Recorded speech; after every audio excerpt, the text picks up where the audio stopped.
United Nations is a relic from a different time when nations were unique in their ability to solve the world's problems. But that just isn't the case anymore. Your wars don't work.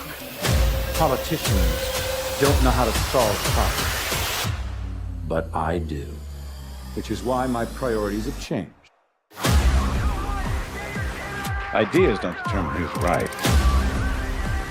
Power determines who's right.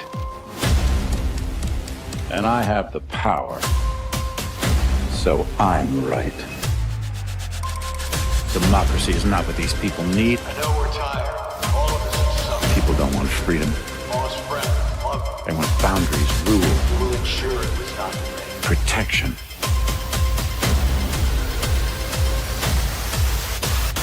We will not go down without a fight. You give them that, One nation, under God, and they'll follow. indivisible, with liberty and justice for all. And that's where I come in. God bless you all, and God bless America.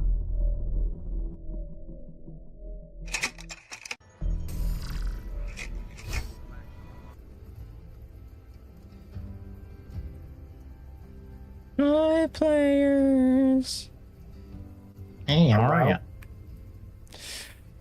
Are we ready for today's session? Yes. Yep. Yes, indeed. I wanted more fresh meat. Fresh meat better show up.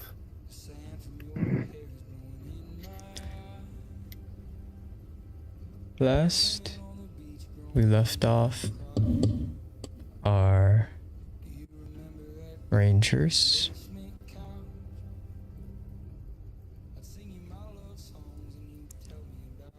They had been thrust into the beginning of the Third World War, as every major theater across the entirety of the planet entered, as the final straw was the PLA's invasion of Taiwan, officially making the United States enter the war. As our Rangers were stationed aboard the the Bill Clinton, and were the first to react to this attack.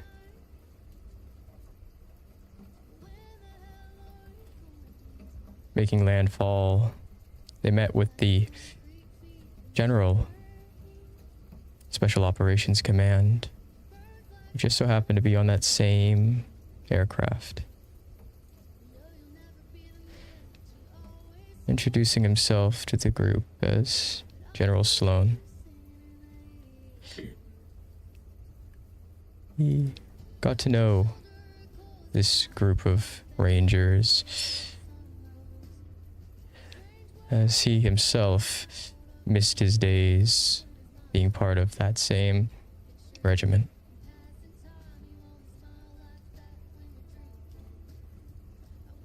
And as they discussed about themselves, this general gave off very much a vibe of prior enlisted,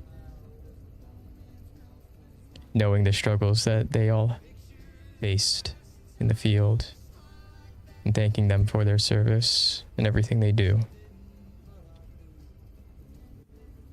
As he explained that he was to brief the rest of the forward operating base soon, and that they should go and meet with their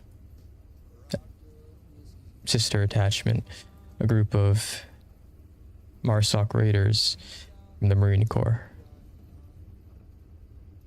So they did.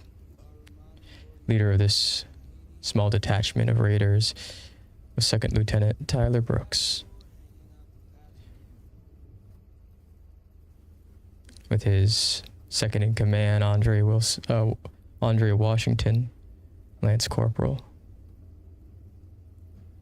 as well as Lance Corporal Jacob Park, Private First Class Lucas Nugan. As the group got to know each other, neither side knowing exactly any plans of this operation beforehand, only following orders and going where they were told to go.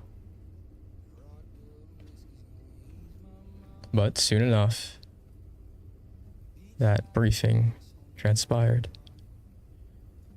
As everyone participating in the operation funneled in, a great number of them, officers and intelligence experts, some of them other raider teams that would be assisting. As it was explained that the primary objective would be to save the U.S. ambassador to Taiwan from the embassy. That's what the raiders and the rangers would be working in tandem to do. The majority of the infantry marines would be taking out SAM sites and dealing with the major opposing forces within the city, many of them special operations forces that were embedded months beforehand, securing the place for this invasion and destabilizing the government before the landing. And so, once extract was guaranteed and successful, everybody would pull out and they would plan their next move.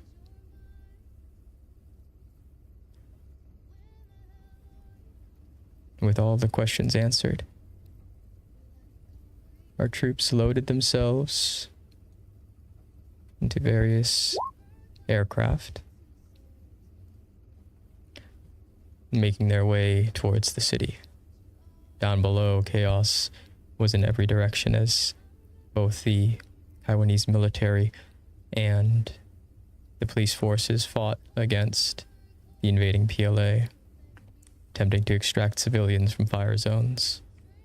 Soon enough, our group found themselves being placed in a more quiet, localized zone with not nearly as much destruction ongoing around them. And as our groups dismounted, the small detachment of 8 moving towards the embassy, while the rest of these dozens of Marines made their way towards the neighboring blocks to provide distraction. The aircraft that had inserted them into this combat zone found themselves being shot down by anti-air, as it seemed like the primary mode of extraction was now gone.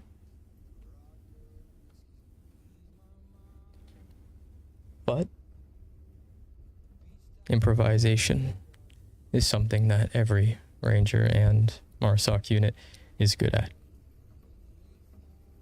So, the mission continued.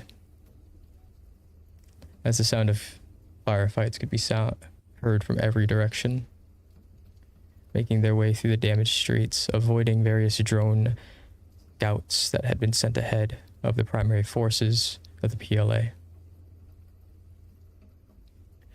Eventually, our group found themselves at a roadblock. Identifying these people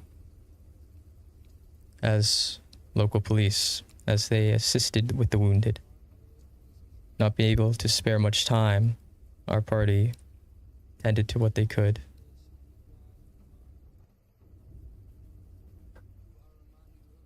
And continued on, learning the exact numbers, roughly, that the police forces knew. There was only a small detachment to their northern section. To the south was the majority of troops, now engaged with the Marines.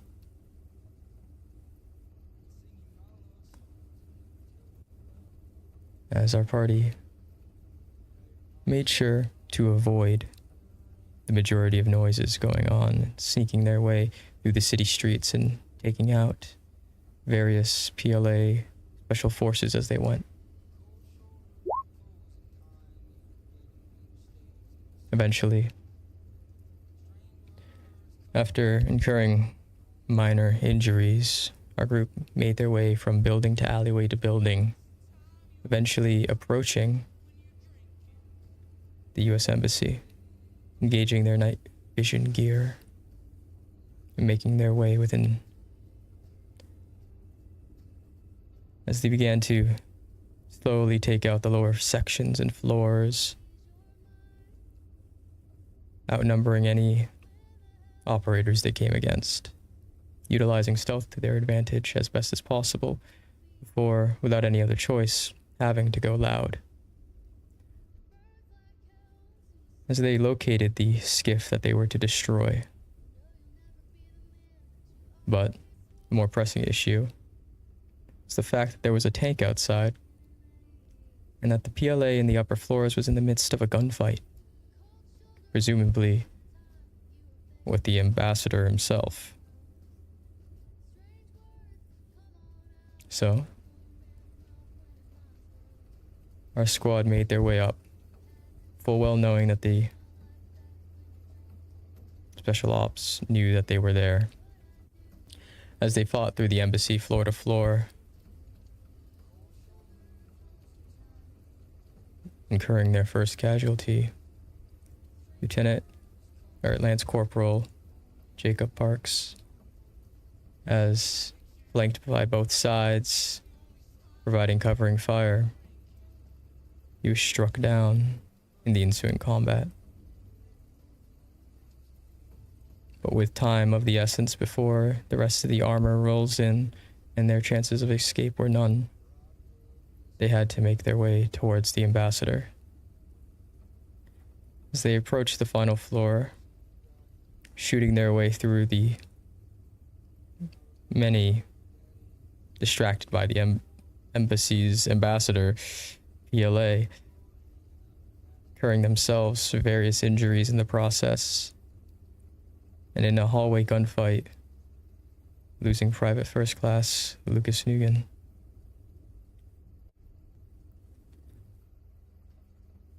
As each one of them eventually was able to make their way towards the ambassador's office, breaking open the door and saving him. As they began to leave, they were made privy to information that there was a armored vehicle currently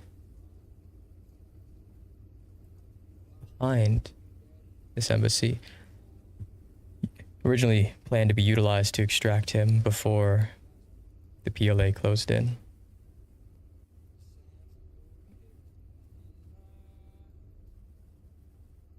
As they quickly entered, avoiding fire from the oncoming tank that had made its way, realizing what had happened inside. And as they escaped, blowing up and burning the entirety of the skiff. Eventually outpacing this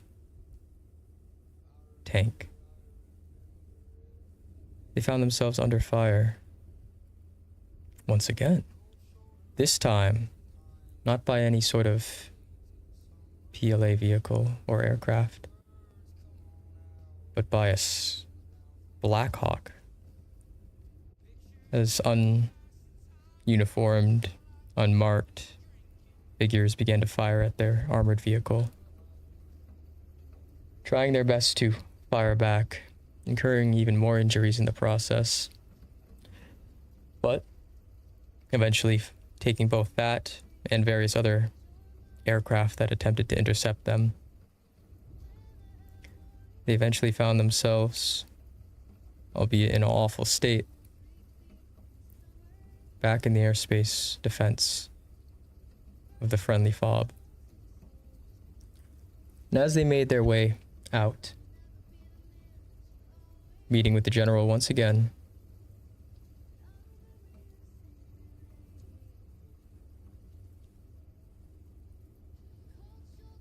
their injuries sustained, but the impossible achieved. General Sloan requested each one of them to be transferred to his Delta Force. The first Delta Force in a while to be redeployed overseas, as the majority of special forces have been sent Oconus to help with the insurrections going on within the United States itself. And with the tier 1s back in the fight, and with our party being granted access to advanced development technology with their new titles as Delta Force.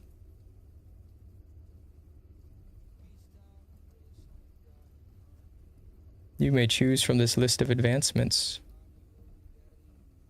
2.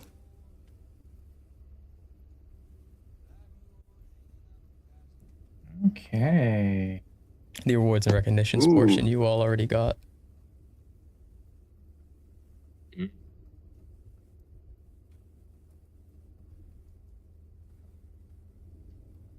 So we may get to choose 2 of these.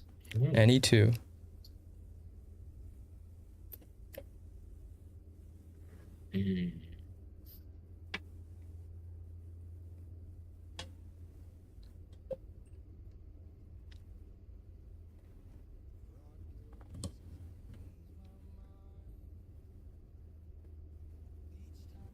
I choose 2 purple hearts.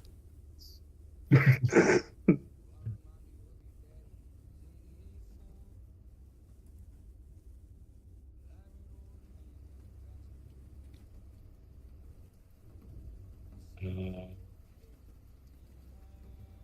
gonna go with medical and survival.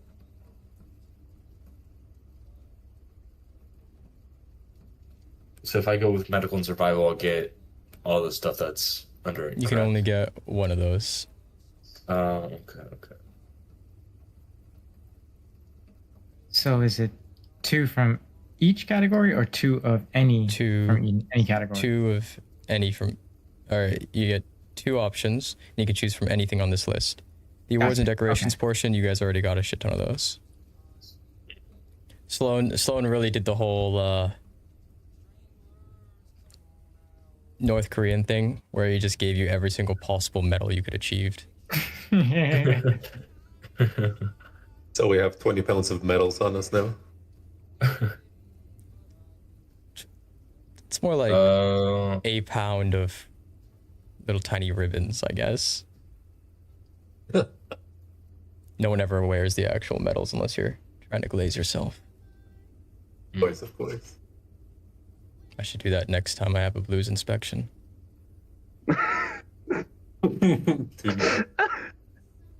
I learned in training that you're allowed to have the officer like hat, the fancy ass one, and not get in trouble because it is technically under enlisted.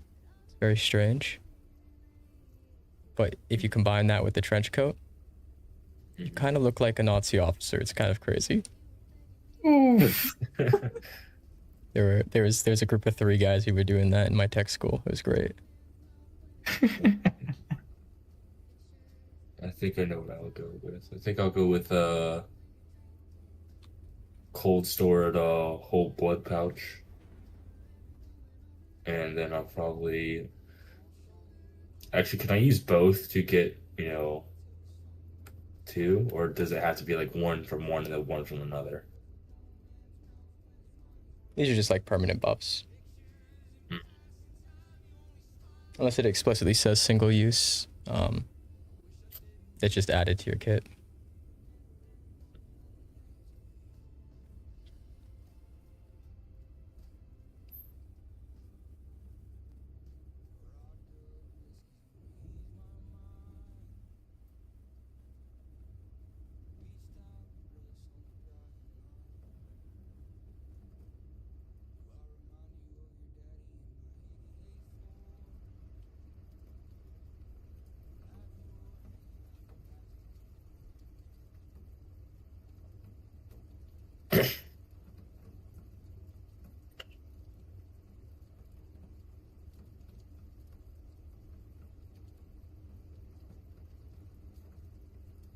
I think I'm gonna go with, for me personally, the Stack Breach shotgun and either the adaptive signature poncho, since I'm running point a lot, or where is it? Where is it?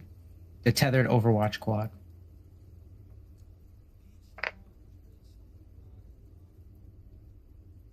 Hmm. That way, I get Overwatch for free, and can grant +1 to everyone's Overwatch. Yeah. That's nice. I'm gonna go with the cold stored whole blood pouch. And I don't know what else yet. Yeah, there's a lot of really good ones here, right? I mean, if I could take 2 from the medical and survival, I'd also probably take the respiratory support pocket unit.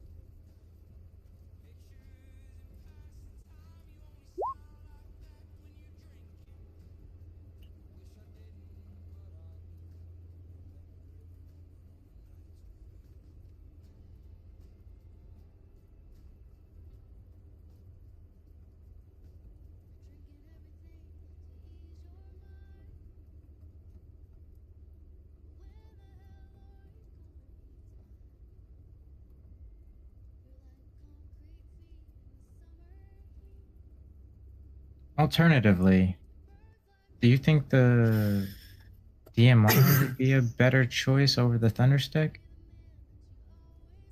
The Holdfast over Thunderstick?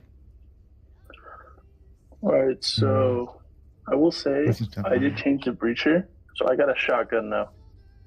Okay, then DMR definitely for you. You think so? Yeah. Yeah. All right, then I'll go for the Holdfast and the quad Overwatch.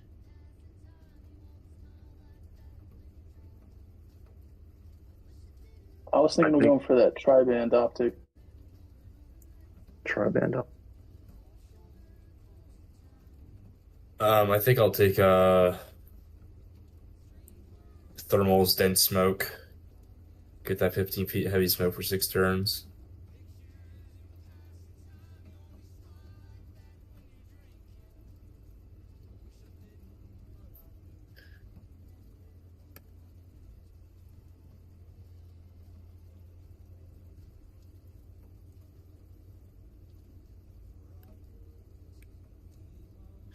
Now, would the thermals dense smoke like replace all my smoke grenades that I currently have, or would it just be one grenade? It would be any grenades that you bring into the mission. Oh, okay. So if you're given the option to choose, like they give you extra items at the beginning, you can safely assume that all the extra items they give you are that kind. Okay. So I could cash in like 5 of my smoke grenades and get these thermal dense ones. That's nice.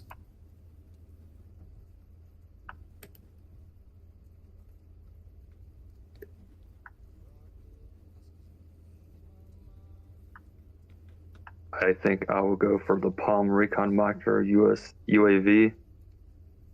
And where was it? The Mag Quiet Kit.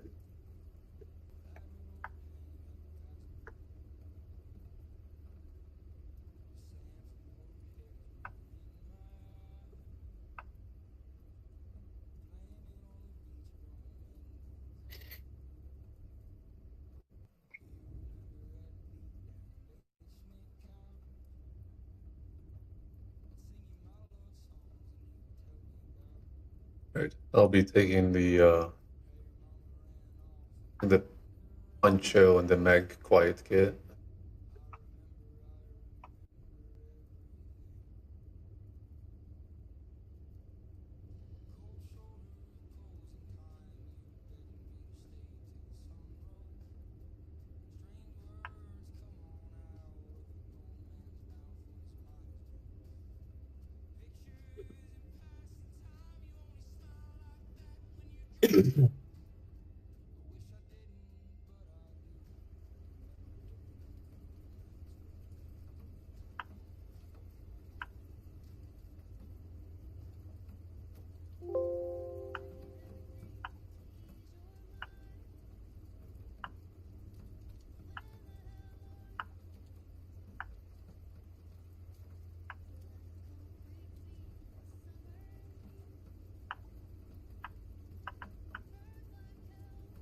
All right.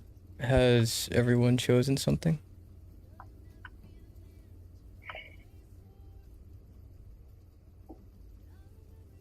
I was thinking of getting the water charge. What do you guys think on that one? The what? Water charge. Breaching. Breach heavy interior doors with reduced collateral and nearby friendlies ignored to swing it this turn. It's not bad. I think it's Ooh. nice. I was thinking if anyone who usually is like at the front or breaching or second in line to breach, the smart fire scope is also nice. That I think. I could go for Yeah. that one then instead. Yeah, the peeking under doors. That sounds nice. Yeah. I can do that. Sounds good.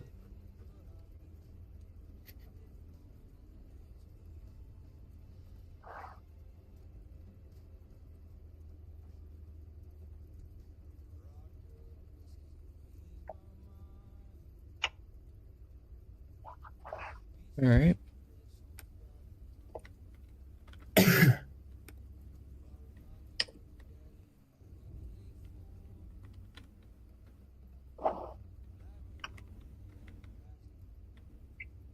One second.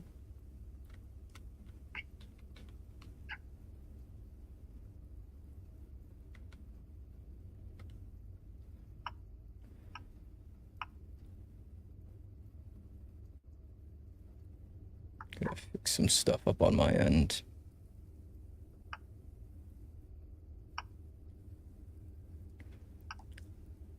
Right. Write down the ones that you grabbed in the Roll20 chat real quick.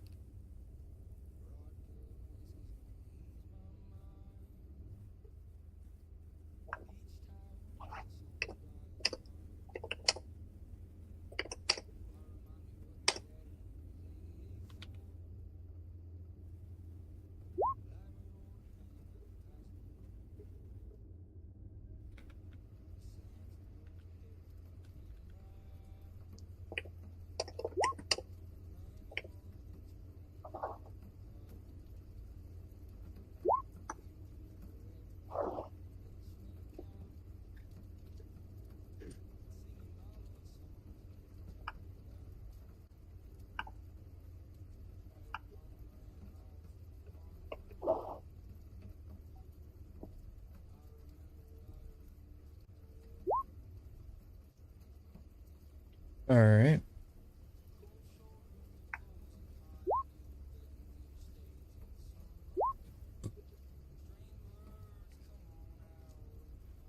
So,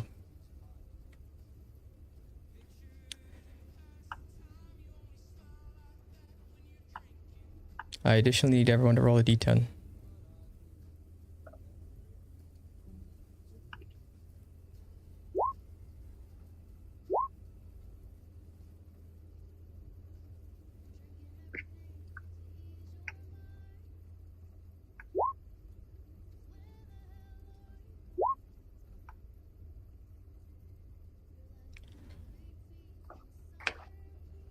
Dog. Ah. That is...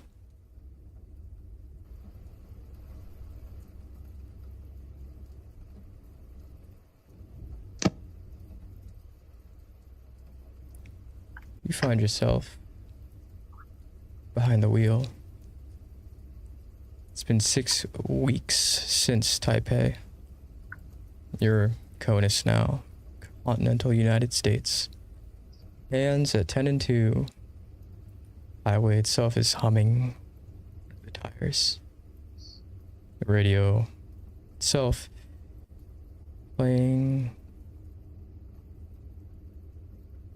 music low.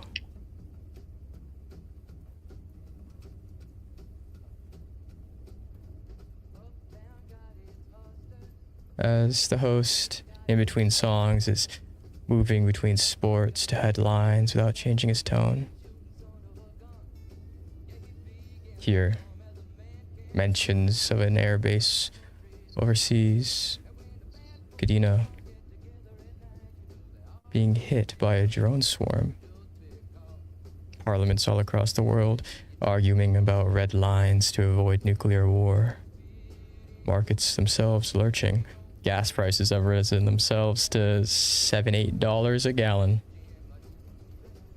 On top of the gas tax, because you're not driving a electric vehicle.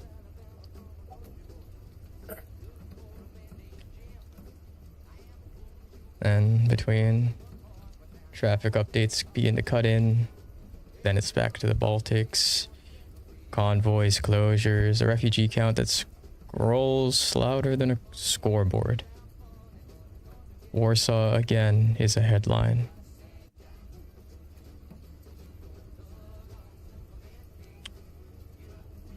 The start of the hour, as you continue driving, the national desk says that ISR remains degraded in the Pacific after the cyber attack that occurred during the Taiwan incident. A polite way to say that the picture is fuzzy. Elites are maneuvering while officials are saying they aren't. As you stop for gas, rest stop TV screen on the gas pump blinks as you fuel up.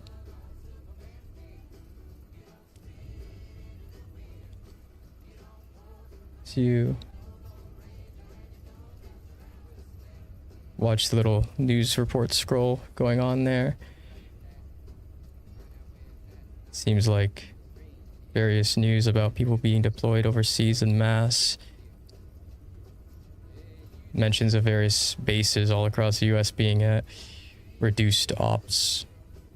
Crews themselves, what's left of them, working massive shifts, working on runways in bad wind, aircraft taking off regardless of the weather.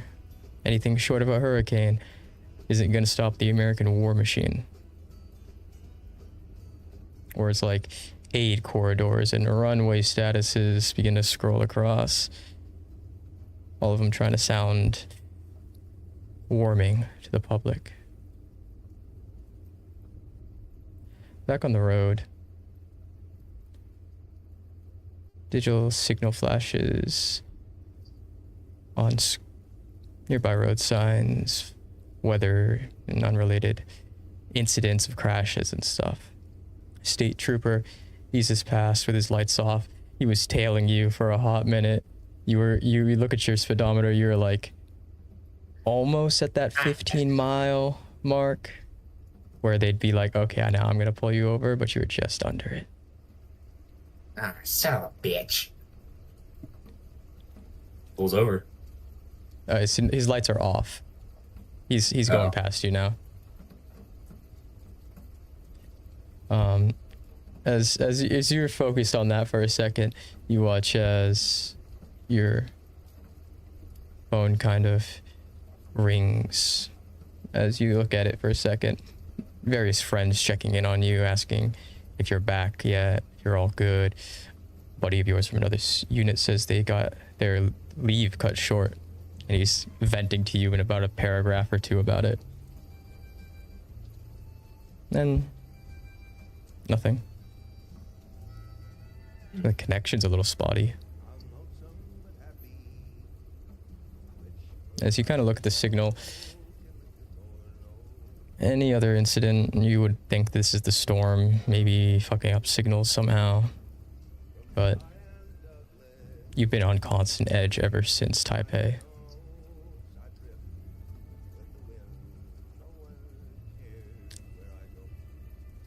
As the miles slip by, the radio keeps talking. You get the same handful of words on every station. Degraded, corridor, Article 5, Aleutians Anchorage. Your go bag in the back kind of thumps once in the trunk when you hit a pothole. You don't reach for it, not yet. You signal, change lanes, keep driving.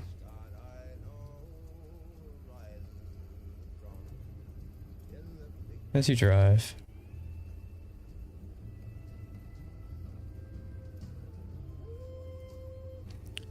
you hear as that same radio voice from earlier, you've tuned back into that channel. The least depressing and most music out of all of them begins to fade in as he speaks.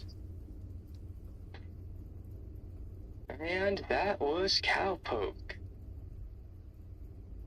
Quick top of the hour check, stick with me. Overseas, another drone swarm headline and a lot of talks about red lines. Markets are jittery. Parliaments are loud. And if you've got family forward, we're thinking of you. For your local traffic report. Minor fender benders near exit 19 on the right shoulder. Easy on the brakes out there, it's stormy. Baltic Crawl itself won't quit. Convoys, closures. That word corridor being heard too much. In the Pacific, officials say ISR remains degraded, which is code for the picture is a little goofy. Up north, Alaska's still getting slapped by heavy winds. Crews at Joint Base Alamodorf-Richardson are nursing a runway through sleet. Reporters in parkas saying aid corridor like it's a blanket. Quick note, blood banks are thin. If you can give, it matters. Alright. Hydrate, roll your shoulders. Row in two in a row coming. This is 98.3, the current. Songs for the long road.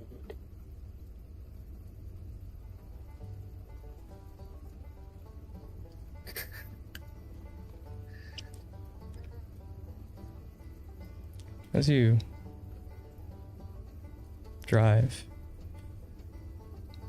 you just get this strange, unnerving feeling the entire time.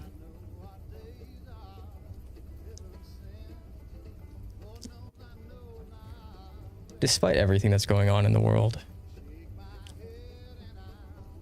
other than gas prices and sad news, you're not really...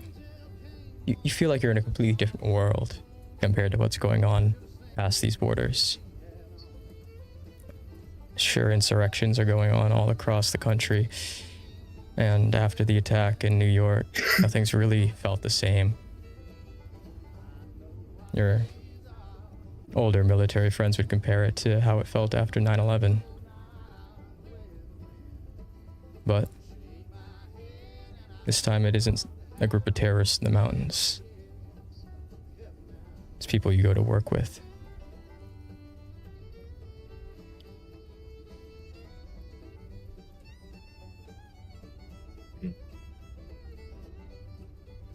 As you continue on your way, you're probably one of 30 people in the country that still listens to the radio. But you're thankful for it, because as you check your phone, there's absolutely no signal. All those streaming services, whatever the new modern people use,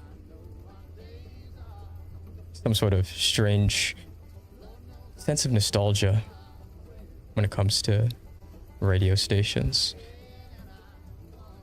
Maybe it's the reason they'll never die out.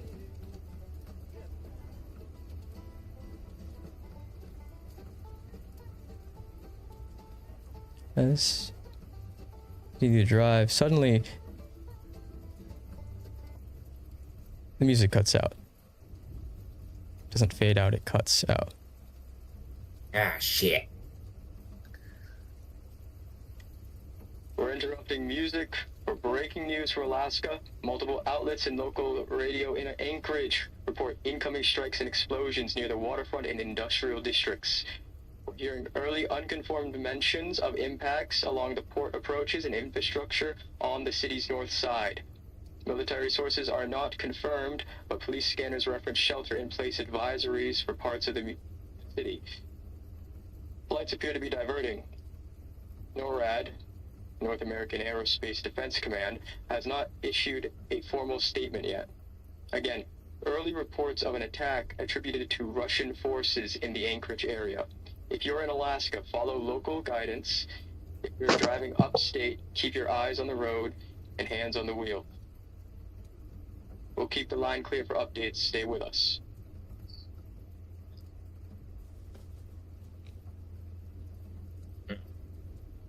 I fucking knew it was that cloud seeding operation that the Ruskies were doing. As your phone pings, kind of look at it. You got a single bar, and you're getting a call from an unknown number. Doc answers, "Yellow." As you pick up the phone and attempt to listen in, as this connection's spotty, but the voice itself is of an older man. Hello? Yellow. Who am I speaking with? I'm Caleb Whittaker. This is General Adrian Sloan. Oh, hey, General, what's up? We're gonna have to cut your leave short. We need you at the nearest airbase immediately. Very quick, which interstate am I on?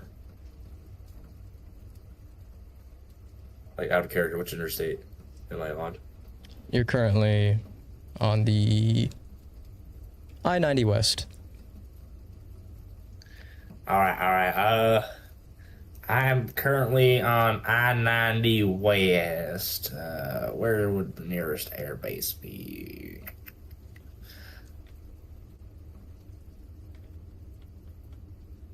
All right, well, I'll see if I can figure out which one's the nearest.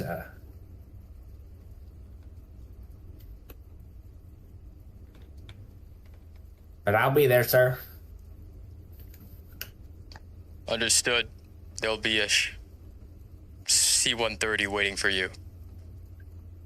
Copy that.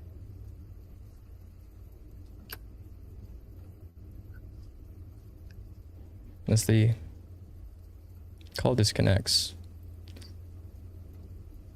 never have you gotten a personal call from an unknown number that was a general. That is the most.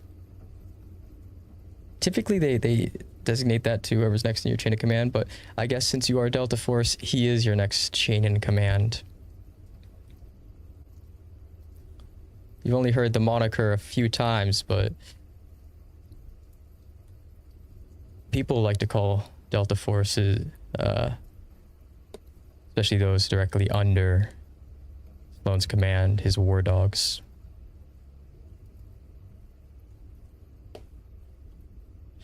As you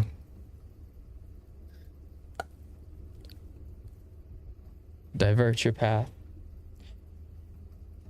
placing into your GPS as the storm dies down. Still patchy, but you eventually after a few hours, begin to make your way towards... I think it's Ellsworth. Yes, it is. South Dakota. Shout out to oh goodness, Ellsworth is hell. That is true. Oh no. It's not as bad as F.E. Warren, but it's up there. Oh, okay. As you roll up to the gate, you watch as the guard kind of looks at you, motions you to pull forth. Roll down that window. How are we doing tonight, sir? Can I see your CAC? Oh, yeah, here you go. Thank you. As he scans it. Little scanner. Looking at the thing, he kind of whispers under his breath, "Oh, this has never done this before." As he turns towards you, handing your card back. There's somebody's waiting for you at the airstrip. I'm not sure. Yep, I was told to come here and there should be an AC 130. Oh. You have a good AC 130 trip, sir. Thank you kindly. Stay dry. You see his fist ball up when you say that. Oh, Security nah. forces motherfuckers hate it when you say shit like that. Or if it's like noon in the summer and you say, "Is it hot out?" Can't believe you said that shit, bro. Stay dry. Suddenly you have a random vehicle inspection. Oh, that's diabolical. Sorry, did you tip on the vehicle? As you roll past, approaching the parking area towards this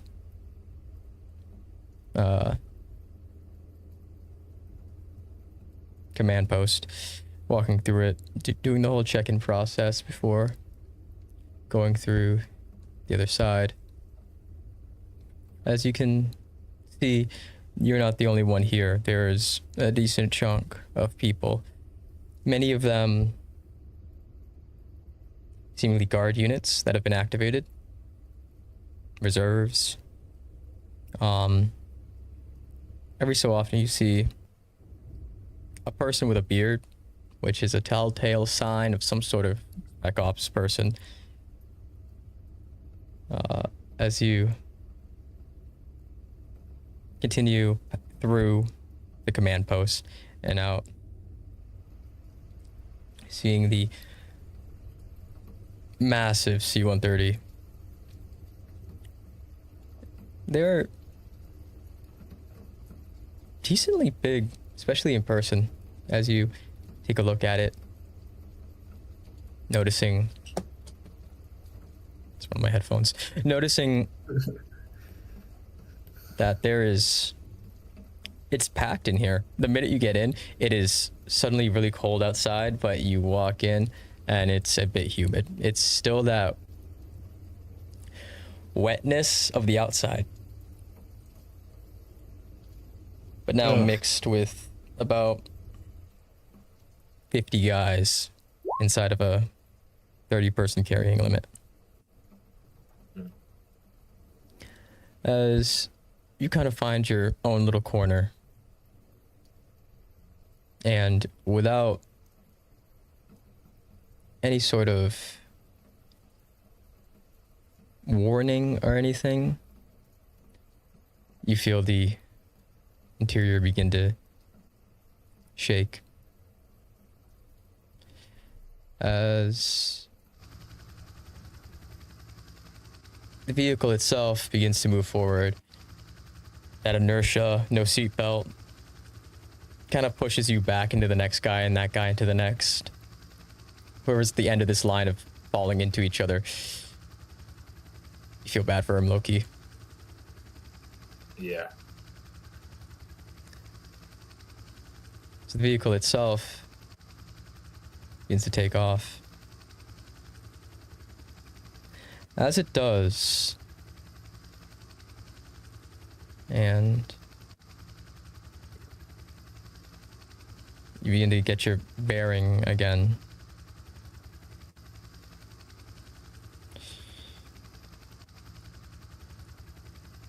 One of these individual people seem to be like kind of eyeing you. Crane, describe your character.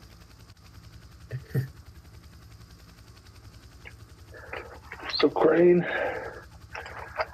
like a 37, 40s old dude, kind of beat up, has one hell of a lazy eye, and has scruff that should have been taken away a good bit ago.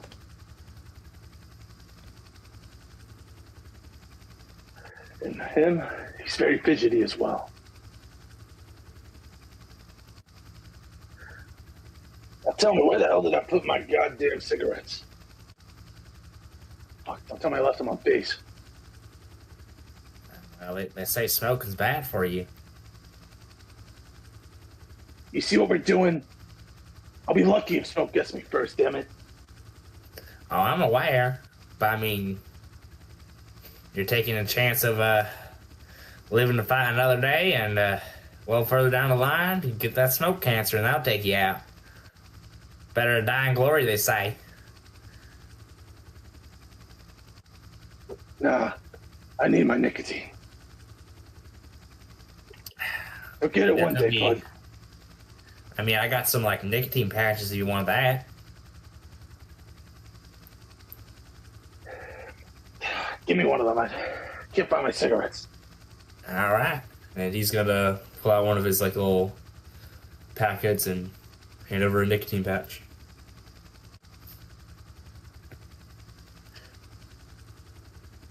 What's your name, a old cigarette timer? grower. Robert Crane. All my buddies call me Crane. My name's Caleb Whittaker, but though they usually just call me Doc. Doc, huh? I like it. Yep. Nice and simple. Well, I mean, fits the job description, I guess. I mean, keeping people alive under fire and getting people out and all that funny stuff. Yeah, that's fair. Hey, you got any idea where the hell we're going? If I were to guess, we're probably going over to Alaska, judging on what I heard over the radio.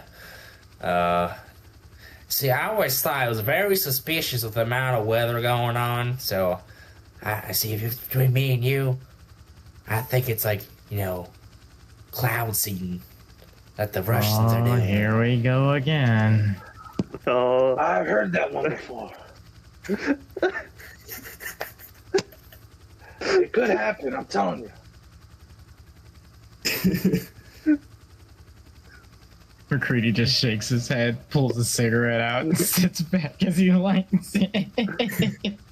good lord. But see, I also think it's probably like, you know, some other funny shenanigans going on with the cloud seeding. I don't know who else could be behind it, but it's definitely some part of the Ruskies. Goddamn Russians. Always up to something, those bastards.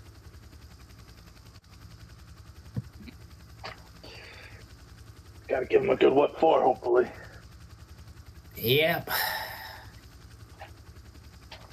Look, I'll be one of the last ones to say that you're being paranoid, but you might be being a little paranoid.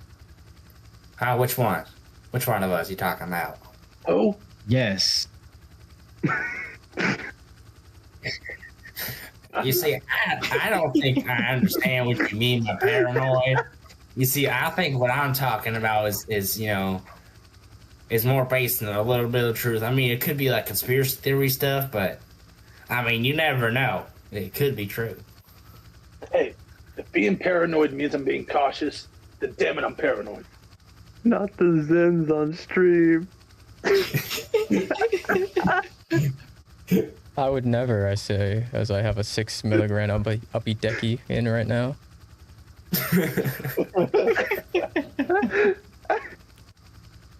I still gotta see if I can get that Zin sponsorship.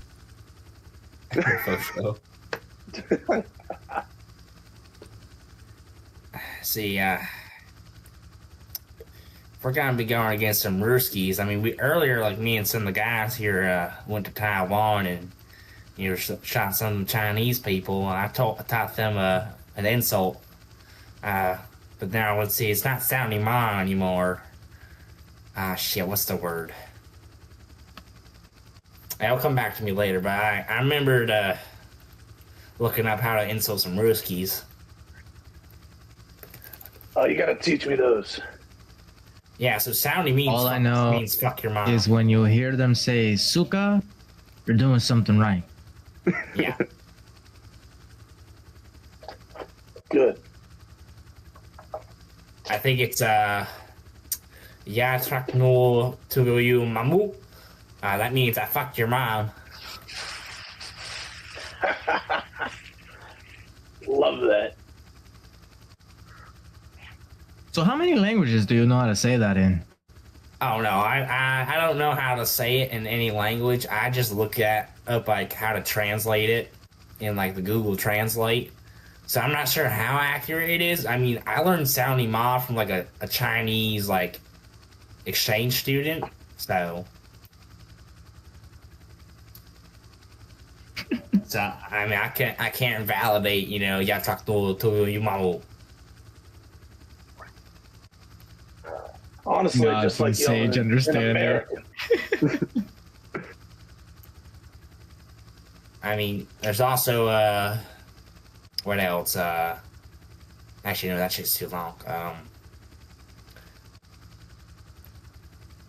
I think ya trucking was a good one though.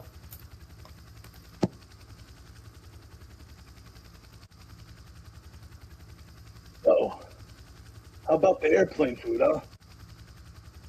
How about the airplane? Forget I said anything.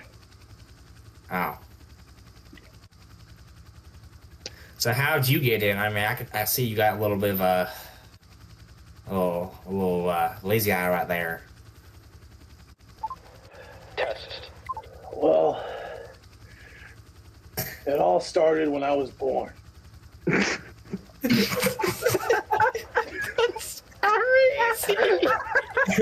My parents finished Joe. The origin story. That's how it works. I mean, you kind of get born with that. So, like, how does that work? Like, how's that eye work? It's like, Well, not always. I knew this one guy who got punched in the face so fucking hard that he ended up with a lazy eye after. oh, It does shit. happen. Okay, so like with the lazy eye, right? Like with it just like dangling around in the socket, like does that like you just like you just It's not a googly eye. It's not a googly eye.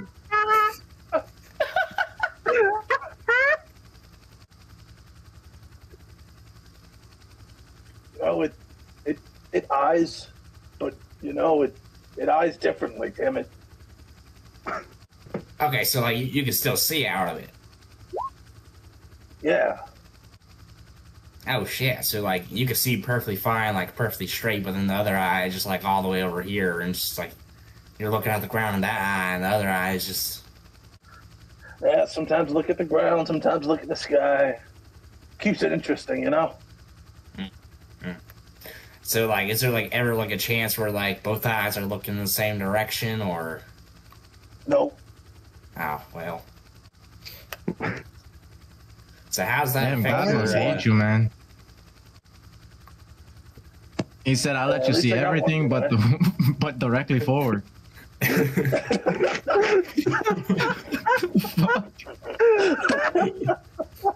Jesus Christ. Hey, both eyes coming forward, just not at the same time, okay? That's kind of my point, though. Don't you mean? Like, One on the objective, one on the grass. I mean, I guess you could say you keep an eye on one thing and an eye on another. I mean, I guess that's multitasking. That's true. You'll never get bored during a watch. He gets to look at the stars while he keeps an eye on the field.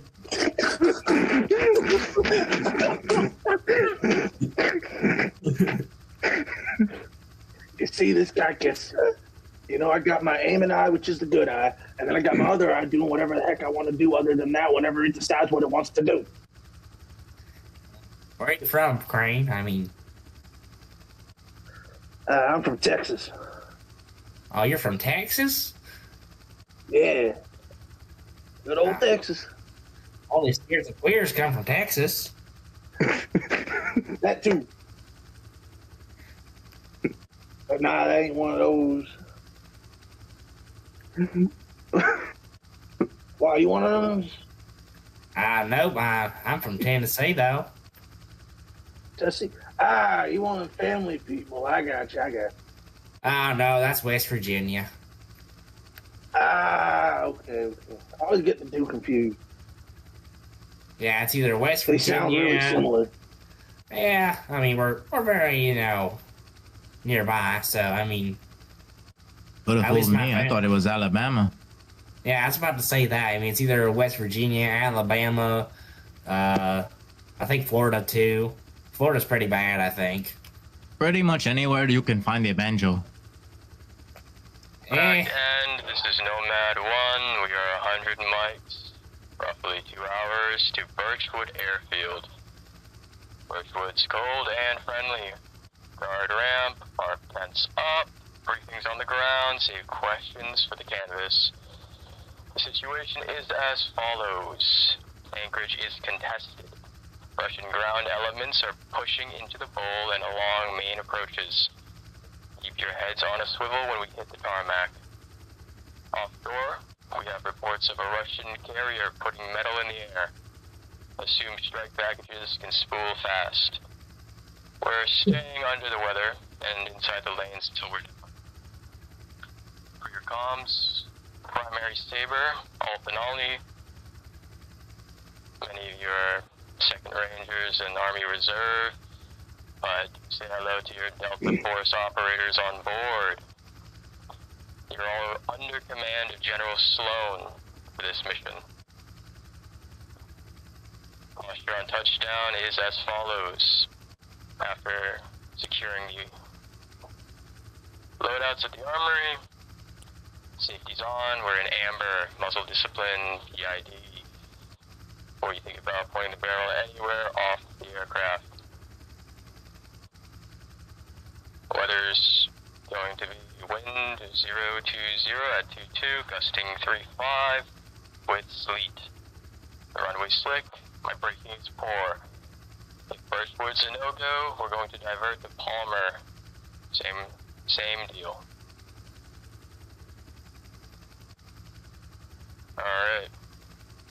Those of you who were lucky enough to be supplied by your reserve units, I recommend that you utilize your various gear and be ready for drop.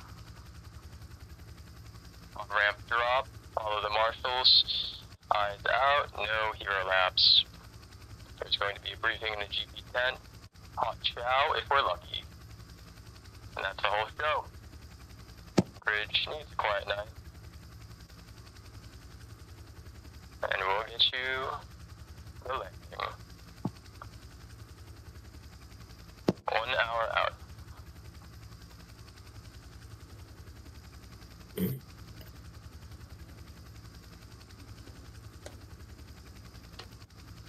Some of the guys in the back kind of look at each other as you hear one like E3 in the back kind of go, "Oh, so we're fucked, okay."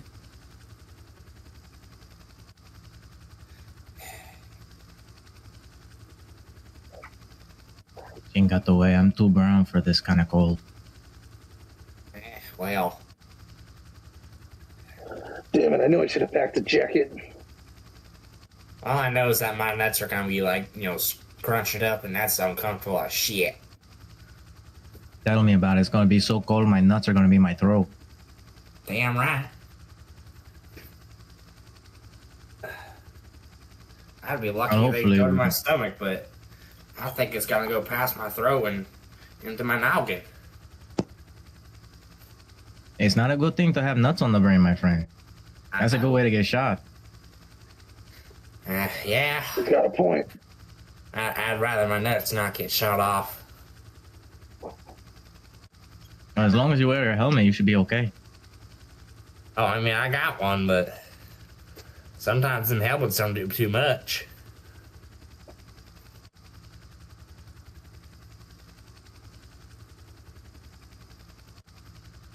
He's got a point. You know, I seen a guy that popped like a watermelon.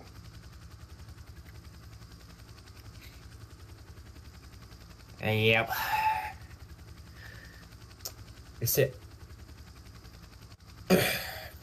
See, I highly doubt that the Ruskies are going to be like the Chinese. I mean, I got some funny stories about, you know, I mean, most of it's kind of fucked up, you know, losing comrades and all that, but I walked in with one of the Marine Raiders into a room with a bunch of computers, and one of them Chinese were at one of the desks, and no armor or anything like that. He was just jorking it. Just jorking it? Yeah, I was jorking. He's no mommy's way. Oh Lord. Yeah, I put him out of his misery.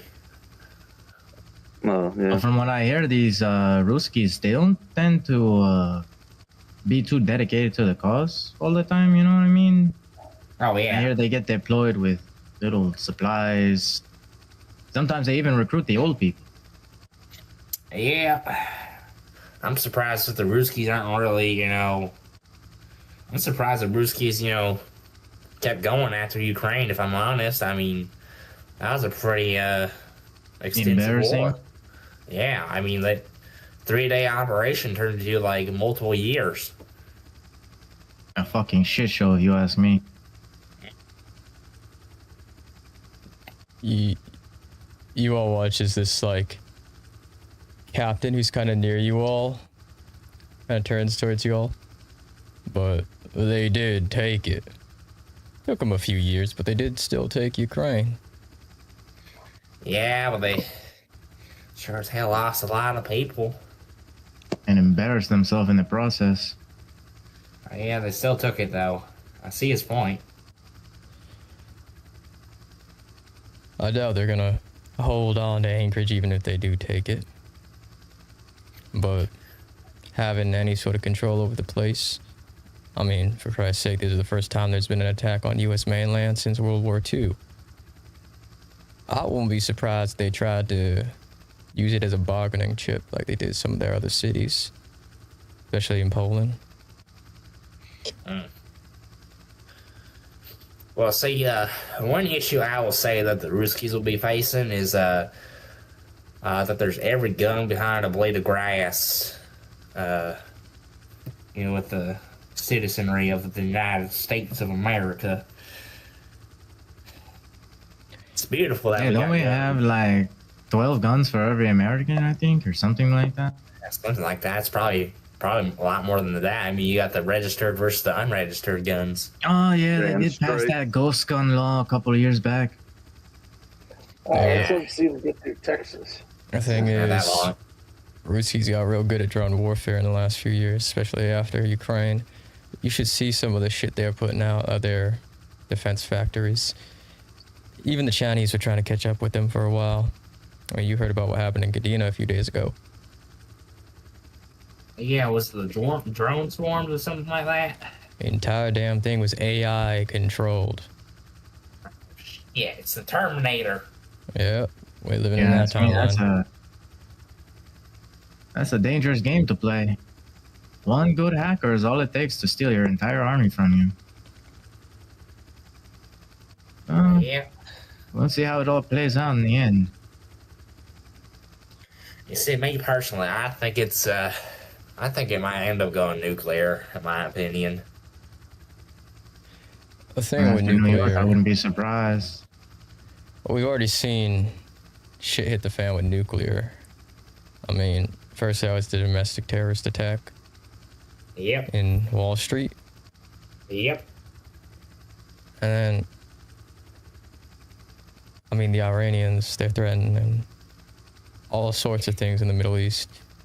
I wouldn't be surprised if they started dropping bombs and all over Saudi Arabia. Yep. I mean, didn't they launch a chemical attack against Israel? Yep. Yeah. War crimes ain't a thing anymore. A lot of the countries, if there's no UN, there's no Geneva, and there's no Geneva, there's no rules of war. I mean, we don't know half the shit that the US or any adversary of us have been developing over the years. For all we know, we could step out of this plane and drop dead. Yep. He's got a point there. Be like Putting on my gas mask before we leave. Could be like a carbon monoxide, except like siren gas. Yep. Never know. This is the first real war that United States has been in with a equal adversary since World War II. That's 100 years of human development and progress. I mean, for Christ's sake. We didn't even have functioning computers when that first World War happened. And now, I mean, half the goddamn night vision gear that people have 100 times more processing power than what it took to land a person on the moon. Yep. I mean, hell, we didn't even have tanks until like near the end of the First World War. And look where we are now. We got like thermals, laser rangefinders, we got laser warning systems. What else do we got? Autoloaders. You know, a bunch of fancy handy-dandy stuff, but I mean, yeah, I mean, everything's advanced so quickly. We're living in that goddamn sci-fi future that we were told about as kids, and my God, is it? It's man-made horrors beyond human comprehension. Yep. Now, when are the plasma guns that the Terminators have gonna come out? Is what I'm wondering right now. That's gonna be probably like another year, maybe 2. See, I think we already have them, which is they haven't been deployed yet. We'll see. It's gonna be, like I mentioned earlier, in Taiwan at least. I mean, some of y'all will probably remember. I was talking about like lobotomized homeless people. I remember. Hard to forget. I sadly remember that. I'm not gonna go into too much detail, but like, you know. The next step in drone warfare. Lobotomized homeless people. Do you think they're just gonna put like a chip in their head, like that Elon Musk? Oh no, I think they're gonna do like a complete lobotomy and then put like some. Well, yeah, they'll put some chips in there, but like it's gonna be a complete lobotomy and you know, nullifying all them pain receptors and all that, and probably having a heroin syringe tied to a fishing pole right above their heads. And knowing how diabolical and evil these motherfuckers are, they're gonna make it corn chips. Yep.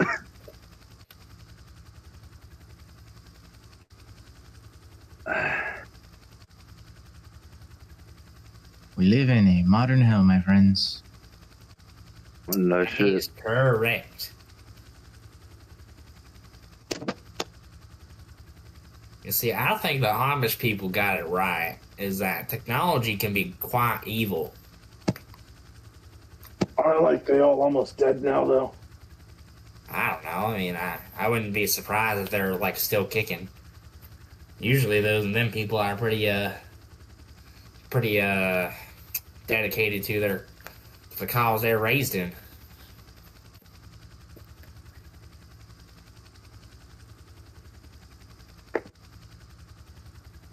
Seems kind of dumb to me.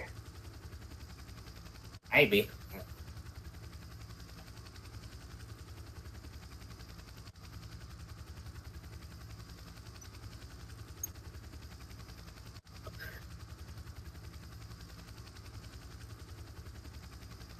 Alright. See here. Back end, this is Nomad 1. For 2 mics out. If your harness is tight, ear pros in and nods as you got them. Clicked and covered. Remember, on ramp drop, follow the marshals, eyes out. And your briefings will be given in the GP tents. I'm starving. I hope they got food. Real food, not that MRI constipation shit. Bro, this is the truth.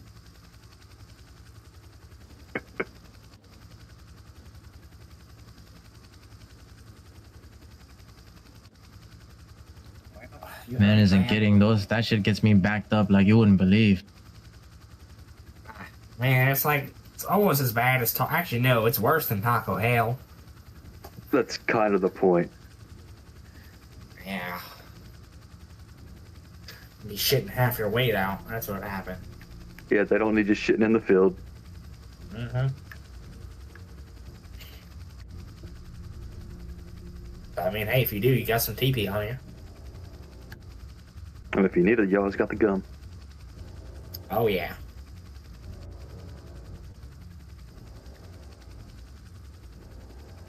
As you all feel this entire C-130 kind of do a quick turn before rapidly slowing down. The inside kind of rattles a little bit, and you feel the wheels hit the tarmac. You come in for a landing.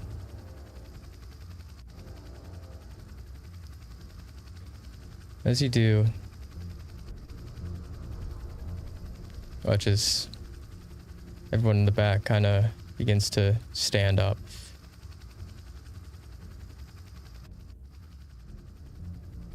As the spinning of the propellers outside kind of slows down.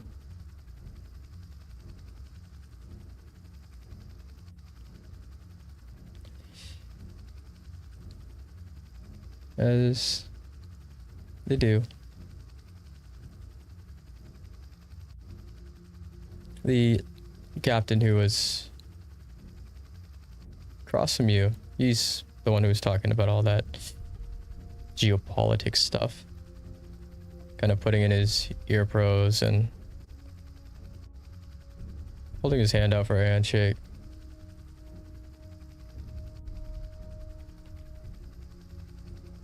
As he realizes he never actually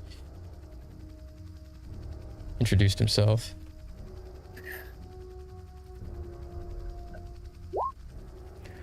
Well, Captain. Apologize for my manners. My name is Captain Harlan. I'm a combat controller for the Air Force. Well, lucky you get to stay in the AC. I'm one of the few jobs that doesn't. Oh, well, shit. And get your hands dirty like us.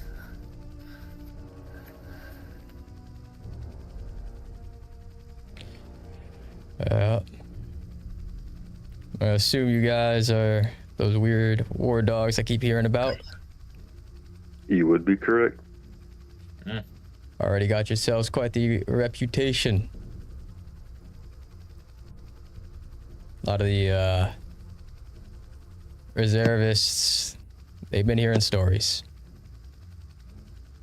Oh, what kind of stories?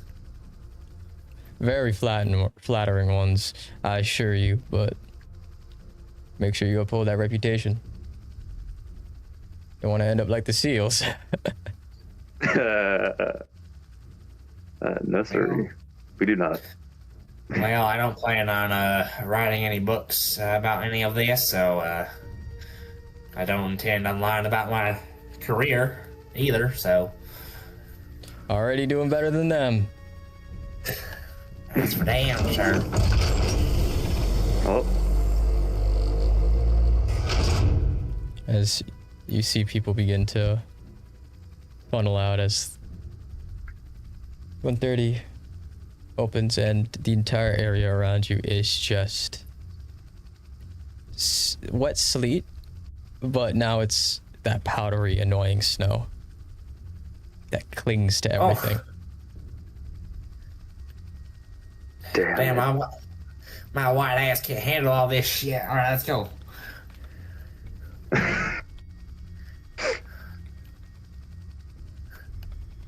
As you This shit's cold. trudge across the snow, you see these marshals with their glowing sticks kind of directing you through it. As people kind of funnel off into various tent emplacements, as you get closer and off the tarmac, a decent chunk of the tarmac that is here, most of the aircraft are gone, and where the aircraft is has been turned into pretty much a tent city. As kind of ask for some directions before being directed towards one of the hangars.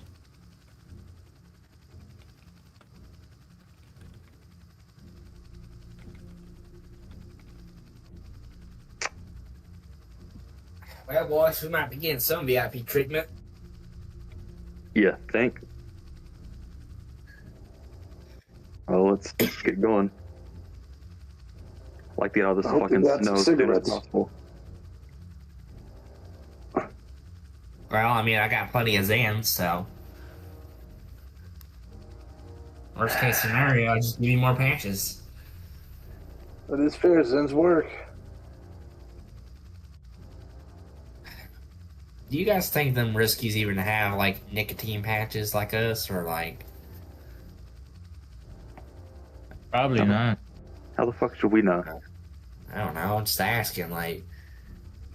Do you think if you gave, like, one of them riskies, like, a nicotine patch, it would be, like, a religious experience or something like that, or... Probably. They probably don't have shit, let's be honest. I mean, most they got's vodka.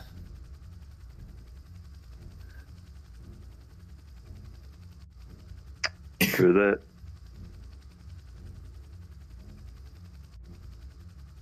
You make your way towards the actual hangar.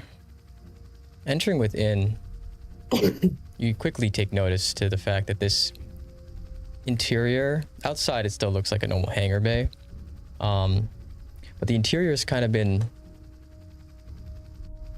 gutted. A lot of the crew equipment removed. The extra staging no longer used for repairing the taller vehicles, but this now is an operations center. You see server racks about the place, various other JSOC operators everywhere. As you enter, you notice inside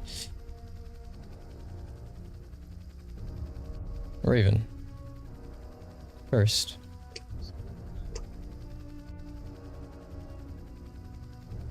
As kind of need to look about the place, there seems to be a concerning amount. You haven't seen this many mixed spec ops in a while, or ever actually. It seems like the fact that they attacked Conus, where all the tier 1s actually are, was not a wise move on the part of the Russians, as a lot of the special forces that were working against Vigil were in the area around Alaska hunting the individual cells that use the wilderness to their advantage.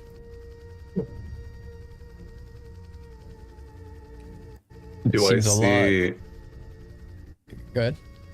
Yes, sir. Do I see any unit or team that I have worked previously with before? I would say there's at least one or two. You recognize the units. It's kind of hard to tell between the faces if you recognize any of the individual people.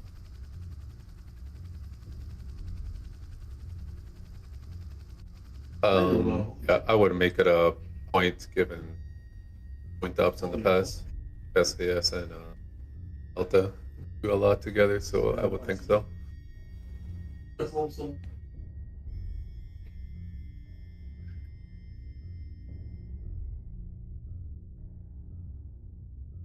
Back. All right. I pull up something on my end.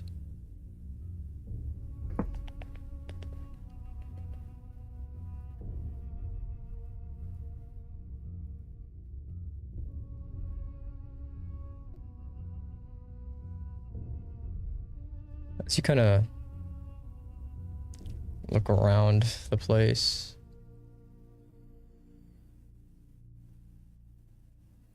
I mean, there's a lot of 2nd Airborne here. Some of them reservists, some of them not. Occasionally you'll see another fellow SAS here. There's some other specialized troops from the Canadian Armed Forces, as well as some other NATO allies as well. Not nearly as many as there is US forces. You would guesstimate by the amount of groups here, just eyeballing it, there's at least 150 Spec Ops troops here. As look around the place, you all notice General Sloan as he is currently talking with one of the ISR guys. As he does, like this sense of stress on his face as he kind of like, he's doing that holding both his temples with one hand across his forehead thing.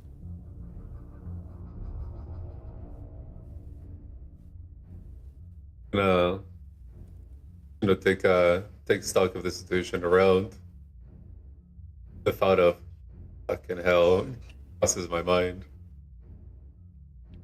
I look back towards the rest of the team, then kind of like up to the left and nod as I walk up to General, because since we've already done it once, well, this time might as well just go to him directly. But I figured.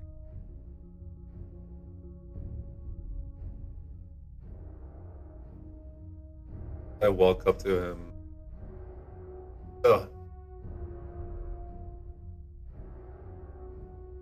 And I would stand at attention.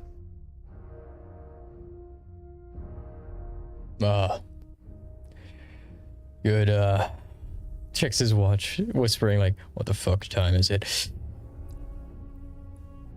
Blinks a few times. Oh, whatever fucking time it is, I haven't seen daylight in 3 days. Are you holding up? Mission ready. How are you actually holding up? I'm doing well.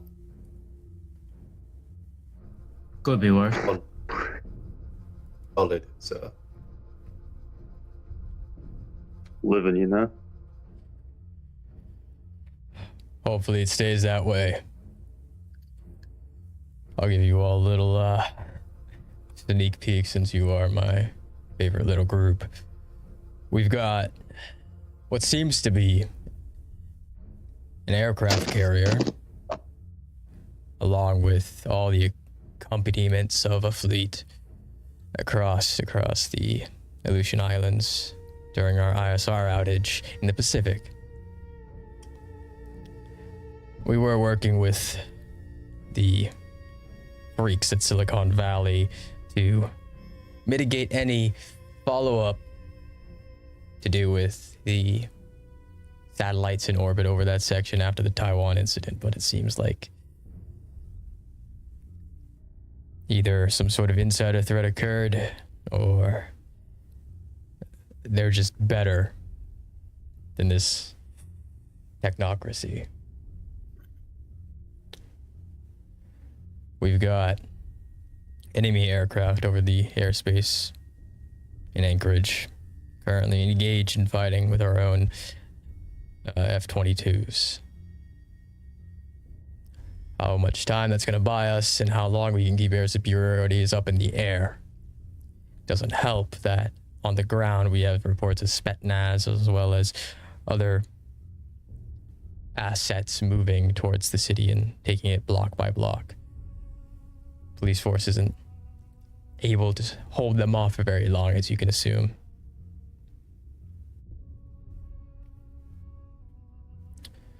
Of course, there's also the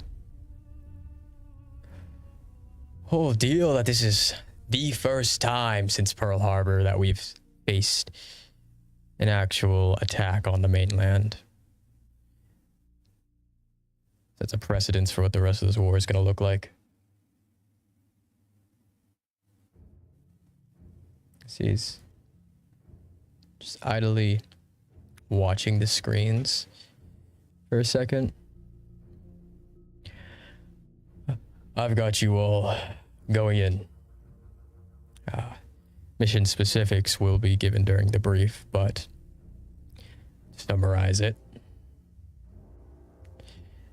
The Joint Air Base in Anchorage has fallen under control of the Russians. The remaining troops were ordered to evac for their own safety and to reconsolidate. If they're able to fully control it and hold control, that means they can land their own aircraft on that airbase, which means refueling, which means a more permanent stay in Alaska. We obviously can't have that. Now we have to retake that entire base. It goes into taking the runway, dealing with the air defense artillery, and taking out their command and control.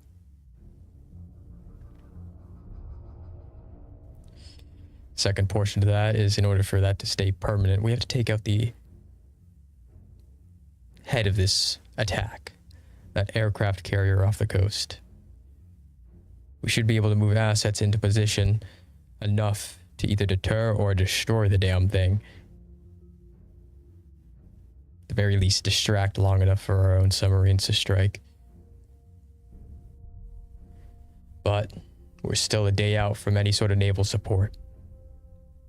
Many of the Pacific fleets that were en route to support in the South China Sea are now being moved to the Bering Strait. And one thing, this is fucking ballsy of them. If the DoD doesn't have the budget, they're gonna have it after this. There's also reports, these are secondary objectives of trapped personnel within the base, as well as various supply caches and storages that they have not accessed yet. That includes fuel, medical, and ammo. If we don't take these, that means the Ruskies can stay in the fight just a little bit longer. Also, reports that they're taking over our own Patriot systems that we have in place on the base. How far they're getting with that, I'm not sure, but could serve as an issue for any sort of air support.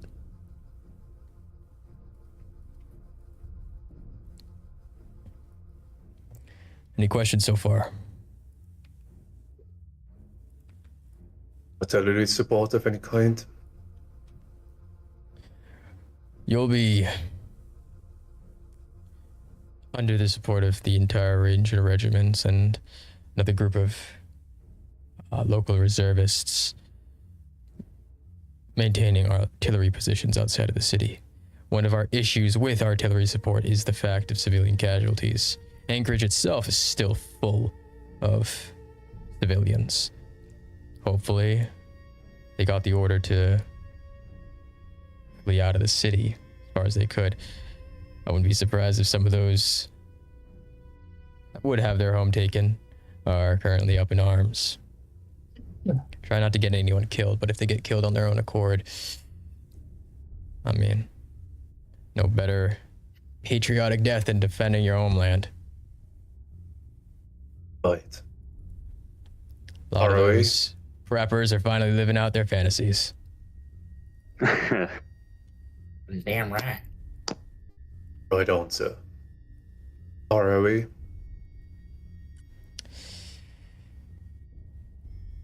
You have to maintain positive identification. So before you fire at someone, make sure no friendlies inside that corridor. No blue on blue action. And no chance of that just being a military cosplaying conspiracy theorists who's been proven right. Punch.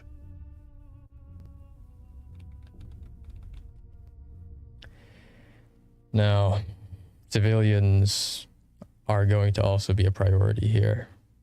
You encounter any groups of civilians, you are to ensure they at least make it out of the combat zone. Last thing we need is civilian casualties in an event like this, albeit no matter how unavoidable some of them might be, if the media gets their hands on us walking past civilians, it's going to be a shit show for the entire Spec Ops. Understood. Okay. Now, I wouldn't expect to encounter resistance in the outskirts of Anchorage, especially this far to the east. But as you proceed westwards, and especially towards the airbase, you're going to encounter some sort of resistance. It's important that you do not let them take that airbase completely, because if they do,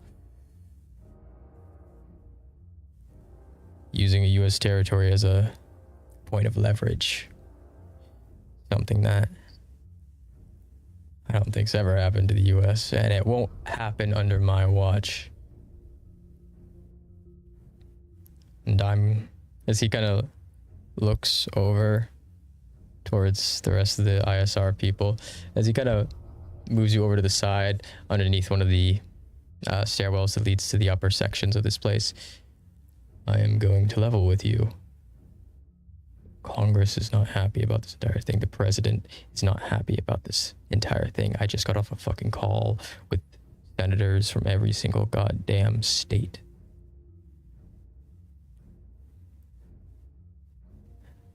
There's a, I want to call it a threat, but if Anchorage falls and the Ruskies actually take portions of Alaska, of U.S. territory, and hold it, they're going to allow a lot more funding to groups like DARPA, groups like the CIA, and chemical weapons, and even weapons of mass destruction won't be off the table anymore.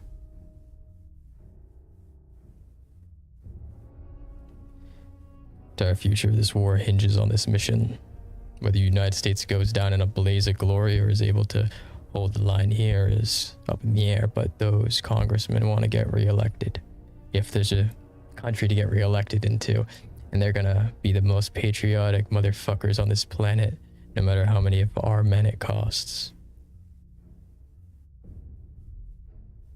As always, sir. General, I have a question.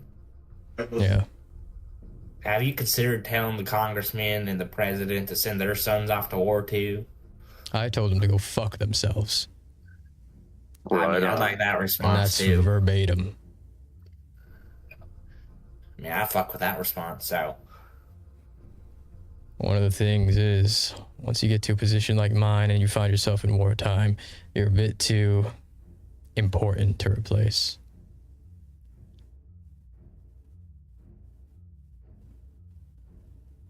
But that entire... I don't want to tell Congress to go fuck themselves, then proceed to lose Anchorage. I don't know how untouchable I'll be then. Solution: we don't lose. And that, my friends, is the only way forward. Dares wins, sir. What's that? Who dares wins.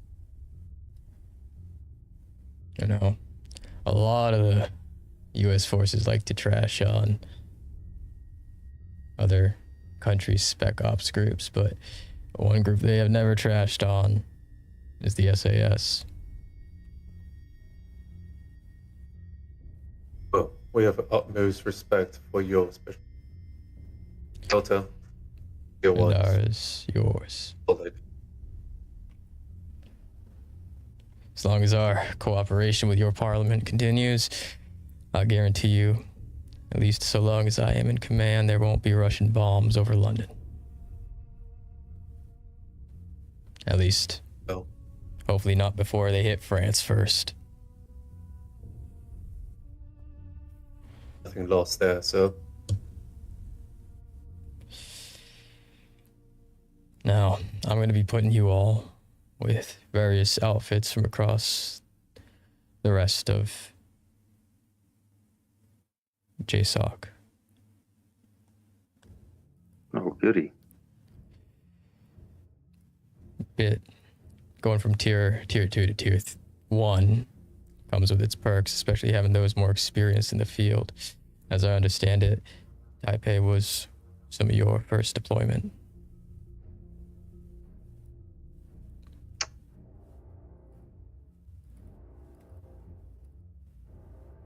Just gonna turn back to see who kind of is nodding. Just for like He's gonna reference. do the For same. my own reference. Yeah. Probably Doc is nodding right there. Spotlight isn't, surprisingly. So you're the only one? That was enlisted a few years back.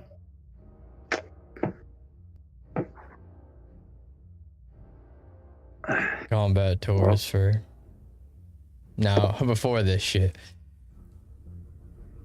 Whole different beast. Yeah. Yep.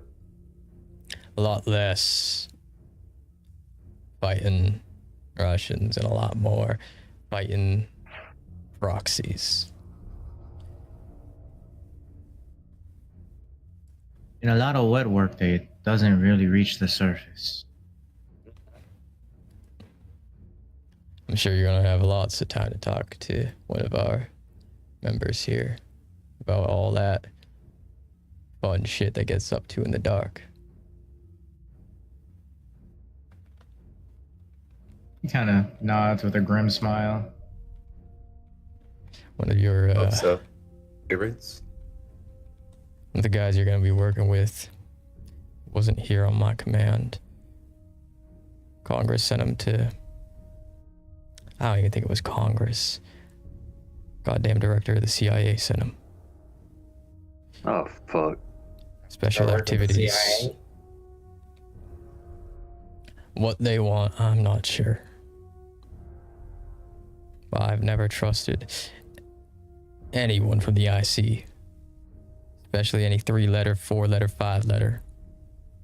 Yep. Yeah, I never trusted the alphabet boys, you know? Keep your eye on him. Make sure he doesn't get up to anything too much. Keep him in What you're check. saying.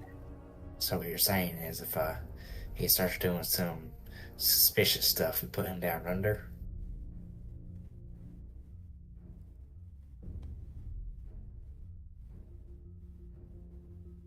Probably I would not. say that. That's a bit of a step far. But you do have the numbers on him. As far as I'm concerned, the rest of your group's going to be on the same side of this. He does have rank over each one of you, considering his position. But he don't got rank over me. And I got your back. So what you're saying is you're gonna tell him to follow our commands. We're gonna use leverage to make sure that he can't do shit to us. Yeah. Just because he has rank. Yeah, He tries to run into a line of fire or distract a drone. You don't do that shit. You're protected by the UCMJ, as well as, you know, having to abide by all those extra rules. Anyone gives you an unlawful order, you don't do it. Hell yeah. Understood.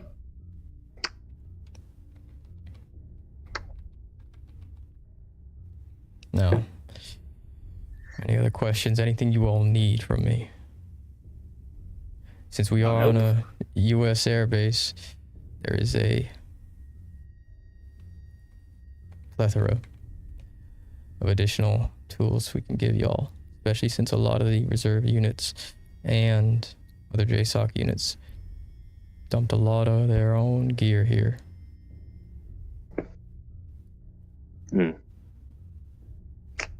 Turning to kind of like towards the team, but only kind of like halfway. What about clearance? They get updated clearance. As far as I'm concerned, you all got all sorts of clearances the minute I put that Delta patch on you. He's correct there. And you are technically in an improvised skiff, so if there's anything you need to know.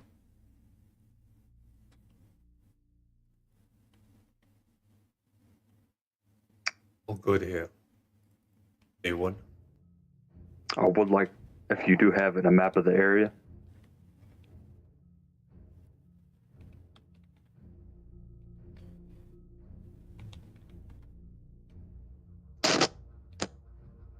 See, kind of notes that down. Any chance I can get some smoke grenades? Kind of motions towards a bunch of the supply crates. Should be plenty hell spare in there. Some thermal dance ones. That's what I want. I'm just gonna go grab me a couple of those. Pass me 3 if you after you get like your fill. I got you. Appreciate you.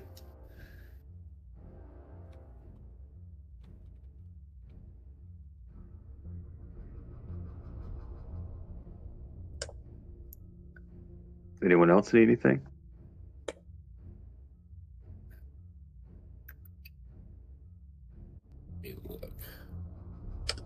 Just gonna grab a couple claymores. Sweet Lord, yes. I'm gonna grab some extra grenades. I prefer the grenade tactic compared to the flashbang tactic when it comes to room clearing.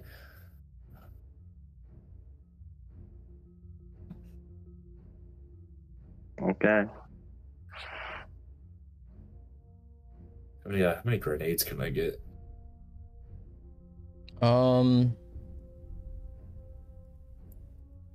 What's your armor weight? Medium. What class are you? What class are you? That's a better question. Medic. Medic.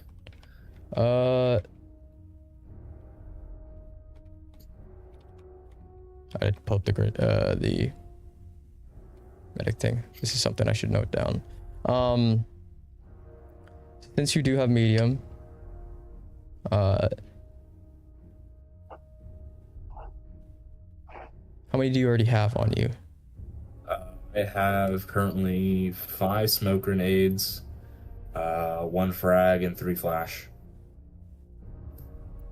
All right, I would say that your bag could carry about 4 more. All right, I'll take 4.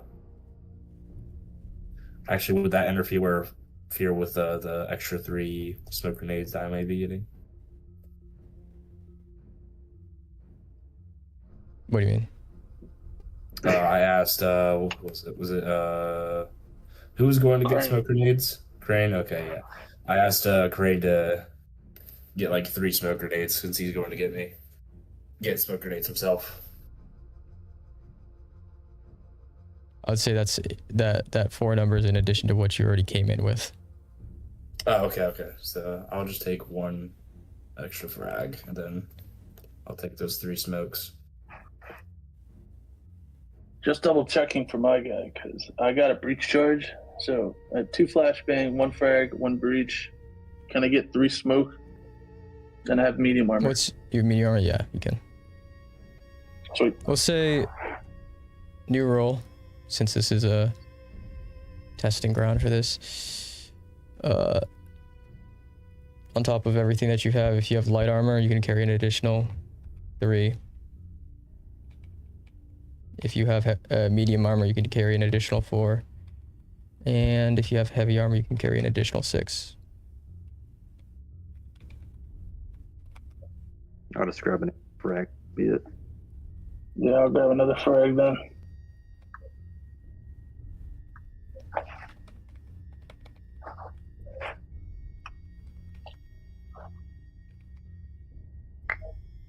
We'll keep this note here so that you guys can keep track of it in case you pick up any extra grenades in the field.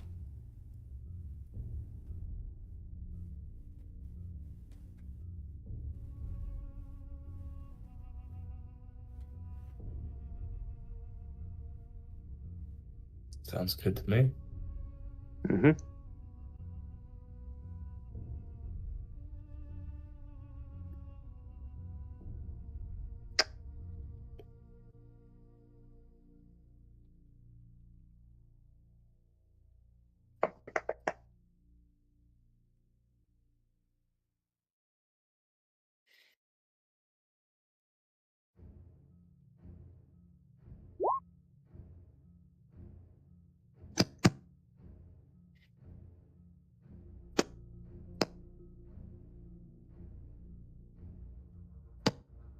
All right, let me close this.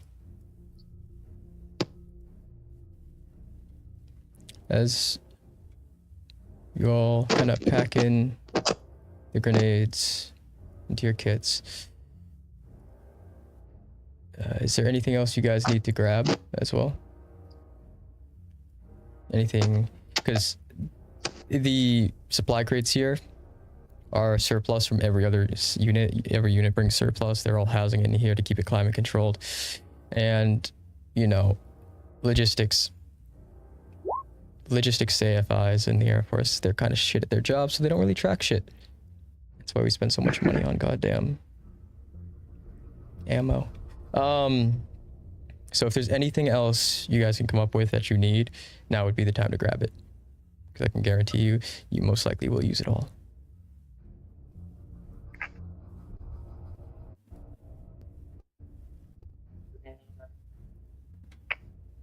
Check. Would that include stuff on the Delta team that we could use temporarily? Are you talking about the additional gear that you all got? Yes, sir. That stuff's only available to Delta. Delta's like tier 1 of the tier 1s. Other than like special activities from CIA and stuff. But those are like guys with 30 years of military experience, pretty much.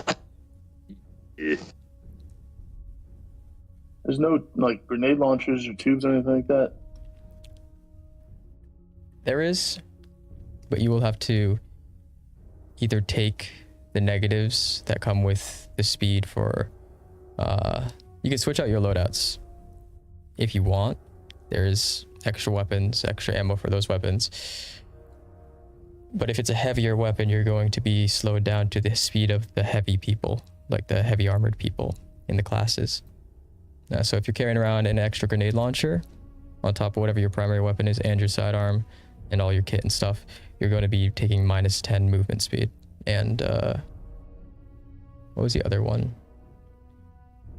I think it was just -10 movement speed. Yeah, I think it was it.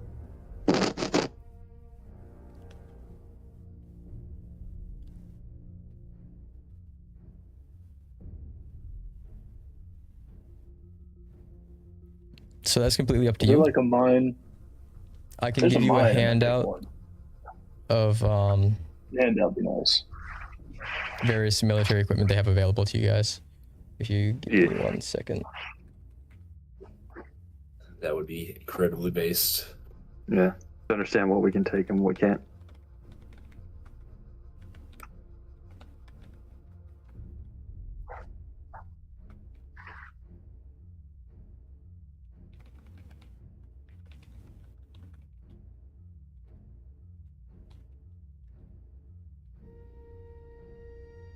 Actually, you said you wanted a grenade launcher, right? What weapon are you currently using as your primary? Shotgun. Okay, shotguns, in fact, do not have a grenade launcher attachment. I mean, imagine that on that one. Shit, if that you was the want me to wrong take trigger. Boom. Yeah, if you want me to take it, I can.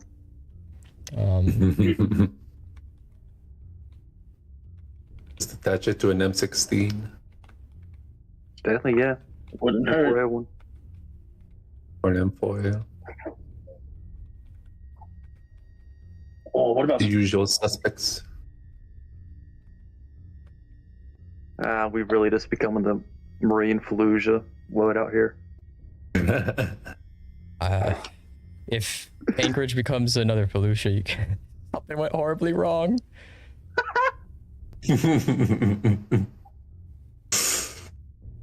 No more Anchorage.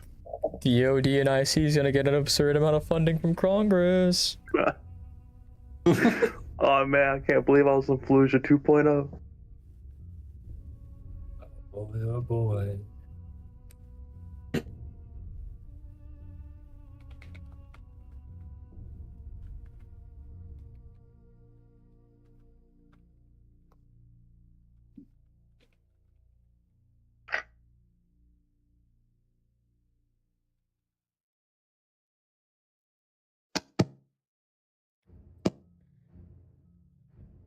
As you guys are digging through the armory, just Sloan kind of watches as one of the contractors walks up to him. This contractor seems to be some sort of PMC. Of what origin? Are any of you,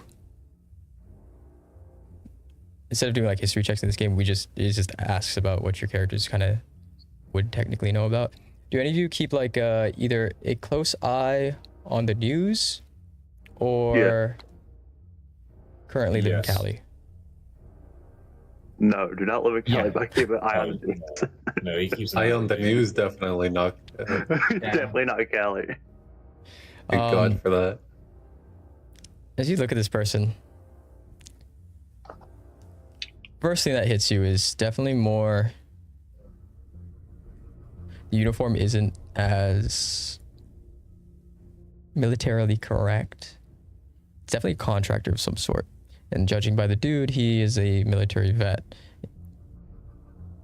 He's in an equivalent to OCPs, more of a white aspect, snowy type of aspect to it. But instead of any sort of military patch,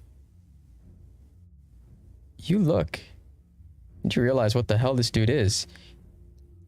He's one of the Silicon Valley PMCs, as he's got this massive rig on his back. As you all would somewhat know from the news, a lot of Silicon Valleys, even fucking Google, Amazon, have gone into military hardware.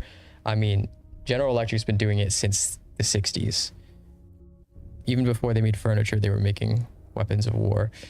Other companies have done similar things. I mean, same company that makes the airplanes you fly on makes the jets that shoot down those airplanes in conflicts sometimes. It seems like this guy is a PMC from fucking Amazon. I shit you not. Oh gosh. Oh fuck. As you Oh my kind of God, look he's at like the one of dude, those trauma teams. yes. Cyberpunk. You only heard really rumors about it starting up a few years ago, mainly to defend facilities for logistics and stuff as world tensions were heating up. They were hiring a PMC branch within these corporations to defend warehouses, to defend, server storage facilities, AI development firms, mainly because of things like Vigil and various leaks that could happen where China or Russia could steal a lot of technological advancements from these secured facilities. So they, in order to avoid any direct attacks like what Vigil was doing for a while against these AI corporations, they made their own PMC branches. And it seems like Congress is buried in one of their bills in recent memory clauses to hire Silicon Valley PMCs into conflicts to supplement their troops, like they did with Blackwater in Iraq and various other military organizations they do now, but this is just straight up tech conglomerates. Silicon Valley has greased the pockets of those in power and is affecting everything from policy to warfare now.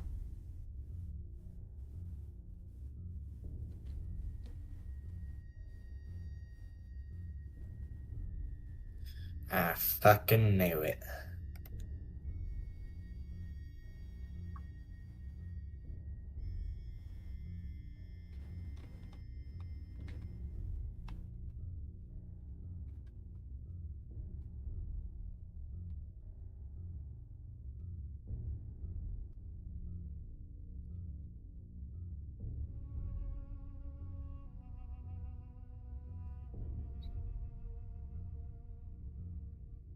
As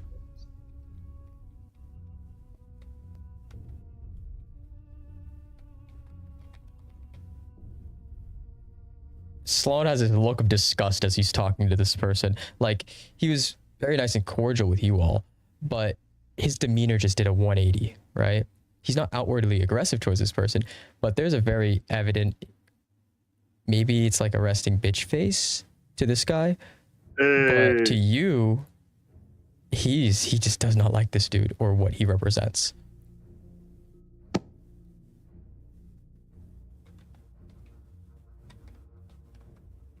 Can't blame him.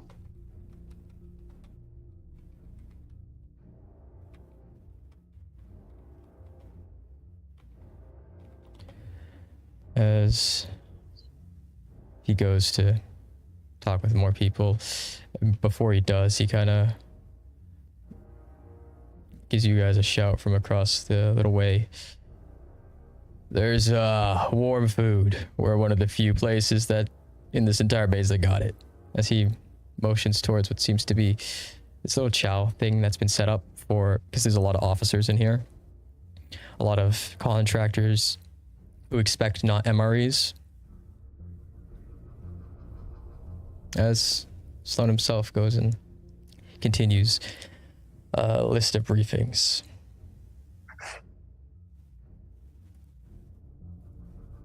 As he does, I'll get that armory thing to you guys now. And you just tell me what you want to switch out, what you want to grab. And I'll tell you if your kit's able to hold it or if you got to sacrifice something from your kit. But here is your list. Okay, thank you.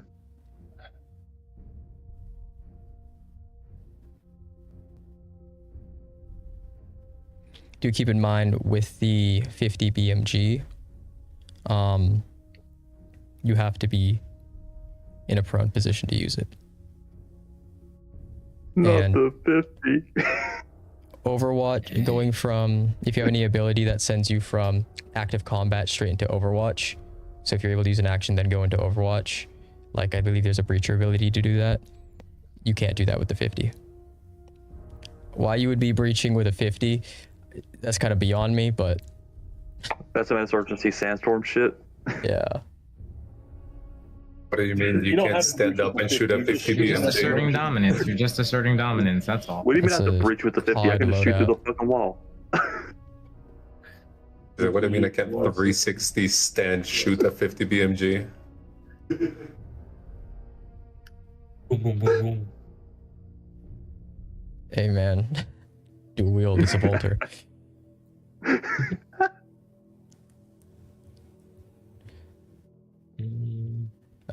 In addition, there the X amount next to it is how many of that item there is.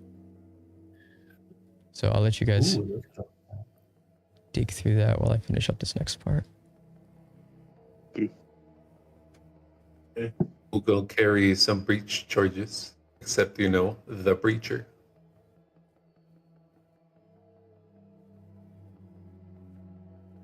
Can always take more charges. Always take more charges, I think, yeah. Definitely take some chemolites. We guys should take some dry snacks and coffee.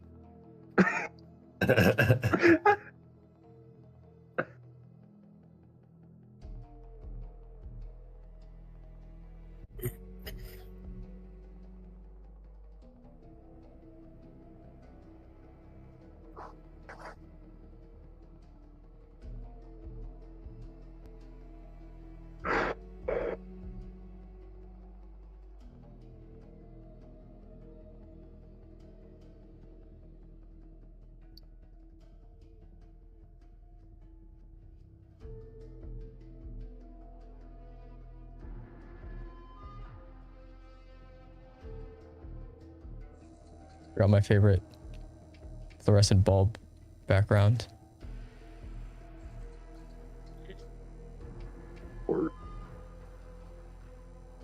Ooh, AED. IV access. I'm sure the advanced med kit that I have has quite a bit of stuff. Your advanced med kit's good to like. It's one of those big sets that's really in depth, can treat the majority of injuries that aren't instantly fatal. Like damn near up to 10 people for their wounds. But if you want to bring your kind of just make a for what you want from this, make kind of a list. Of course, if you're maxed out on grenades, you're kind of out of grenade slots. Is what we'll go with. Yeah. But anything else, make a little list and put it into Roll20, and then tell me what armor type you have, and I'll tell you what you're able to grab. If you're able to grab it all, The or if you can grab it all is with that like secondaries? small arms. Just that portion pertains to any sort of smaller caliber. Yeah, pretty much anything that isn't considered a heavy weapon like an LMG. So, you know, rifles, normal rifles fall under that. Carbines, SMGs, pistols. Whereas things like a 50 BMG wouldn't be considered small arms. Or if you're taking fire from M29 saws, you don't scream out small arms. You scream out, "That's a fucking machine gun." Trying to get the fucking cover. Right. Small arms fire inbound. It's a fucking javelin.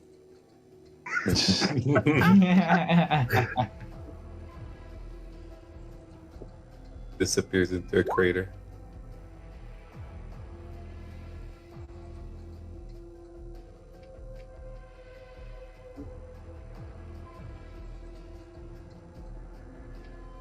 Are any of these flashbangs like a Ying flashbang? Let me check.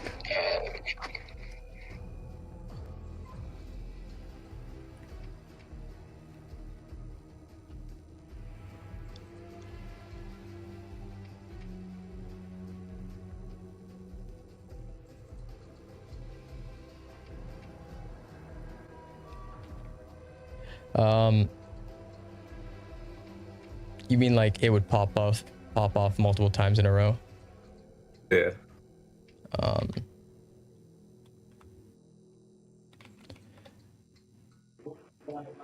A lot of these weapons you yourself have never actually used, but you would assume by the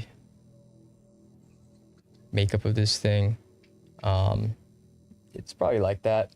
As you're looking at it, the flashbang portion kind of seems like the initial portion goes off and then spreads these small little canisters, from what you notice on the outside, with their own charges timed at certain intervals, maybe a few seconds each, maybe even less, for a continuous bang. So yeah, it would be like a longer Ying flashbang. Perfect. That's 8. I'll take a couple of them.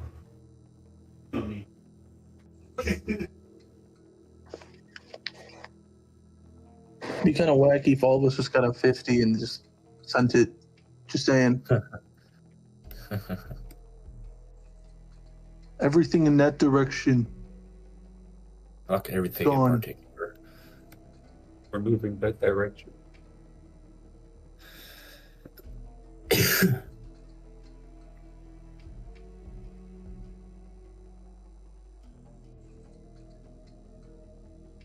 Doc, you're getting a AED. AED. And what was the other thing? Medium armor. Yeah, that's my. Oh, that's what you have. Yeah. Yeah. You can just grab the AED. Yeah, I just grabbed the AED.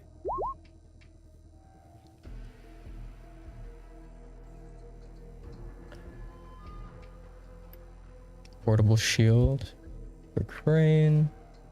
Let me check.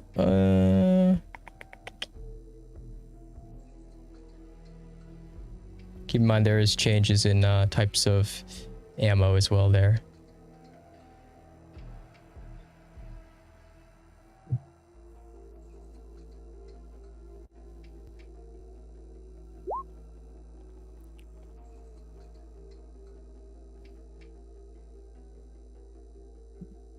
Which section is portable shield under? Heavy. Heavy.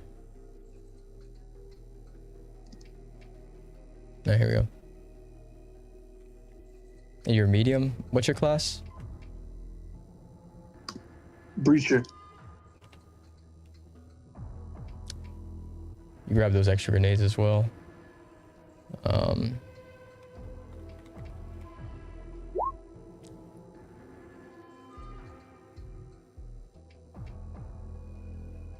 I would say with the portable shield itself,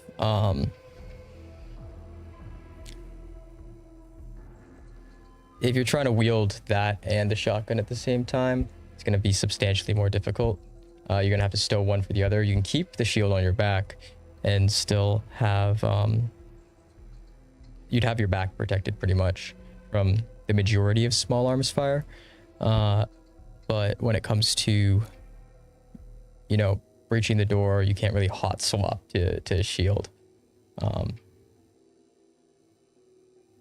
you can take it without taking the -10, I would say. But you're like on the upper end of where it would be -10, just solely because of how big these shields are. They're meant to block entire corridors and stuff. I'll take it just in case. Wouldn't hurt.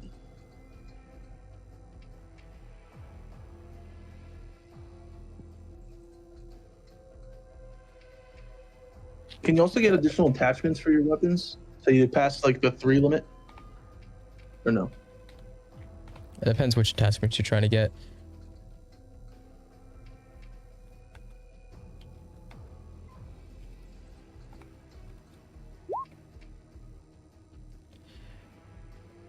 Scenarios, thermals. Yeah, you can take all those.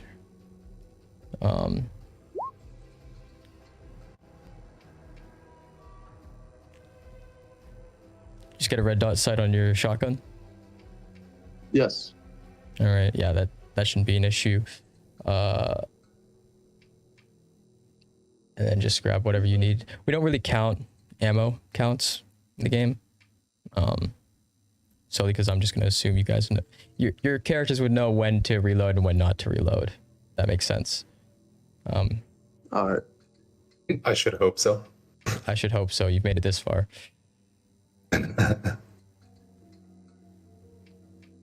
You guys reload? What do you mean it's not an action movie? Hey, look, I got 37 more rounds in this 8-round magazine. 30-round revolver.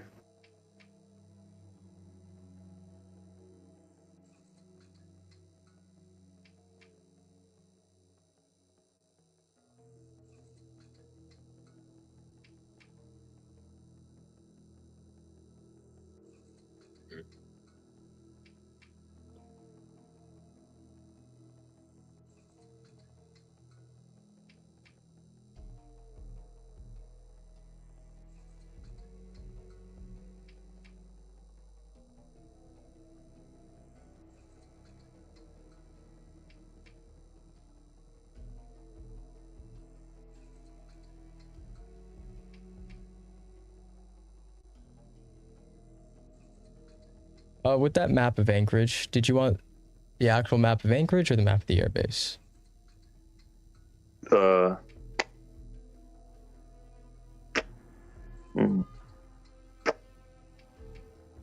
I would say, how close would we be? Far would we be off getting dropped off from the area of the airbase? You're going to be dropped off on the outskirts of the eastern side of Anchorage. The airbase is all the way on the western.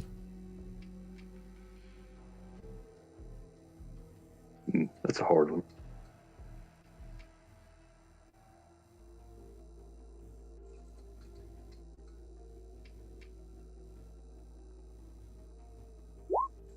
I do think, for all intents and purposes, the Anchorage map would come in more handy than the airbase one. How much detail does the Anchorage one have for the airbase? Yeah. Typically, civilian maps don't really show much about military bases. I mean, that's what I'm thinking. So it's either the area map or a compound layout, technically. I'm thinking the area map would be far more substantially useful.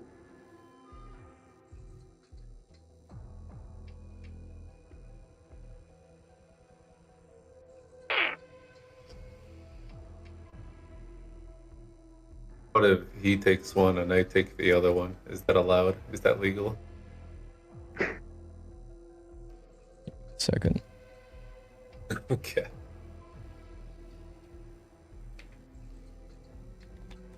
I really would like to know the layout.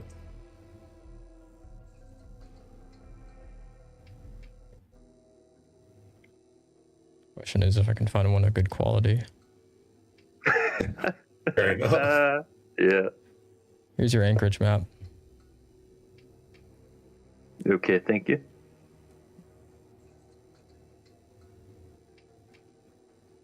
Then this is. Ooh, there you go.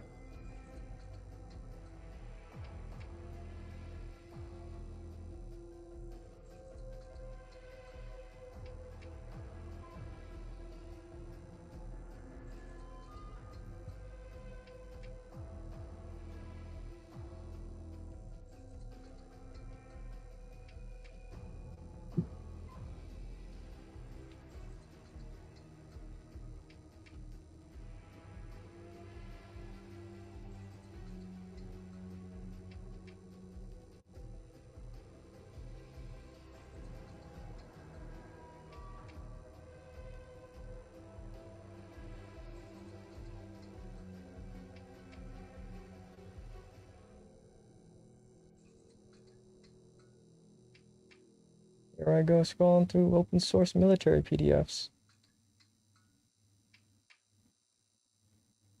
Just a regular day for War Thunder fans.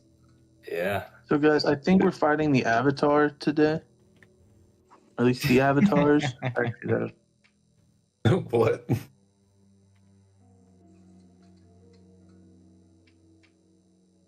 Since, Sloan looks like he has some experience in that department. Oh, yeah. Oh, I was I wasn't connecting 2 and 2 until you said that. Not gonna lie. You know, I thought the exact same thing when I first saw his image. That's it. We're going to space now. It's not. Listen, if you see the trailer of like the most recent one, humanity clearly wins in the end. Taken straight off a .mil website for your convenience. Love to see it. It's open source, man. Yeah, like as long as it's declassified, There's no I'll look OPSEC at on. Yeah, there's no OPSEC there. Yeah. Gets a call from a security manager. Fuck you doing? That dude's a Hey, you got any, contractor. like- He doesn't do much. Got any like them frozen ice cream sandwiches? Your Honor, I plead oopsie daisy. Do you ask the ice cream sandwich question to the person who's doing the chow? I'm gonna fuck you up, dude. No. I'm just gonna look and see. Just hopefully, like, ooh, maybe we can find one. There is no ice cream sandwiches. You are in an active war zone. Oh, You are I'm in the talking about United the States, freeze Felicia. dried one. Hey, you know, worth a Believe it or check. not, those do not come in MREs. American logistics has unfortunately taken a toll from World War II. Yeah. Maybe struggles. later in the war. Don't Or worry, when you we guys went to fight a when you go to war. Warsaw, it'll be all over the place. Don't worry. Yeah, we don't That's have. what I'm here for, guys. I'm here for them frozen ice cream sandwiches. We don't have the ships that make ice cream for American troops. Damn. Shit it. We in the business call roughing it. Did anyone take de-ice fluid, considering we are in Alaska?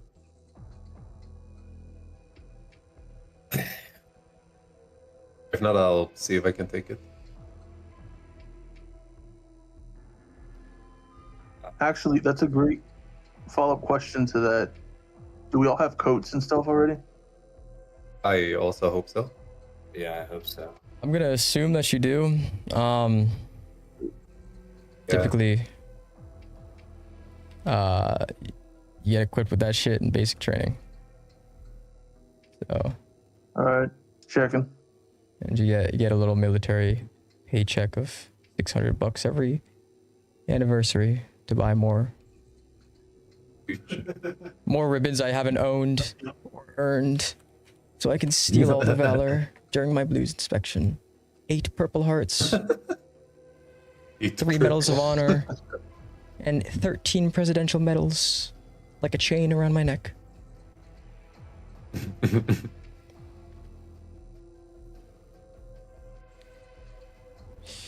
So, As long as we're not pulling up with desert camo into the middle of the winter.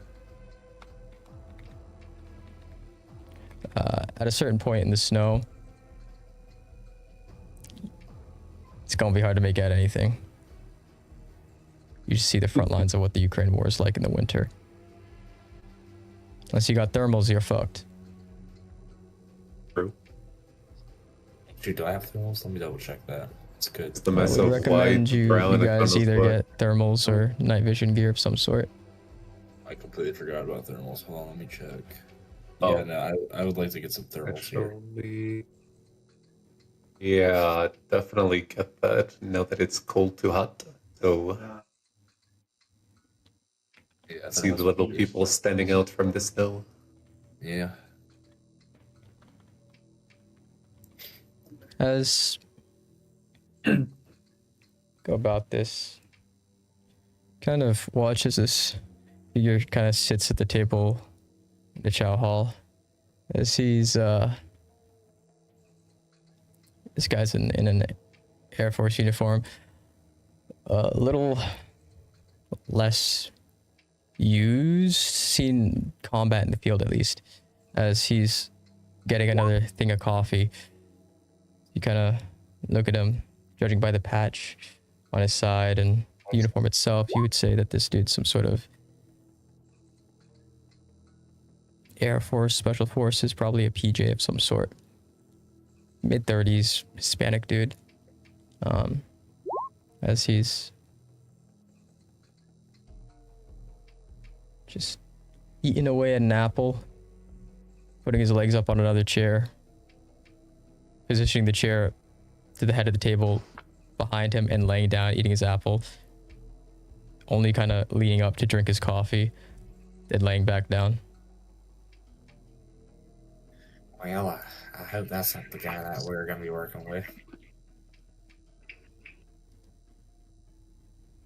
I got bad news for you, my friend.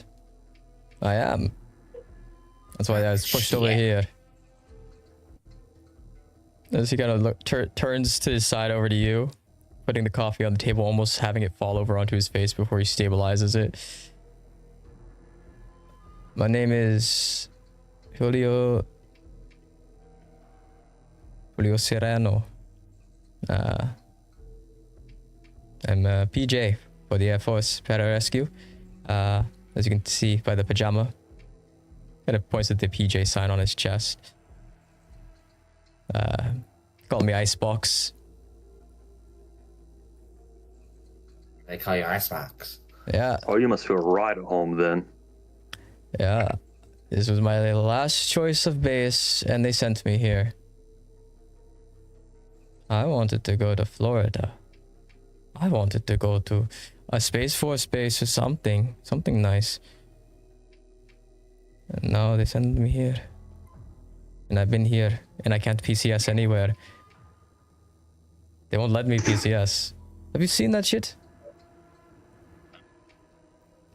You guys are Delta. You don't have to deal with the normal people shit. Fucking personnel, finance, I hate them all. So much. So much.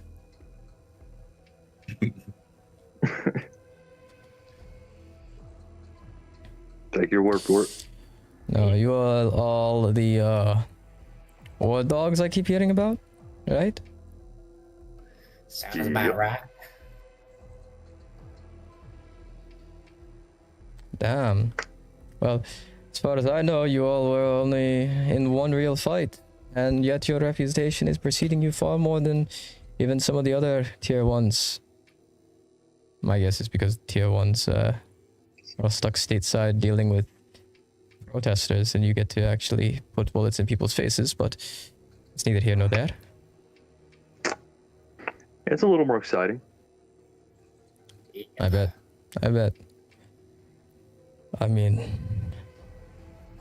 a lot of those, SEALs and the other Deltas, they go into town. I see them spend their entire, like, what is it called? The paycheck you get when you're on TDY. Allowance? Not allowance. Stipend! Their entire stipend's on booze. And they go out and they party. It happens all the time in Anchorage. A lot of vigil cells up here. God damn. Oh, they're all over the place. You should see fucking Montana. Oh my god.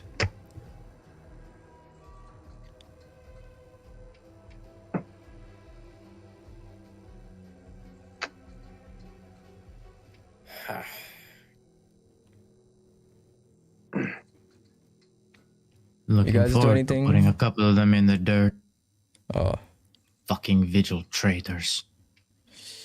Traitors to democracy is what the news say. But people can't decide if they're authoritarians, you know. They're Nazis or communists or white supremacists, considering half of them are of non-white descent, and then both sides hate them, which is the first thing I've ever seen the left or right agree on. At least in Congress. It's a goddamn shit show. It's like they're being dismantled very rapidly by our general here, and yet they were able to sneak a nuke inside of New York. That's fucking mental to me.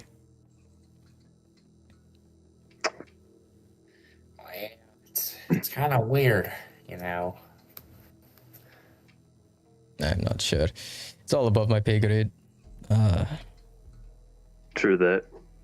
Yep. It's almost as if somebody helped them in. I think I it's would not perfect. be I wouldn't be surprised. surprised. Yeah, Jinxies. Yep. Oh, I didn't get a part of that. Oh. Yeah. Too bad, so sad. Pinch poke, you owe me a Coke. Well, I mean, you drinks with him, not me, so. Oh, yeah, true. Shit, I'll buy you a Coke. Just come see me after. Yeah, Coca-Cola has PMCs. Which big corporation doesn't have PMC at this point?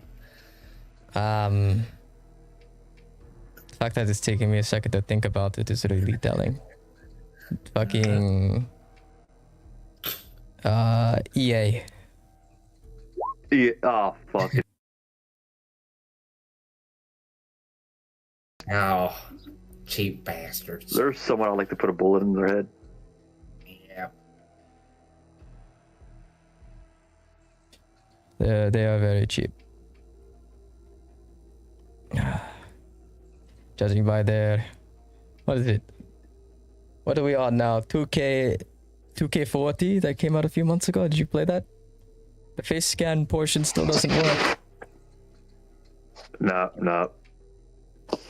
I ain't buying that It shit. made me Asian. They dropped another one of those drivel-ass games. Ridiculous.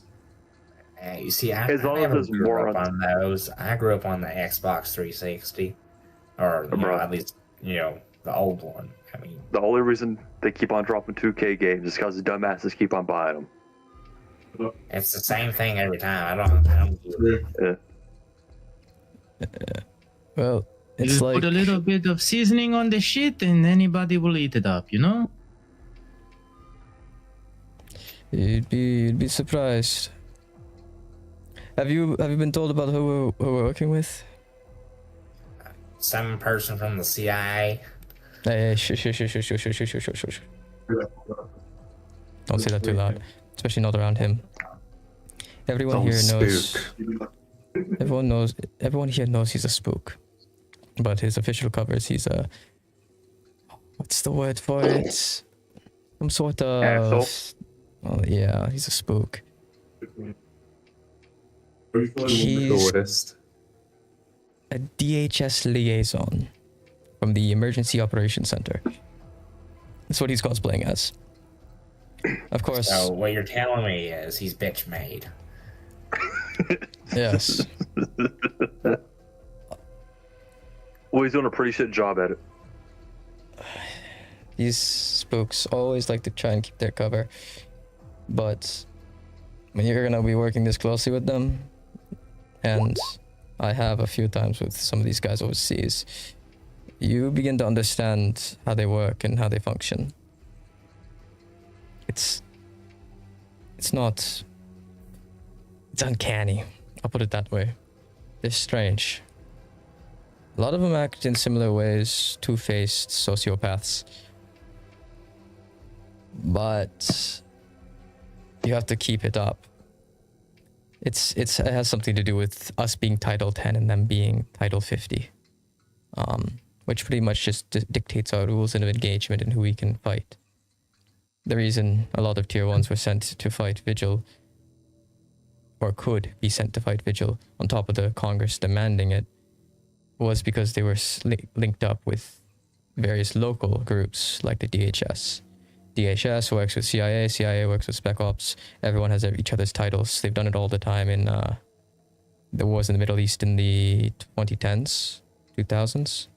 All the time. Now they're just doing it here. Instead of the CIA, it's the goddamn Department of Homeland Security. And the TSA and every other police force in the US. Won't be long before we're gonna be patrolling the streets of Detroit. And I don't want to do that. Oh no.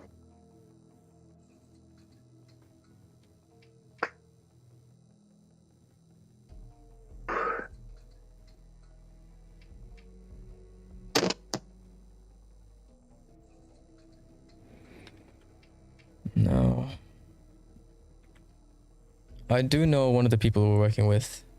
I worked with him a few times. We were on the same base here. He's what's his name? Captain Marcus Harlan. Goes by Tower for his name. Nice guy. He's a combat controller of some sort.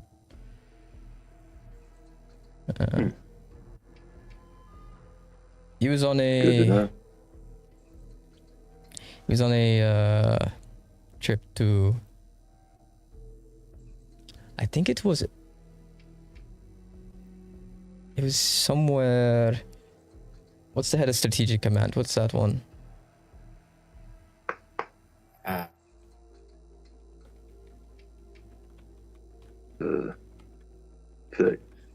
It was goddamn Offit. He was in Offit for some sort of TDY. Got sent back up to Allison on a C-130 and should have landed probably with you guys.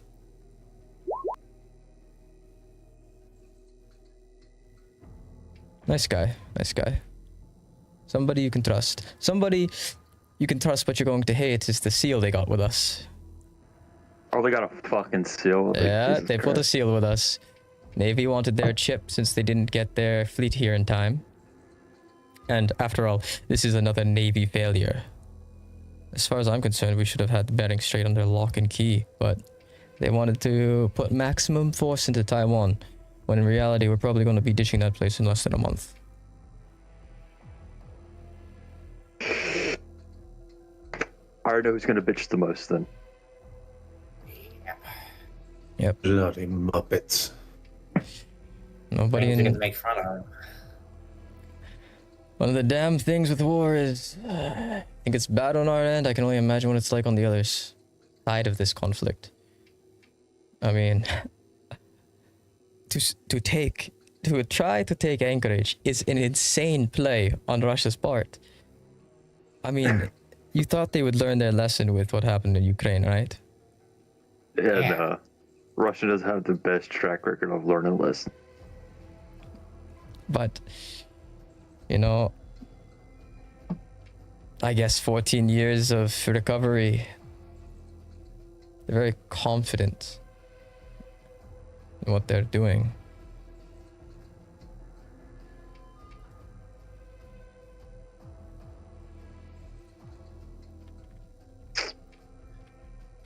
I think personally, Putin, even though he's an old man, would not be doing this shit if he was in any sane right of mind. I mean, sure, we can have a conflict in Warsaw. He took Ukraine. It's common knowledge that he wants to unite the rest of what was the Soviet states back together before he dies. He's on his goddamn deathbed. The old creep's probably living off morphine as we speak. But to divert forces through the Bering Strait and into Anchorage, I just can't wrap my head around that. I'm convinced it's probably some overly ambitious admiral or oligarch demanding this. That or the mad action of a demented old man. Wouldn't be the first time. Nope.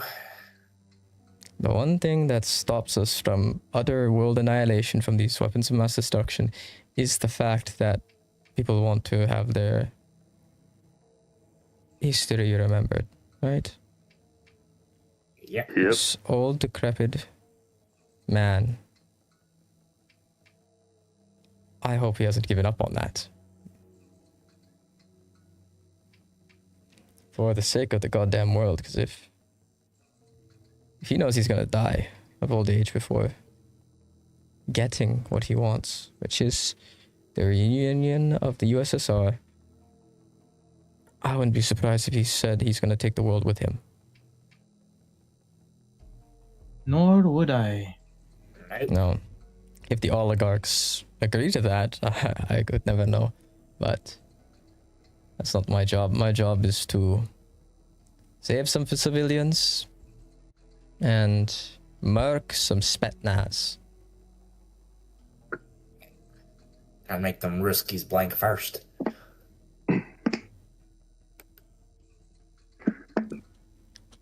Oh, wait, is that oh, that's Tower over there. Hold up. Tower. Tower, come here. I mean, sir, come here. As you watch this gentleman kind of walk over, familiar to some of you. It's the captain on the plane. Hey. This guy. So we meet again. Oh, how are you all doing? Ready away. We're in Alaska. What do you think? Freezing my fucking nuts off. You get used to it. So, Anchorage. I have to take that shit. Yep. Y'all heard anything about what's going on with the troops they already sent in? All we know right now is airbase, asset denial, air denial, and about keeping it from them getting a airstrip to prolong this conflict.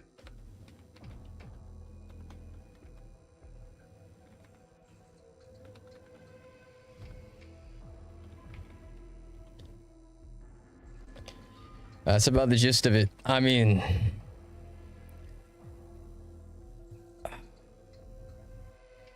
as far as I'm concerned, as far as I know, majority of what's landing there is fresh troops from their training halls in Siberia. So I wouldn't expect difficulty taking them out, especially since the majority of Putin's resources is being poured to his European theater. Yeah, and I sort of feel bad. Kids don't stand a chance. Yeah.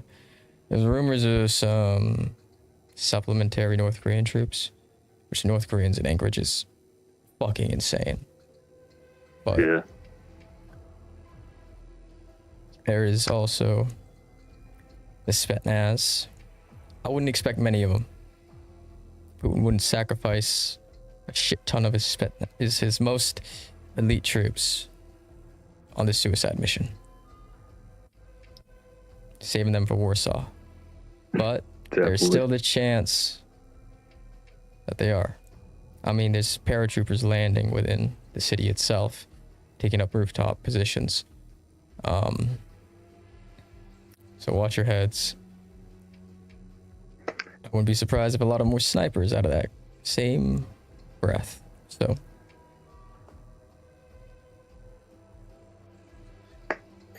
yep.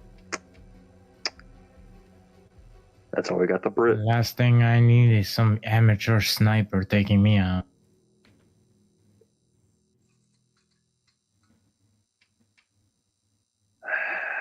Tell me about it.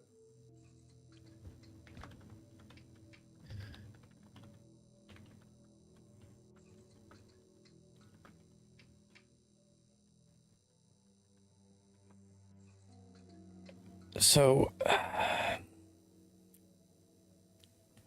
you're all the dogs of war? Y'all choose that name? Y'all do the whole barking thing? I know some of the devil dogs do that. No. Marines are fucking crazy. I don't know about them. I don't. Negative. Shit. I mean, It's kind of an elective thing. Yeah. He holds up his gun. I'll bark with this. That's the morale-based answer.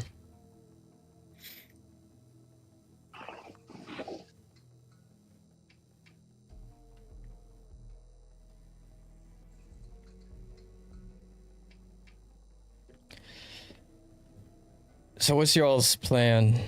If you guys come up with anything based off any of the other intelligence you might have gathered about this whole thing? I do know he's about to go make his speech and stuff. And that little fucking spook that he's got with him. He's supposed to make some sort of speech afterwards. Something about patriotism or something. But all I know is when the director of the CIA sends someone into your mission, it's not a good sign. It's not a good sign. It's like it's like one of them commissars that they had in World War II for them Rizkies. Shit, I thought you were gonna say 40K. I mean, You're not wrong there. you're not wrong, but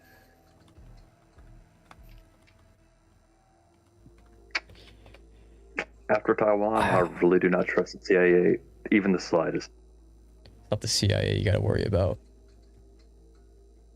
As I understand it, my time in the military, it's a lot of the conspiracies a cover up for a bigger conspiracy type of thing. is it the Illuminati? Illuminati. You talking about that rain thing? It's the rain thing, isn't it? That is another thing. I think that might have some bearing to it now that I've given it thought. Because it's the middle of May, right? Okay. And it's fucking snowing outside. Even in Alaska, that's strange. At least it'd be spring or something, but this is the longest winter we've seen. You know, like it's that cloud seeding, I'm telling you. I mean, there was a cloud seeding act back in 2014, but I don't know. Hey, I know UAE did that a while back, flooded Dubai. But There's one thing I think that happened in like Saudi Arabia that they made it snow. Holy shit. Yeah.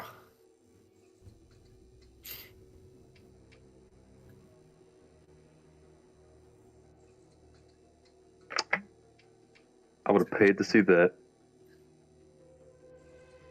They probably did it in Egypt too, I'm not too sure.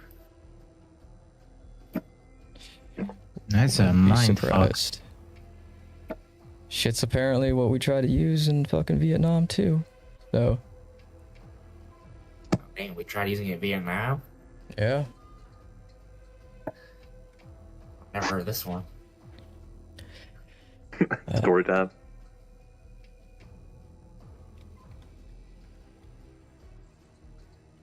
So back when we were fighting Charlie's, there was an operation called Operation Popeye. It's a real damn thing. Air Force carried it out to extend the monsoon seasons, pretty much disrupt Vietnamese supply lines, softened the road surfaces, caused landslides, all types of shit. Pretty much just straight up chemical modifications of the weather. And the CIA did that, sponsored by the Secretary of State, without authorizations from Secretary of Defense, Congress, or anybody. They just fucking did it. It was...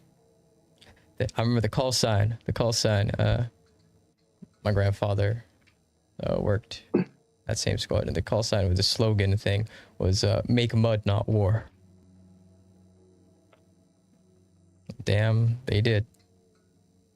When that shit came to light, there was a whole weather modification hearing and new legislation put in worldwide. A bunch of countries had to sign never to do that shit again. But now that the UN's pretty much on indefinite hiatus, and the Venetia fucking convention, Geneva, yeah, whatever, is pretty much on hold considering all the shit that's going on in like the Middle East. I wouldn't be surprised if China, Russia, or something's trying to do this shit to us. And damn, it's fucking working. You see what it's like outside in the middle of May? We already don't have many aircraft. Now those aircraft are going to have struggle getting back here, refueling, landing. We don't have the personnel to deal with all this shit this time of year. Hell, the people outside are pulling 36-hour shifts. That's the maximum amount of time you can stay on a shift per AFI. But that's not counting wartime.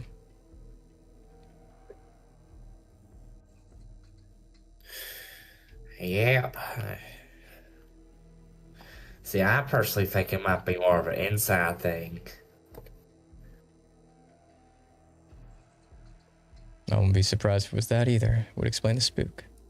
As you see Icebox kind of finish his coffee as he finally sits back up. Oh, did you hear? Okay, I got some juicy deets on this guy. I heard from some friends of mine. This guy, his actual name's Ian Blackwell, but people call him Ledger. He's they call him Ledger because he carries around this small black little notebook. He tracks every favor, asset, risk, like goddamn like balance sheet. He makes sure accounts get paid and accounts get received for an operation. Everything by the books. Dude is a Patrick Bateman among Patrick Batemans. There's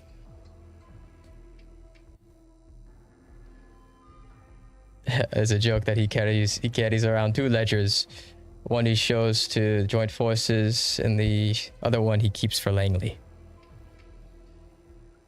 Sociopath. Ugh. What'd you say his name was again? Blackwell. People call him Ledger. Do you think he'll tweak out if we call him by his last name and first introductions? Or you want to test it? I mean, I kind of do want to test it. It'll be funny as shit. You know, fucking with the CIA operator. Do you? I mean, hell, but I just want to see if he'll tweak out. Well, test your theory out then. It's like when Oppenheimer wanted to see if the nuke lit up the goddamn atmosphere. Goddamn close.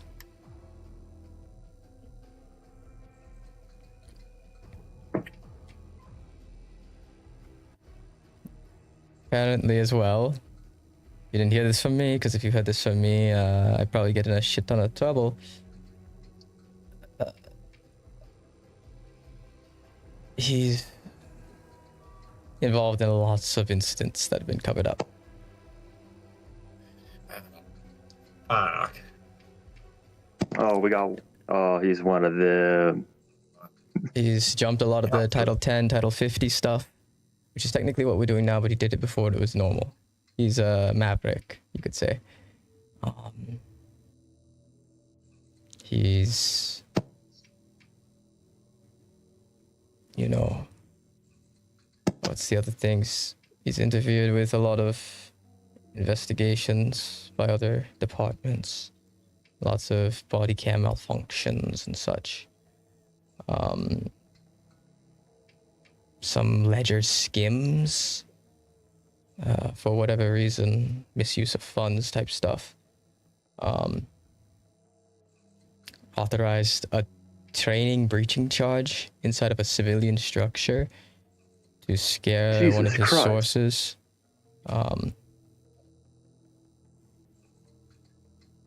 He's put people in exposed positions, low-level informants overseas to bait out higher-level targets.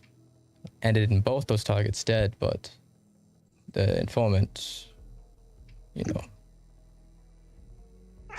know, no source protection. So you're telling me it's definitely worth trying to get him to tweak out for funsies. You can With all the try. shit he's done. I mean, if it doesn't work, it doesn't work. But I mean, All I'm saying is, if he gets shot, I maybe did not see it. Wow. Well, They call me Doc for a reason. I mean, if you get shot, who's gonna pick you back up? issue is this guy has protection pretty much from everybody that's important in Washington, keeping their interests in mind. So if he's the only one that shows up dead, that's gonna make JSOC look like it did something really bad. Typically, we're not so historically good at cover-ups. Yeah, tell me about it. What's No, this no about shooting a the psychopath in the cover-up? back. I never said I'm gonna As shoot you him. watch his figure kind of walk over as he does. Big burly guy, scruff on his face, the American dream of a man, to put it lightly. And you see that SEAL's patch on him.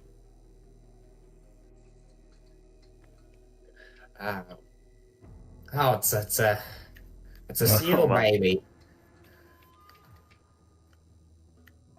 Yeah, there we go. You didn't see that part. It's all the DM notes. Just gonna look at him.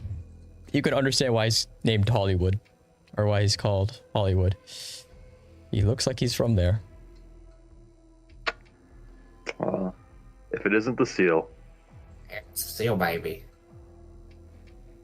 So this is like the war dogs I've been hearing about.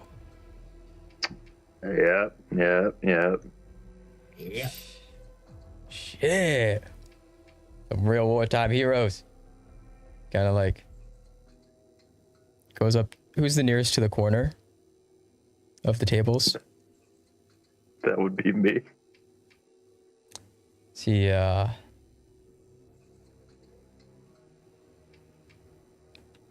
of gives you like a tap. He gives you. It's almost like a noogie, but like it's like the tap on the head. Just 2 taps on the head before sitting down. This chair sliding as he sits in it. This dude's built like a goddamn bodybuilder too.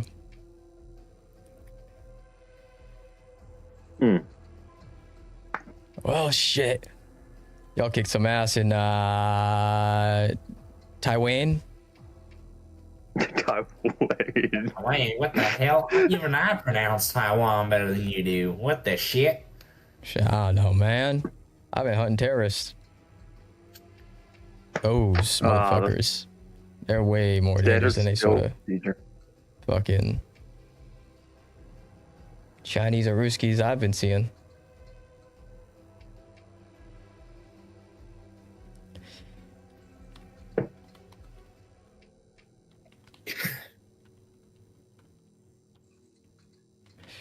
So, I'm sure you all heard the little briefs we've been getting, or rumors mill and stuff, right? You all been hearing that stuff? Here and there, yeah. I fucking hate this dude. Yeah. Y'all believe any of that shit? I don't know. I think, in my own personal opinion, that the government's using those cover-ups. He points to the icebox. Those cover-ups you're talking about as a way to actually keep people distracted from the fact that we're literally in the middle of a goddamn Third World War. Forgot about the first one. Oh, this is going to go swimmingly. What's your nickname? Hollywood. All right. So from now on, you are now known as Poster Boy. Poster Boy. Yeah, with a beautiful face Poster like boy. that.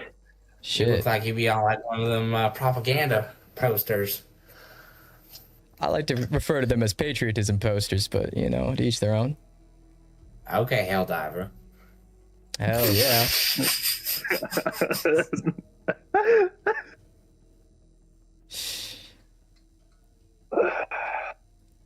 So why does he look like toast?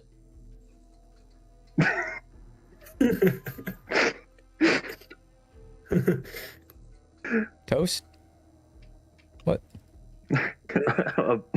You look confused. If you're smelling toast, you friend, you're about to have a seizure. I'm gonna take a seat.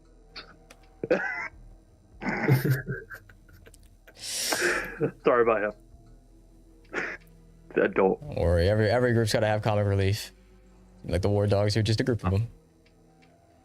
Oh, we got two. Boy, I got a few questions for you to see if you fit the vibe check. Yeah. Oh Lord. Shoot. He kind of leans back in the What chair. do you think?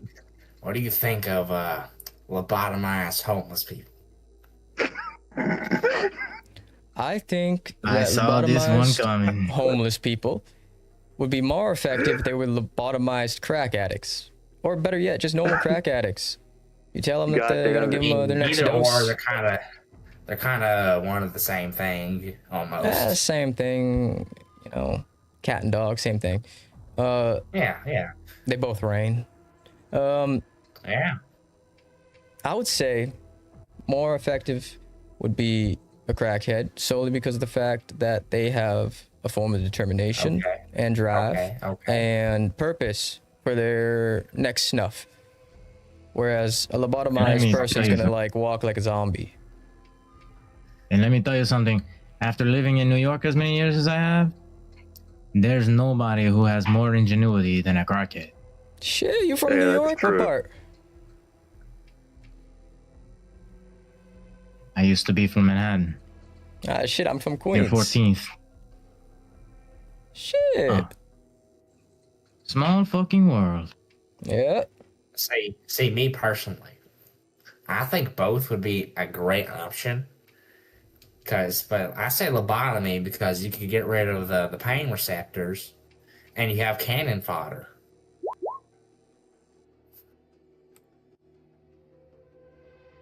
That's true. I guess. Oh shit, what time is it? Alright, we're about to get that brief. The general sent me over here to tell y'all that we're going to be getting that brief. Oh, thank God. Yeah. Something strange happened with, what is it? Comm links back to Washington. Jammer's been put up somewhere.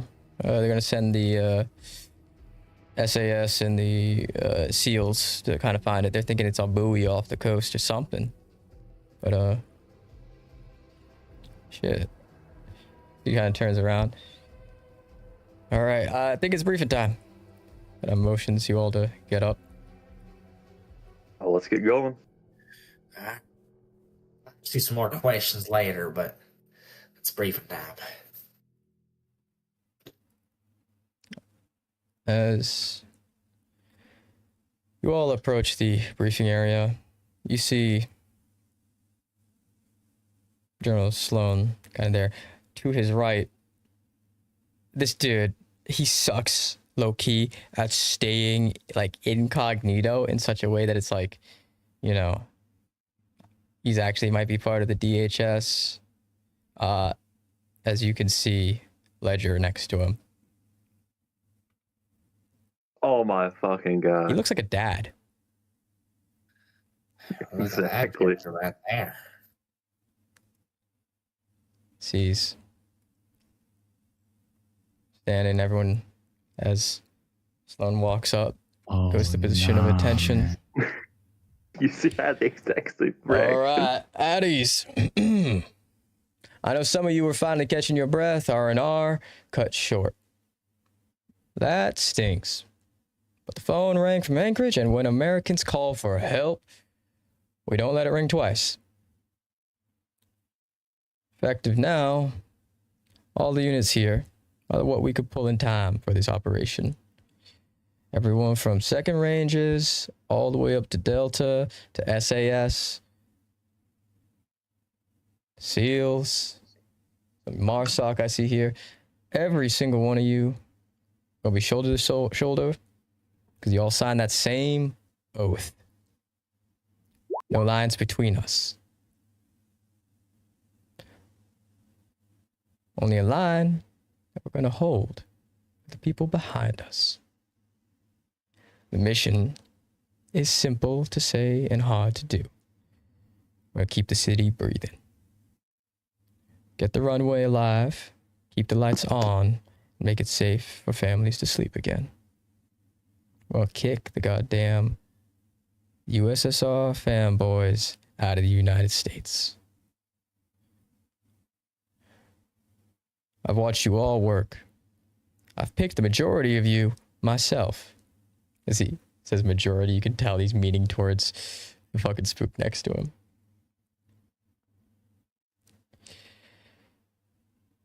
You are all professionals in the crafts that you do. You don't typically need speeches to do your job. But you'll get one truth from me. The entire country is watching. The entire world is watching.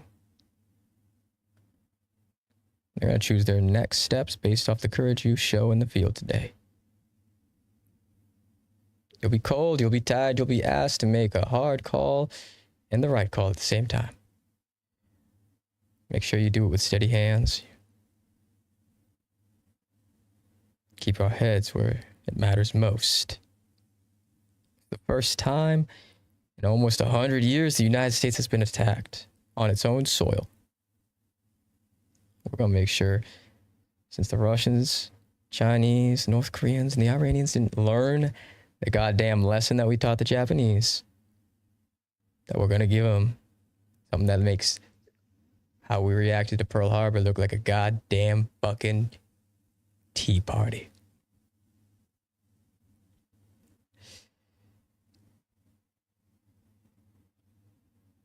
When we all make landfall outside Anchorage, we'll move with purpose. Some of you are going to be moving towards securing the power facilities. Some of you are going to be playing the part of distraction. We're going to be moving in our reservists and our guard and the remaining active duty infantry and artillerymen to the outskirts of the city to split this advance that the Russians are putting up. Inside the city, you can expect paratroopers of all sorts making their way within, fortifying places, probably killing Americans. But we're going to make them pay in blood. Each one of you. It's what it means to serve. Each one of you is the best of the people you represent.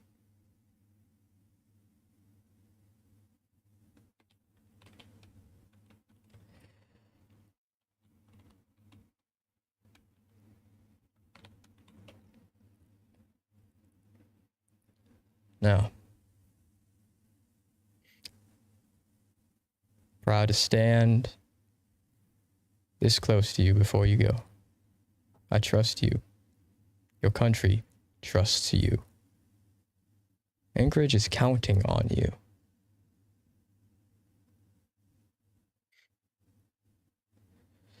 So, no less than 30 minutes, we'll be wheels up. We're going to send them back home. So people kind of do their little claps and their cheers.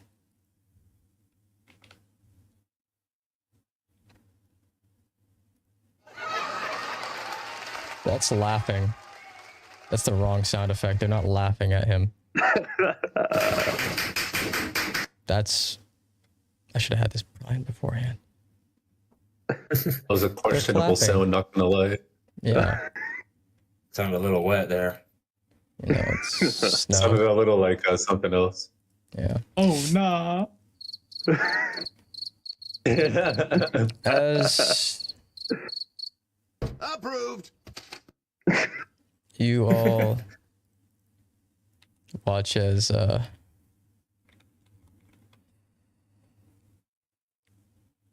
General steps down, and you watch as Ledger kind of walks up. He has not dropped the smile on his, oh my god, this dude, he is, even looking at him when he makes direct eye contact you as he looks at the crowd, the hairs on the back of your neck. Something is just off about this dude. Bro, he looks like a dad and he's a fucking operator. This dude is an absolute fucking psychopath in every way, shape, and look at that smile. Look at that fucking psycho smile. Yeah, He's psychotic. He is just getting pissed off. Look at him, honestly. Bro looks like he's considering how he could eat half of the crowd. He's looking at like numbers, man. Oh, I'm not gonna like one moment of this. Oh shit. Something about that guy's face just makes me really uncomfortable. Yeah. Makes me mad, man. Like I said, you think I can make him tweak out by saying his last name? He walks up And you just see this kind of split-second shift to like, for only a second, a resting bitch face. Then back to that normal face, but suddenly that weird vibe that you're getting kind of disappears. Oh, nah. Now he just feels like a chill guy. No, I don't know. I gotta restart the bot. Oh. I mean, maybe you're not sure about this dude. He's a little strange. As he's just a goofy guy. He's just a goofy guy. Yeah. He begins. Good evening, Anchorage, and those of you who are here to save it. My name is Ian Blackwell, the federal liaison to your EOC, Emergency Operations Center. Tonight, a critical mission is underway in and around this city, as we all know. That is you.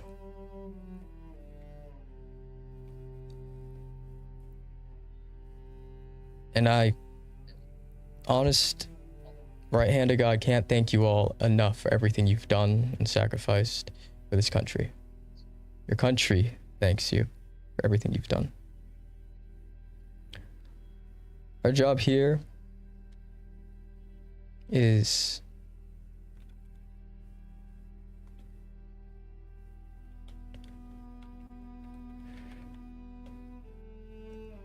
difficult.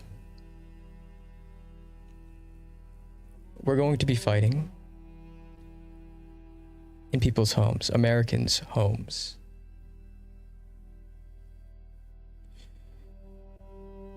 This ain't gonna be the movie kind, this is the real kind.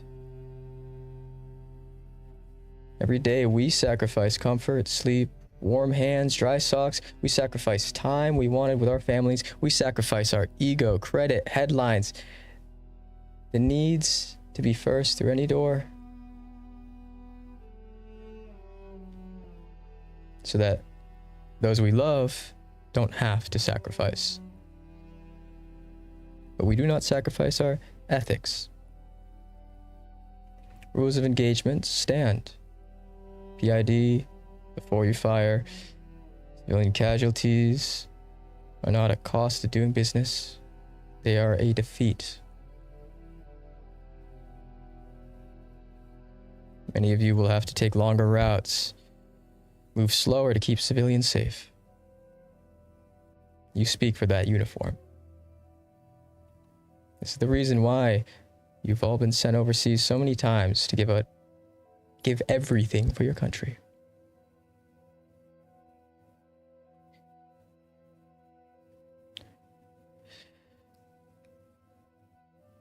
Sacrifice also means discipline. When your sergeant calls you to a window, you don't run. When the medevac says hold, you make space and hold. When the neighborhood needs quiet to move a generator or a child, you eat the delay and protect the corridor. We lose a step, we do not throw bodies at the gap. We solve the problems. Someone goes down, we bring them back. No one gets left behind in this weather, in this city, on this night. You won't get applause out there. You'll get sleep, bad footing, and one chance to do the right thing. That's enough. The world won't see your faces, but they'll sleep because of your choices. And give me your patience, your precision, and your quiet courage, and I'll get you the time and the access that you need.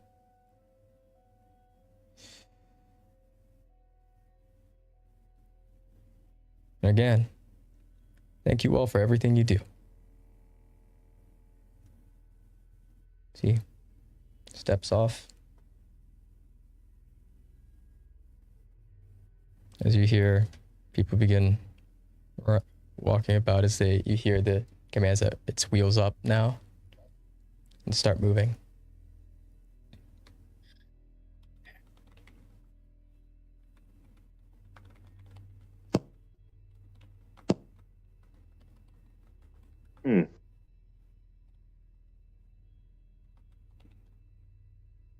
As people begin to slowly file out towards the vehicles, and Sloan is quickly taken away by what seems to be a group of higher ranking officers. Higher than you, at least, not him. No, let's see. Blackwell begins walking towards you. Oh, brother. I think I could cause him to tweak out. He introduced himself.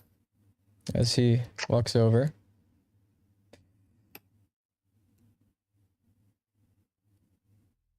good evening.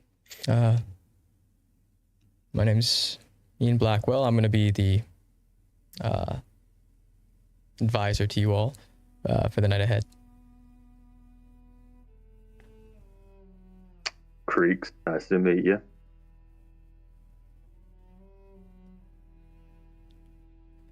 As Hollywood walks up, and you hear him as he passes by you, the word under his breath, very, very lightly, cover up, as he goes up to Blackwell.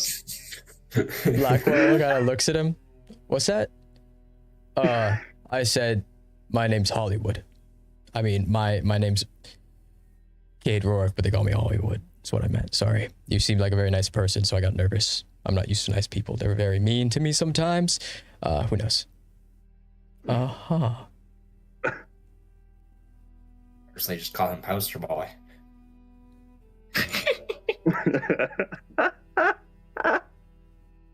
Wait, it's poster, not toaster. I get it now. Well, as he goes to shake everyone in this group's hand individually. Oh, he's that kind of psychopath. Oh. Doc is just gonna grimace as he reluctantly shakes Bro's hand. He'll shake it. Spotlight shakes it gingerly. Raven does a firm handshake, never once breaking eye contact, even though he is wearing half sunglasses at this point. I'm gonna give him a nice firm handshake. My lazy eye blinking like crazy, but my main eye staring at him with intense focus, not blinking once. That's not unsettling at all. Me crazy with crazy. All right. Well, so true. Match that energy. It's a pleasure to meet you all. Wish it would be under better circumstances, but the things we don't get to choose. Indeed. Gonna assume the highest ranking among you is the captain, I see.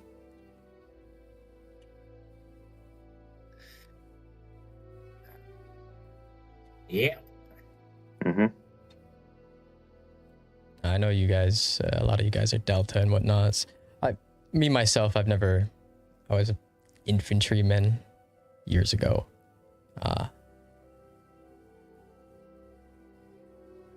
You guys do the whole command structure thing? Sometimes.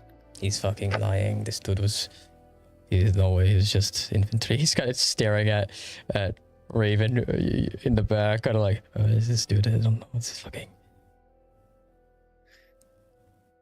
Hey, Mr. Blackwell, I got a question for you. Oh, shoot. So, like this is not really like a serious question. Like, you don't have to answer if you don't want to, but like, on a scale of 1 to 10, how much would you say you are on the spectrum of autism? Autism? Oh my god! I mean, I think everyone's on the spectrum just a little bit, you know? Well, I mean, like, how would you like personally rate yourself? 100%. As he kind of pats you on the shoulder. Oh shit! Oh, jelly shit! I thought I was alone. I thought I was alone.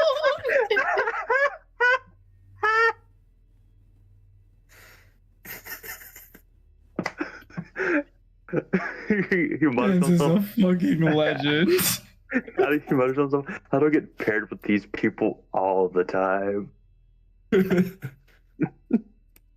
Well, with all those introductions out of the way, why don't we make our way? Yep. As you step out into the snowy area once more, and outside you see the various vehicles that are taking off in various directions off the airstrip, kind of waiting out there, and you see yours, armored with a turret on top. As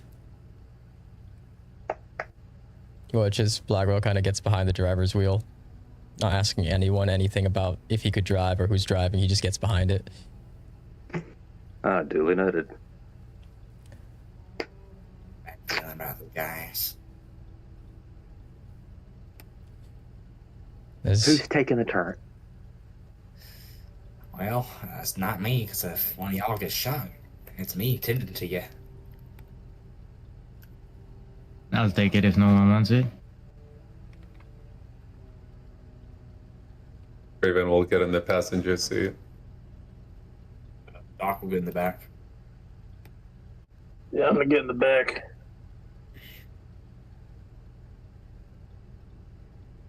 You can already guess what we're gonna do.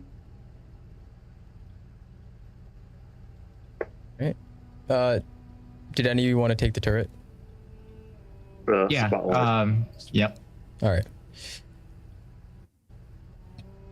As you all load in, things at maximum capacity right now.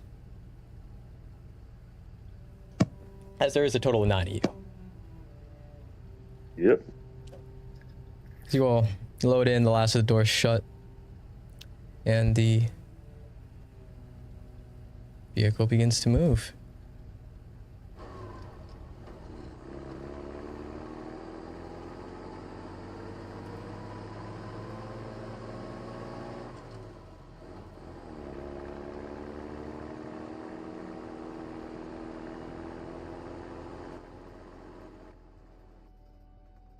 Well,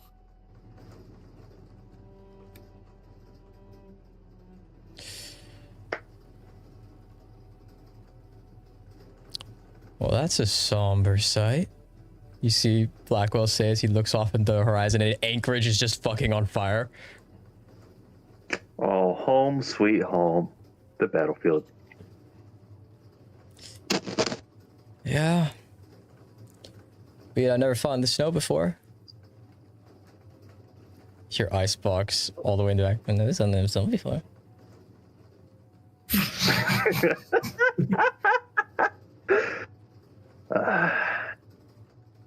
He'll just stay quiet and pull up his half mask, saying shit.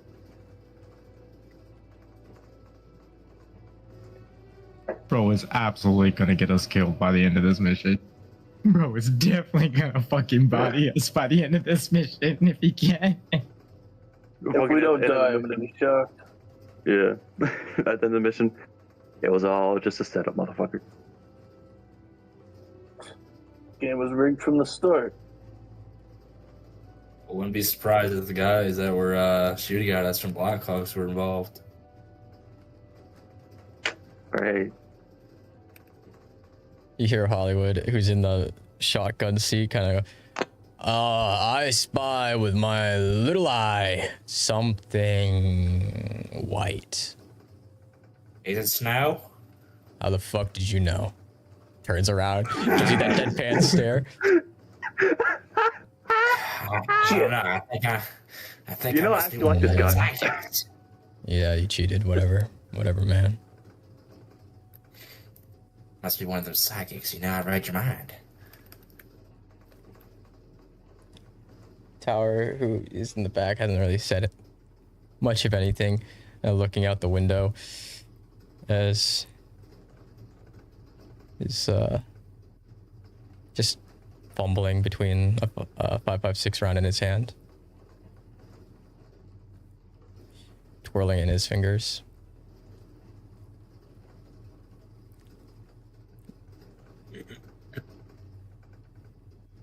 Hey, turret.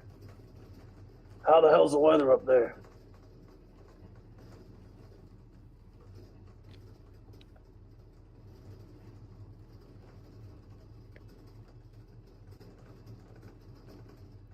I don't think he can hear you. Shitty. Oh, there he is. Really fucking shitty. Who would have guessed? Ain't that some shit? Blackwell kind of turning on the wipers to get the snow off. Yeah, it's a little weird that it's snowing this badly. I don't know what the hell's going on. Sorry, heck is going on. We're in the middle of May. You could drop a few F-bombs around us. We don't mind. Oh no, it's I used to curse like a sailor when I was younger. I'm trying to make up for that. To yourself. Damn. He'll pull up the Anchorage map.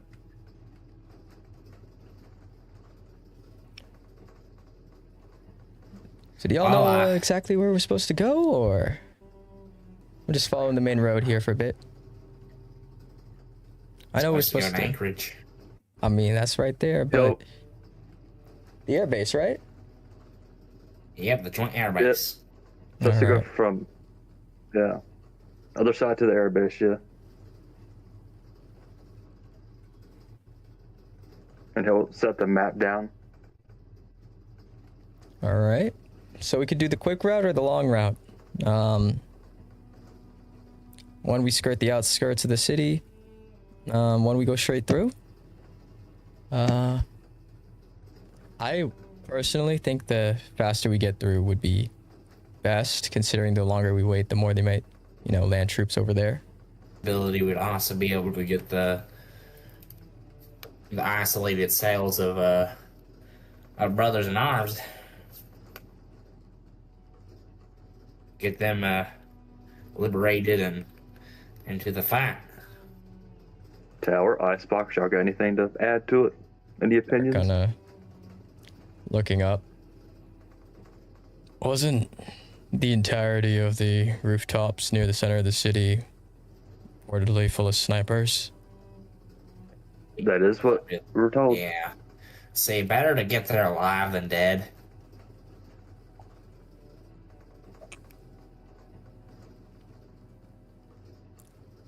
I think that we should do the opposite of driver friend. Here's what's saying.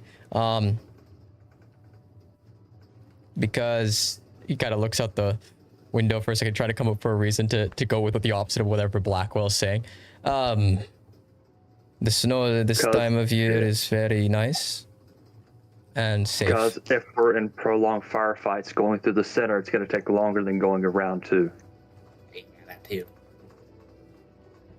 Yeah, want to get there alive and on time, I guess, but I think we're not really accounting for the firefights we might be getting into if we go into town. It's just Hollywood tries to recline the seat, but realizes these things don't recline.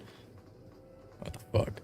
I think that we should get into a gunfight and show these motherfuckers who's boss.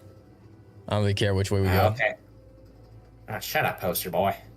Hey. Well, we're probably going to get into plenty of gunfights at the airbase. It's a goddamn blessing that the last thing these conscripts are going to see is a poster boy shooting them. I mean, you're not wrong, but it's not really glorifying of a poster boy to go down in a firefight with a bunch of conscripts. I ain't gonna go down. I've never been shot once. Don't test your luck then. Shows. Yep. I don't know if he's making it back, guys. I'll be fine. Don't worry about me, man. You should worry about the goddamn chatterbox in the back. Points towards Icebox. That dude's gonna give away our position with how much he mumbles.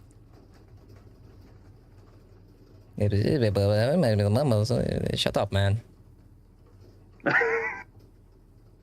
This way, I'm trying to. I think I have more confidence in Icebox right now. Alright, guys, which is it? We're coming to the exit off. We're going the long way. Long way? We are going the long way. Yep, I approve of the long way as well. Alright. He takes a turn. He does it they're gonna expect us very, from anywhere. very strong turn. Jesus Christ. The damn, you feel as if the vehicle's almost on like the left two wheels as he does this. Damn, Lester Blackwell, who taught you how to drive? You just hear Spotlight in the background. Carajo! Oh, these roads are a little slippery than I thought they were. My bad. Careful. Damn, even my granny drives better than you. Holy shit. Well, that's great for your grandma, I guess. Wasn't meant to be a compliment, but she's dead. No. It's all about how you take these things. You roll with the punches.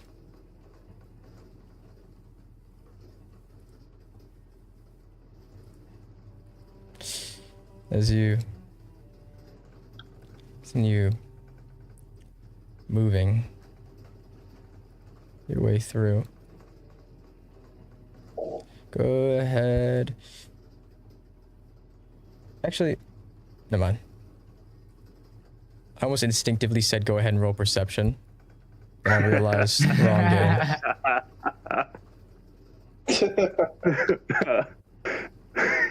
It almost caught him. Oh shit. Can we just say that we all saw it? The power of friendship.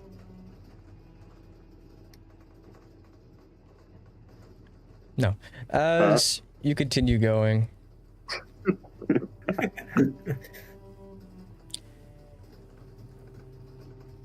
begin to see the mass evacs in the opposite direction of where you're driving.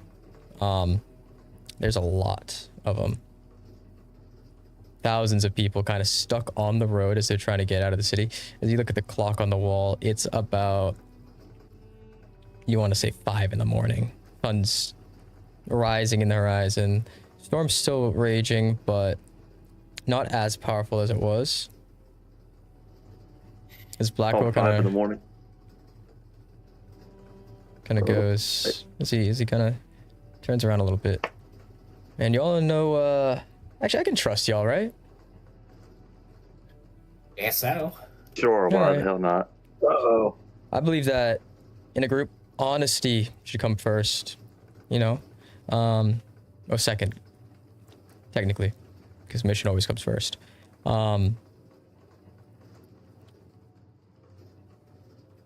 So this might sound like a big thing, but I'm not actually part of emergency management. I was actually sent here by the CIA. Yep. I know that might come as a shock to a bunch of you guys, but that doesn't change anything when it comes to the mission. That's just they always tell me to put a cover, you know, especially with some CONUS stuff. But I want you all to you know, see me as a trustworthy ally.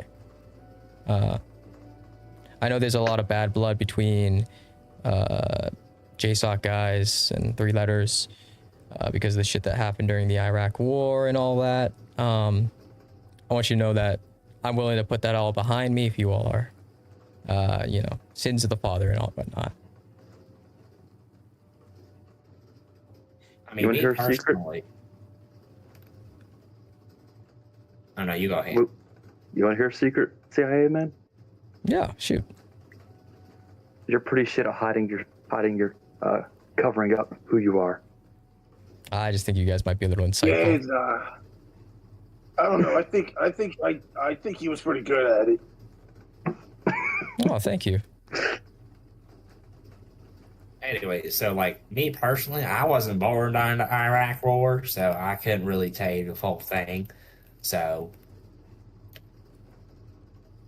I mean, Well, I don't know. There's a lot the of whole bad things that gist of happened during that. A lot of secrecy when it comes to certain things. Some of it less essential than others. And I think that I personally think that we as an organization need to keep a level of secrecy, but not to the extent that they were. Hence why I'm telling you all what I am. But, you know, doesn't change much about our mission. I'm still here to support you guys. They're only wanting me here because this is a domestic mission against a foreign adversary, and people in my chain of command are a little stressed about it, as I imagine you all are. I'm kind of excited to shoot a Ruski or two. Hey, that's a good way to deal with stress. Anyways, so you said that you're Gotta here. keep him off our land. You said that you're here because of your chain of command is a little stressed out, right? Yeah. Is there like any other reason other than just that, or? No, a lot of the vigil stuff's got a lot of people on end. I was originally assigned to that. Helping out guys like you when they were primarily stateside. But because of what's happening now, they think that vigil might be involved somehow. It's a whole bunch of hullabaloo I don't really buy into. Anything kind of sounds like fear mongering to me to get more funding from Congress and whatnot. Lots of the shit the big guys like to pull, you know? Mm-hmm. But as long as the mission gets done, you know, it's all that I'm worried about personally. Yep, time to make them Ruskies blink first. That's a way of saying it. I haven't driven one of these things in forever. Last time I did When did was, you first serve? Oh, I started off as, believe it or not, one of the gate guards for a base in the Air Force. Transferred over to Raven, which is like the group that protects planes and shit on airfields.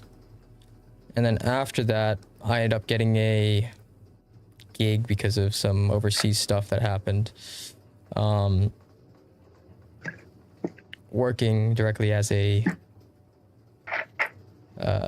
TAC P within Special Operations Command. Did a few missions here and there, nothing noteworthy. But because of my experience, I was able to land a gig at the CIA. Pays decently well. Still taking in that government stipend. Get to travel with my family, which is nice. Just came back from, what was it, Costa Rica? Spent a year or two down there. How was that? Yeah, it was alright. Any highlights, any lows, or anything like that, or? Lots of cartels, and I tell you, first 2 years in the CIA, they'd have you dealing with the worst of the worst to desensitize you to it. Say it's gonna change you as a man. I never really felt that after my 2 years. I see. Yeah, I never really traveled outside the country until, well, came wartime, so It's a different. Civilian travel's a lot better. I'll put it that way. oh, I'm sure. Yeah. And I wonder what the world will look like after all is said and done. You know, what will still be around, and you know, the countries are still around, and all that.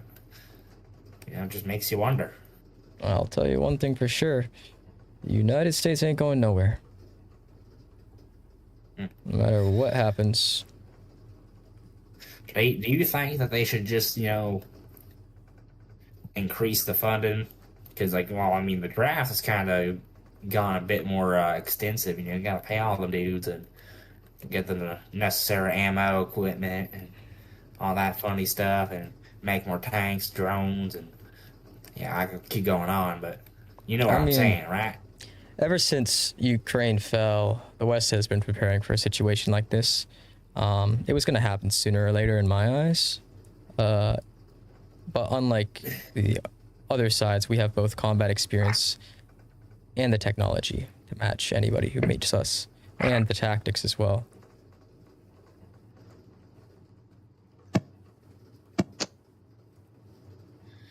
Yep.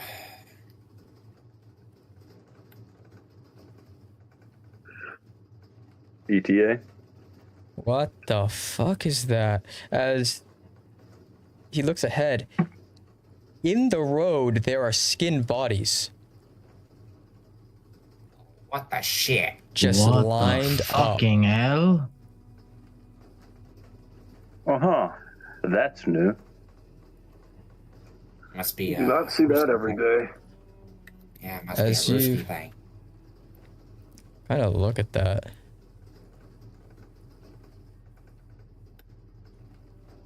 Moving in the area next to it, see what seems to be like a crying dog near one of the bodies.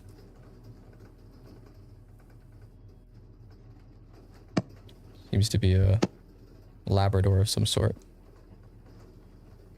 Always.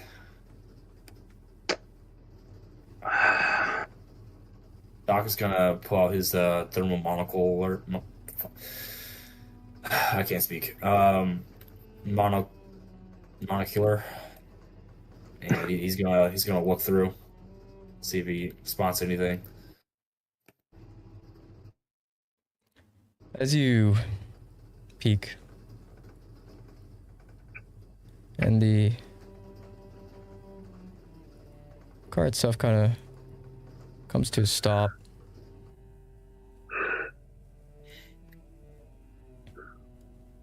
As you look around, thermals on the body are still hot. These bodies are fresh. Shit, they gotta be close then. Yeah. As Hollywood kind of looks Stay on out. alert, boys. What the fuck? I don't think it's safe to be stopping. We gotta keep moving. As much as I love my little puppers, I ain't gonna, you know. If this isn't a trap, I don't know what is. Yeah, keep your hands on a swivel. Get your thermals out and look around, see if you see anything. There could be an IED or what the fuck they have on the road. Everyone roll D10. Oh, Lord. As you watch Blackwell kind of on one side take out a radio that was underneath his jacket, and on the other with his left hand writing down something in his notes. This is Blackwell encountering skinned bodies of some sort in the road. Whatever they sent here has been through.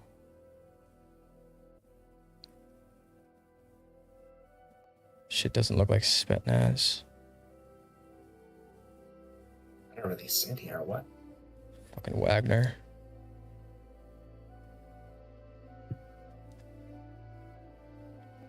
Copy. Alright, we gotta dismount. Of course, yeah. Why do we gotta dismount? Typically they like to hide bombs in the bodies. Korean boys. I wouldn't be surprised Sick if fucks. I wouldn't be surprised if a lot of these roads were already trapped with anti-tank and anti-personnel mines. Our best bet, He does make a good point. under my opinion, is we move as cautiously as we can through the alleys and attempt to close the last distance. We only had a mile or two left before we hit the place.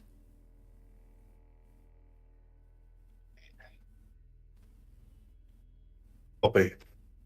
Yeah. Yeah, fuck me. We're all gonna fucking just gonna walk out and get shot with a sniper. I'm gonna fuck. As you watch Icebox kind Better of open chances the than door and fucking walk running over out. mine. As Icebox looks towards tower. What are the odds I sniper check you right now, huh? Funniest shit ever.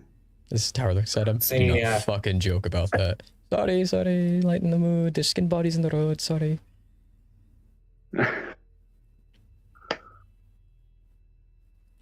I say it's very likely. Raven. Spotlight. Keep watch overhead.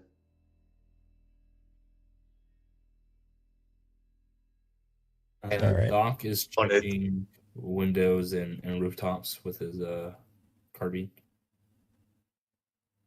And checking any place where I would position myself. Using that thermal sight, you know. As you kind of look up to kind of see anything you might see.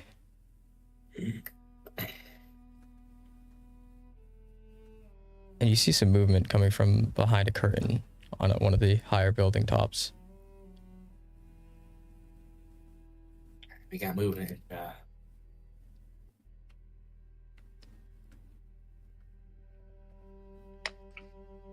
I call it wherever it is. Yeah. It's third floor, second window, wherever. Got it.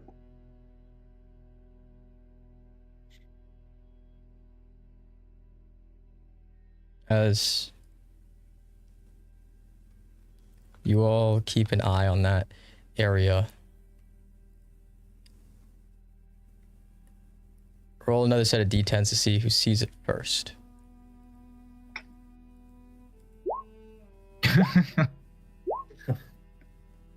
Oh, we know who saw it first. Yeah. We know who didn't see it at all. I saw it second, and Doc is still thinking about lobotomized homeless people. Spotlight, you see what seems to be first a piece of metal and then a glint. He quickly and quietly calls it out to the party, performs several hand signals to alert them to the exact location where he notices the glint.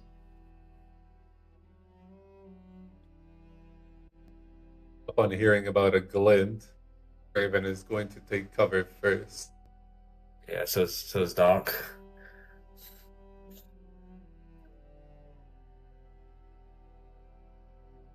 As you all, everybody's taking cover either behind the vehicle or to the sides in the alleyways. As you watch the glint kind of move across, slowly getting brighter, and you kind of see it, this ray of light tracing across the ground. Not a red dot or anything, just the glint off of the break in the clouds off the scope. This is a sniper. Judging by Spotlight, how proficient are you with like weapons in general? Are you like a gunhead? Yeah. Judging by the size of that damn thing, it's a 50. That thing's gonna go straight through any cover if he sees you. Anything short of 3 or 4 Pizza layers. just cut out, like, literally. It's a 50 cal.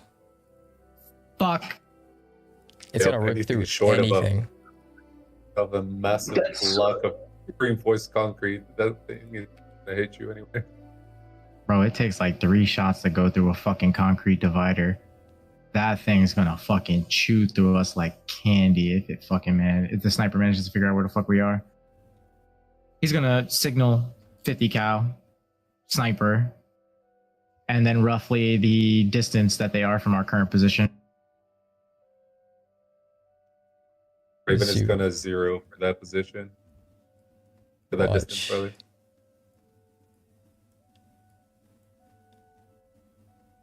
As you try and 0 in, as the glint kind of leaves and goes back down the street, you kind of attempt to 0 in before they see you. Go ahead and roll a attack if you're going to start shooting.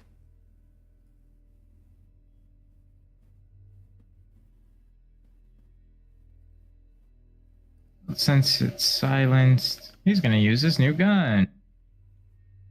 Yeah.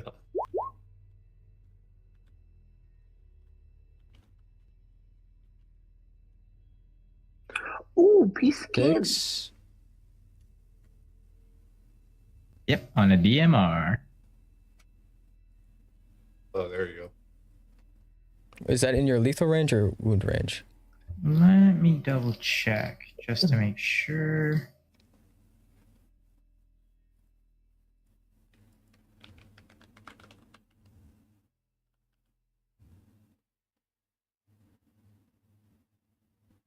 Lethal 762. Indeed it is. Or was that? I had it open then. All right, let's see if his armor save meets.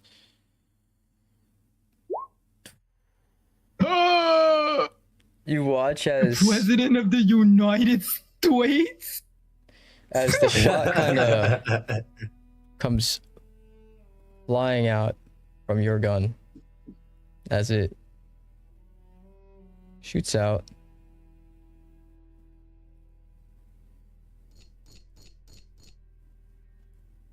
And you hear that very audible sound of it striking flesh before the pretty much stick that's sticking out the window is moving in quickly in that direction of where the shots came from. Attempting to figure out where those shots. Yeah, go ahead.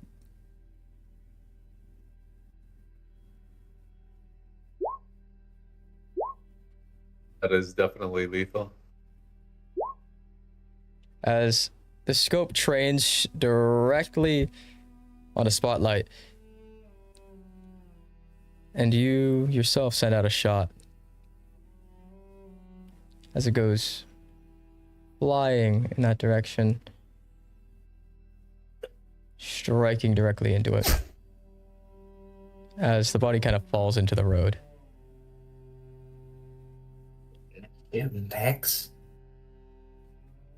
About how far would you say he is from us right now? Let me check. At least 300 feet. Out. Would it be worth grabbing his radio?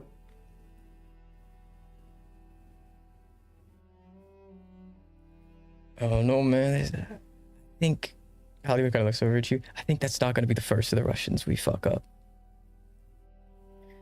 Yeah.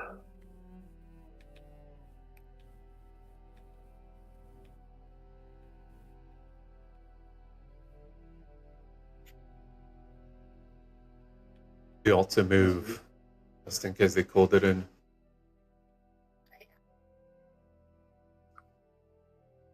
I'll be on the same spot. Nope. You all kind of make your individual moves to spread out as much as you can, reasonably as you can.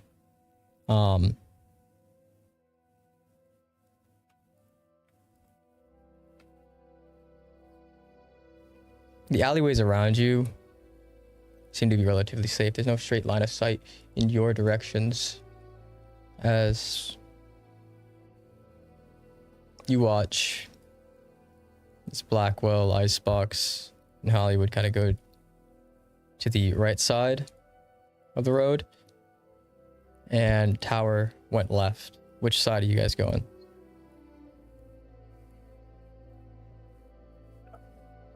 go left. Gotta go left.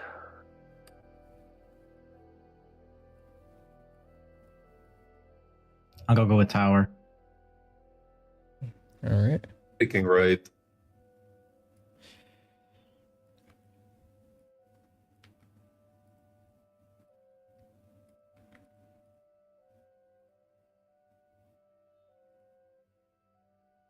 As you kind of move to the sides, you hear over your radio frequency the voice of Icebox as he kind of looks over in your direction. What's the plan? Alleyways? It's the plan. Keep out of sight. Might be our best bet. Alright. Agreed.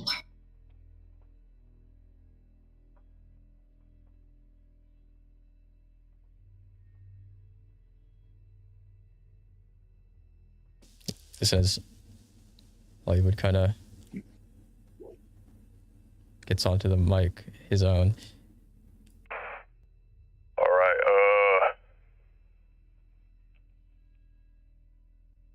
obviously there ain't no civvies left here. Live ones. With skin. What do we feel about an airstrike? I mean... What was that? An airstrike? Harlan's I do like me combat some controller, boom. right?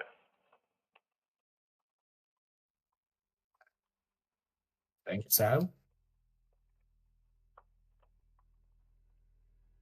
Do we have confirmation of civilians being evacuated from the area? Blackwell kind of looks. Looks clear to me. Seems like all the civilians left in the area are in the middle of that road.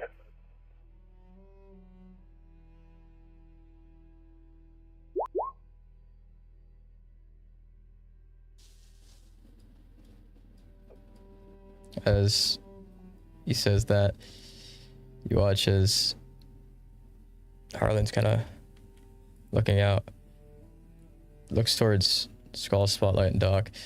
We don't know that for fucking certain.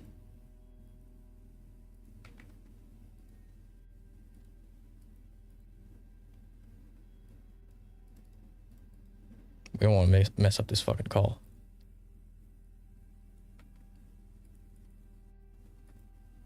Unless we confirm no airstrikes.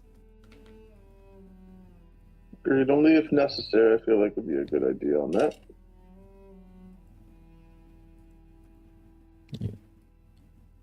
Blackwell gets back on the radio. For all we know, the only stuff that we know is that they got snipers on rooftops, right? Obviously that ain't it. They got a lot more than that if they're able to pull off shit like this. I think it would be a safer bet, especially for the continuity of our mission, and the fact that that mandate to evacuate was given 6 hours ago, to send the airstrike. Negative, Ghost Rider. Just because it was mandated 6 hours ago doesn't mean that everybody was able to oblige.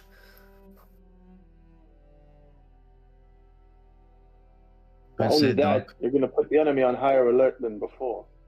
Yeah.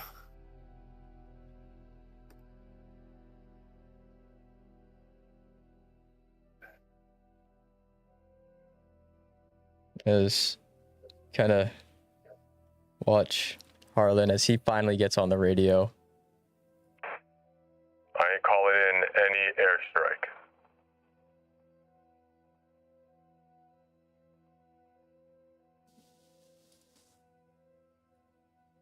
As Icebox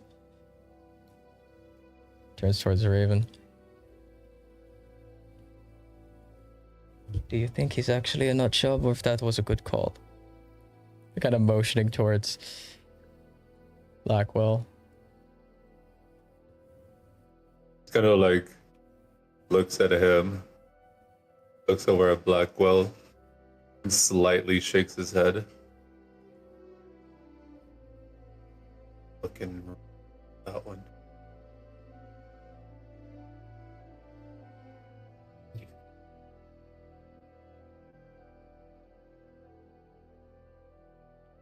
He might be untouchable. You're not.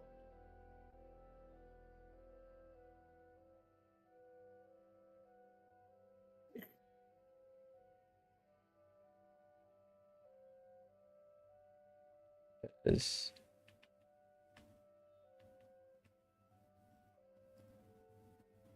See this.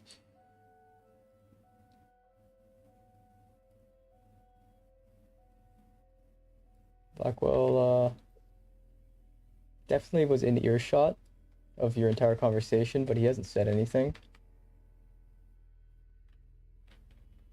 As kind of motions everyone to start moving forward.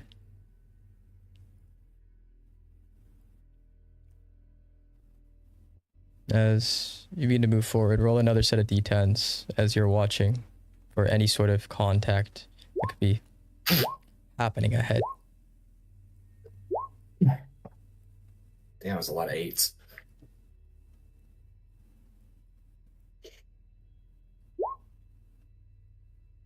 Here's all those fucking great rolls from last session that I think. Damn. Just getting rid of the bad rolls so I don't have to do them on my attack rolls. Yeah. So true. Super valid right there. As you all continue to move, Spotlight, you kind of take a wide glance at everything. Those footprints in the snow up ahead are recent. They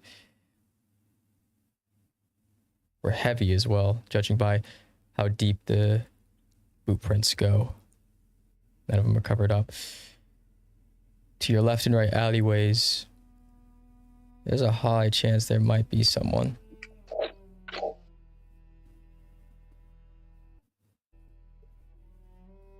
To which he relays, using hand signs as before, alerting to the footprints and the potential direction that they may have gone.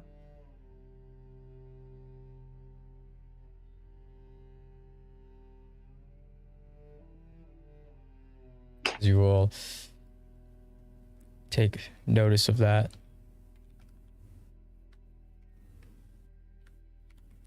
And have this feeling in your gut that something is gonna happen. As you continue to move forward. Give me 1 second to show you the battle map. Gotta make sure everyone has lighting on. And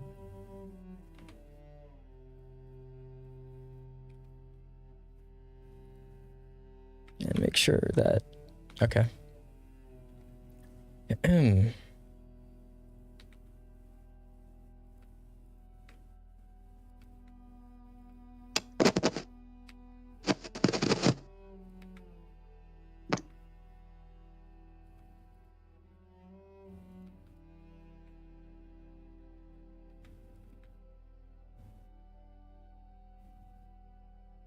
I gotta add the flayed bodies. I almost forgot. I was looking at this. I was like, I'm definitely missing something. What am I missing? Ah, the skinned corpses. Super important. Gotta have those. Also, don't remember to put on the fog of war. We pinky promise we won't shoot them immediately.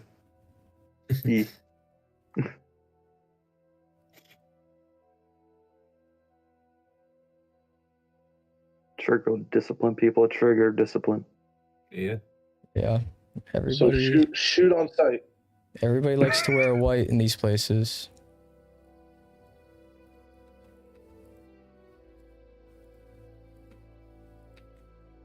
Oops, I'm just I gonna shoot don't on sight. do not want to add vision to the bodies.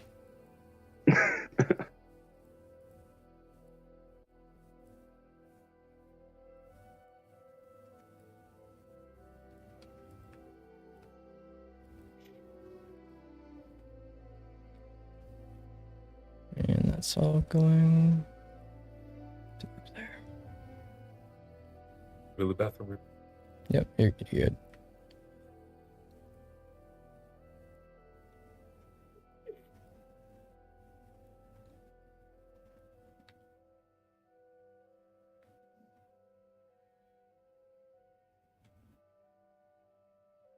Yeah, that's good.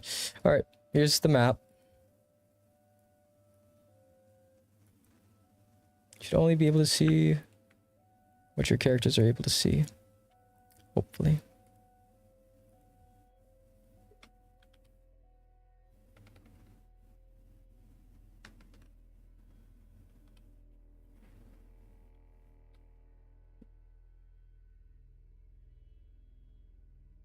Can you guys see what your characters are able to see? Yes, indeedy. Look at all the inflated bodies.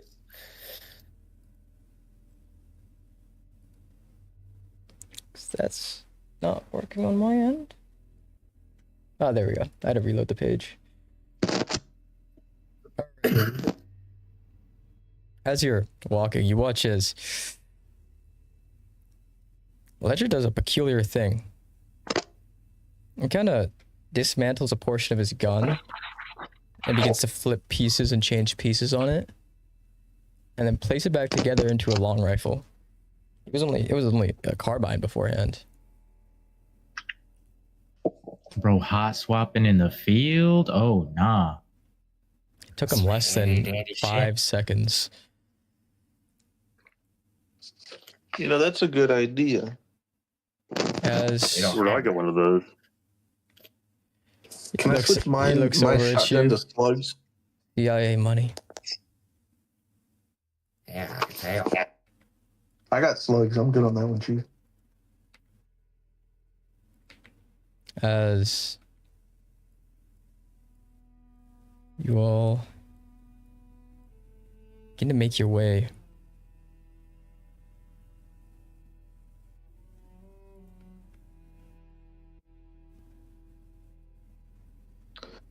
what do we do? As we're going to roll our dice. Oh.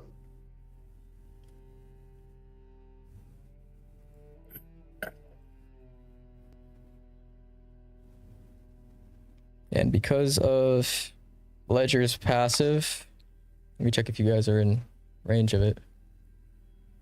Yeah, 60 feet. Everyone gets to add +1 to their initiative. Oh, nice. I think his things increased awareness or something. Or something to do with awareness or callouts.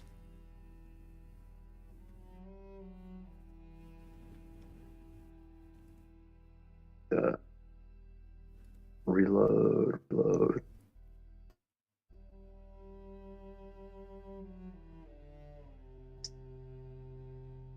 Do we roll a D10 for this, or is it D20? It's a D20. Just remember to click on your token before you roll for your initiative. Okay. Unless it doesn't automatically do that, then we're kind of fucked. Yeah. If it doesn't, it's gonna add turns for everyone. Yeah. Dice. Jesus Christ, 20, what is happening with you? There we go. And everyone's able to see Oh, stuff, man, right? I'm totally going first. Yeah. Oh, I still need to roll too. So it's whatever you rolled +1. Yeah. I add the 1, so. Oh my god. I'm gonna fucking crash out.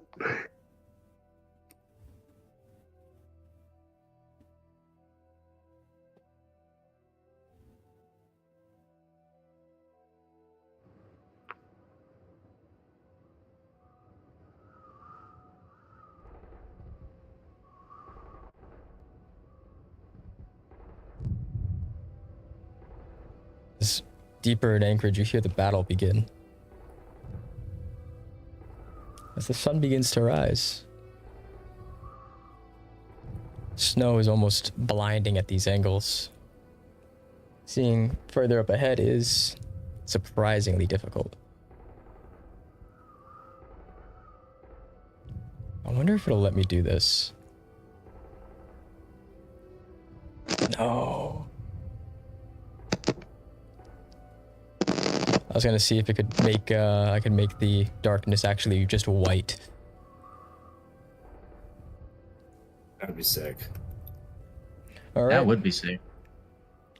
Go ahead and type what your final total is. Oh, well, I ain't going first, so. 15. 15. 3. Doc got a 10. Oh my god, my screen's just white now. Oh, sorry, 4.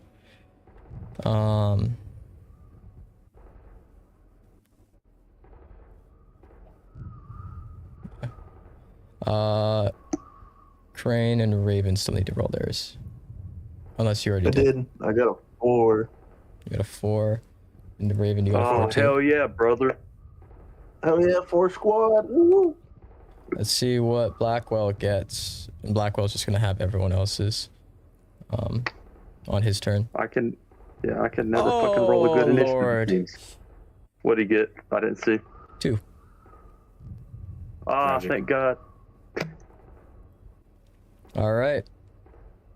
You may go ahead and move. Nothing's gonna go wrong, guys. Oh, Famous last words. that one of us is definitely not gonna get fucking domed in the head. Don't worry, you got me for a reason. I don't think you can fix that, bud. Does it fix your brains on the fucking wall? No, but I mean, you never know. You get some duct tape, you'll be all right. Here's your bottle of over-the-counter medication. Yeah, Get back to the Here's an fucking Advil, mind. man. Walk it off. Here's your ibuprofen. Yeah. All right, Here's your Spotlight, is that the end of your turn? Yep, I'm gonna Overwatch. All right. Oh my God, Jesus Christ, 20. Now it's Doc's turn.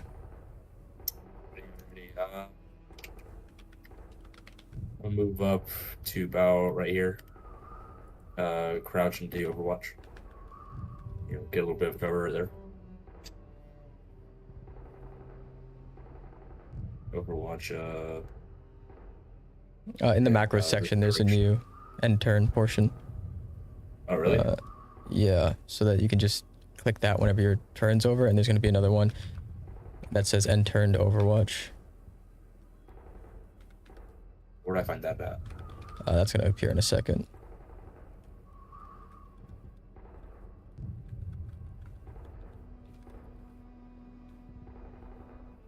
It's going to be in macro, second to last, next to the cogwheel at the top. Top right. Signal labs. Okay. Signal labs, macro. You said it should be end turn Overwatch? Is end turn Overwatch and just normal end turn? That just tells me. In macros? Do anyone else see it? Also not seeing it. Yeah, also not seeing it. Oh, I gotta make it visible to all players. That's the issue. Oh, there we go. There we go. Okay. There you go. There we go. Yeah, that might help too. All right. Raven? Alright. I am just going to Raven's move first. towards the alley.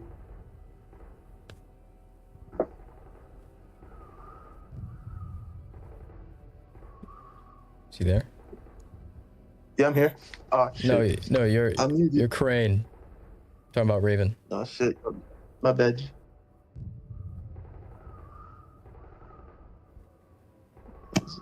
All right, alternatively, you go first. You go first.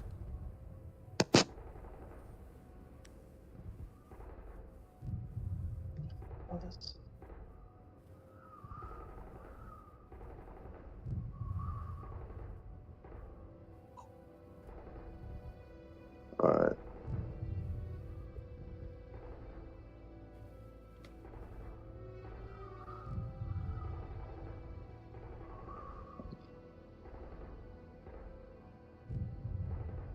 Perfect. All right, that's the spot right there. All right.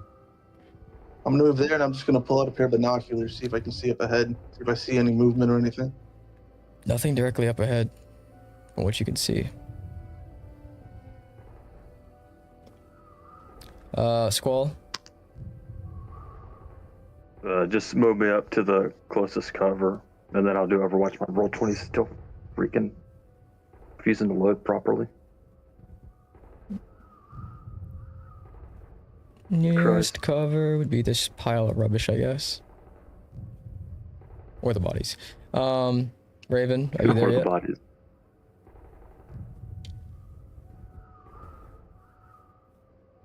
All right. It's everyone else's turn. Let's see. They can move 30.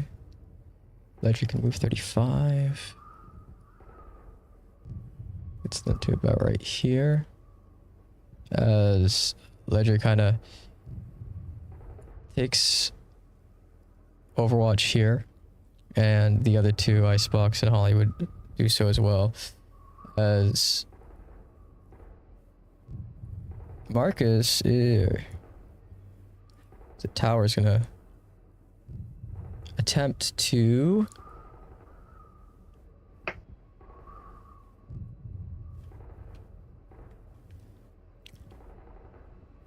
move across here. He's gonna keep Overwatch down this area. He's still out in the open, but sacrifices we make. But he's positioning himself in such a way that Blackwell can't shoot him in the back by accident. All right, spotlight. All right.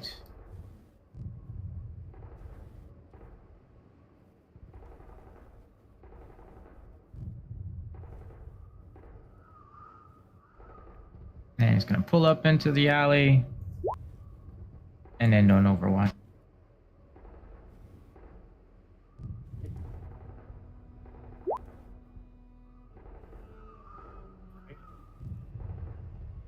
Should be my turn. Yep. Back to Doc.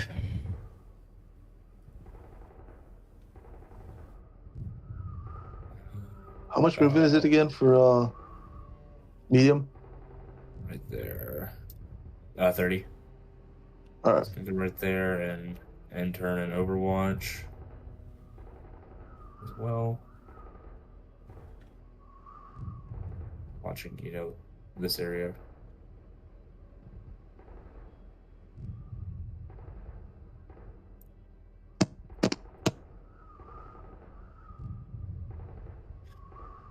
As you all turn into the alley, you hear a voice over the radio as Blackwell kind of goes, There's a dude right in front of you.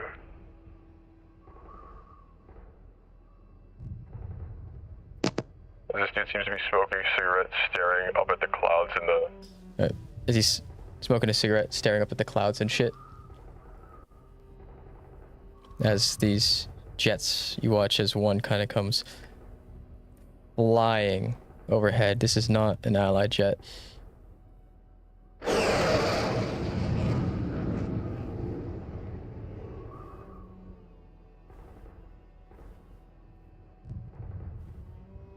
As this happens, Raven, you missed your last turn, so you can take 2. Nice. Let's see.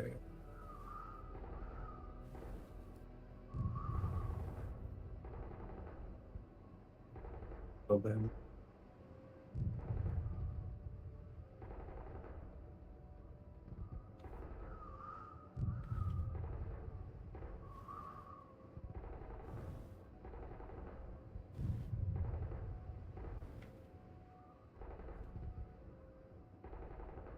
I assume this cutoff is just because it's the edge of the map? Yeah. Alright. And then here. And look down here, the middle on Overwatch. As far as I can. Yeah, I gotta grab the other version of you. Yeah. Alright, while I do that, Crane. I'm gonna move down the alley. It's fun.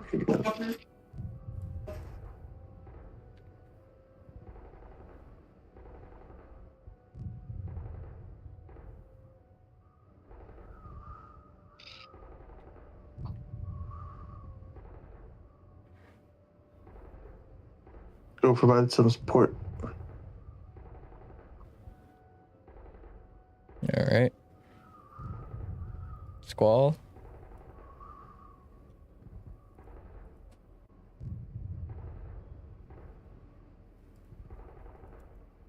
He will move up to here and then provide Overwatch.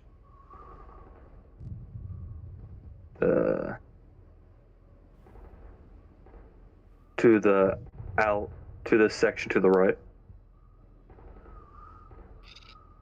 All right.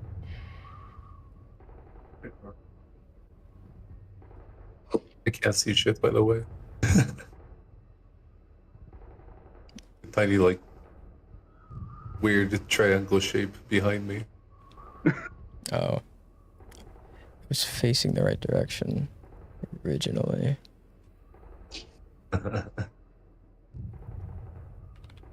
Let's see if that works. That's still not right. Would pick up as much of this street as possible. Yeah, about there, I'd say. All right.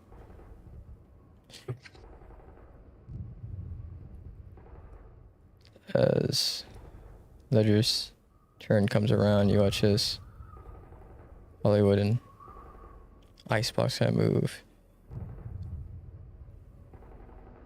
Tower moves this way as well. As he kind of peeks around the corner. You hear a few things over the comms as they begin to move. As you hear Blackwell say, "Are any of you gonna take that shot on that stargazer, or is it gonna be me?"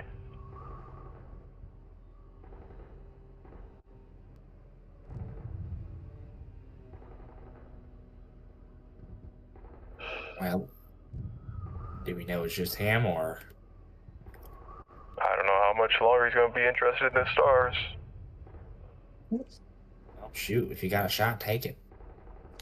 You got something silenced, preferably. Less noise, the better. Still not much, but something. Only issue is I can only imagine who else, keeping Overwatch, making sure he's all right.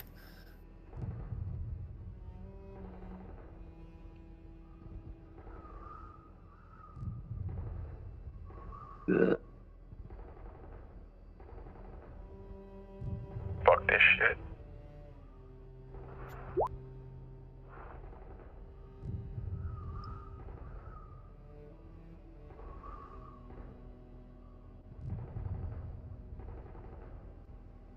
Can I pull out my pistol and shoot him?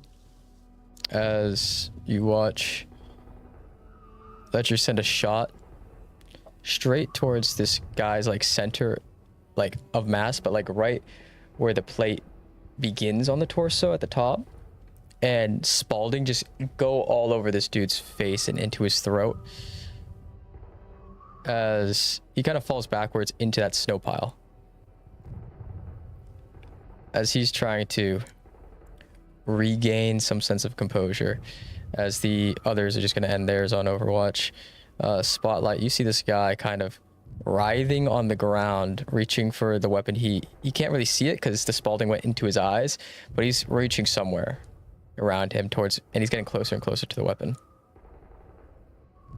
Oh, He's you in already this know what I'm about to do snow to this guy. Fucking dome him, please.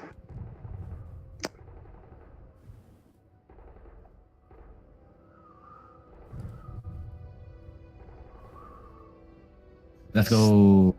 Is that lethal or wounded? Yes, yep. Yep. Lethal.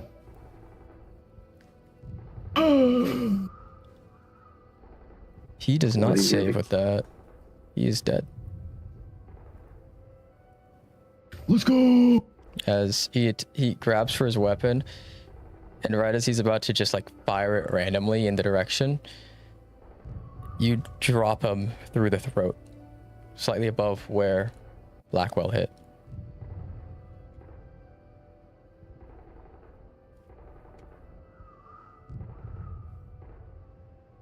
As that troop dies into the snow pile, unless someone gets real close, they ain't gonna notice him for a while.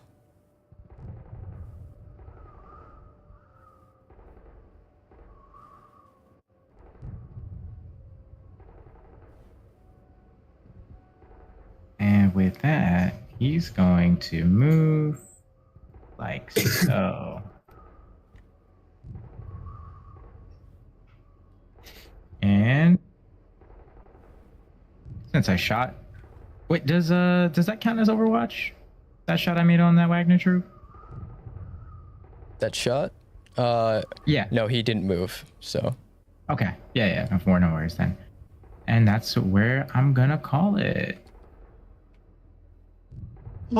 Ooh. Bless you. All right, Doc. God bless. All right. Oh shit, that's the wrong thing. I clicked on something that I wasn't supposed to. Hold on. There we go. Now I'm looking at the right thing. All right. Right here. That's a little too far.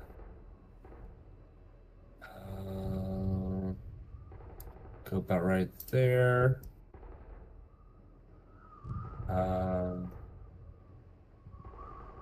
During Overwatch.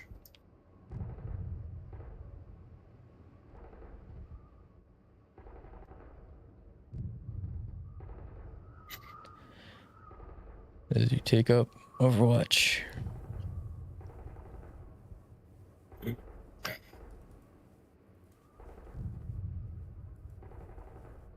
Raven?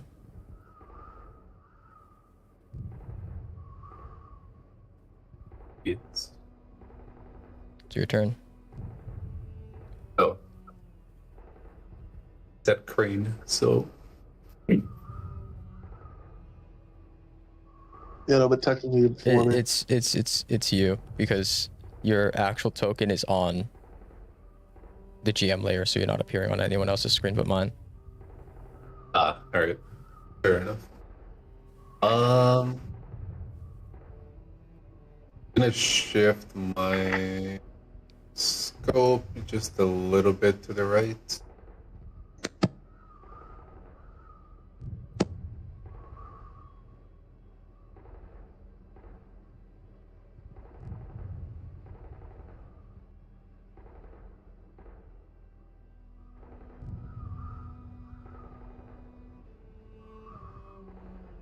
And now I'm just gonna hold this position until they move further. All right, Crane. I'm gonna keep going up the alley. Just stay behind. So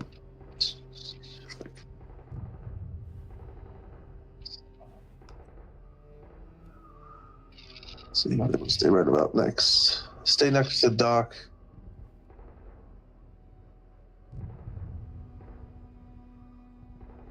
Just keep an eye out.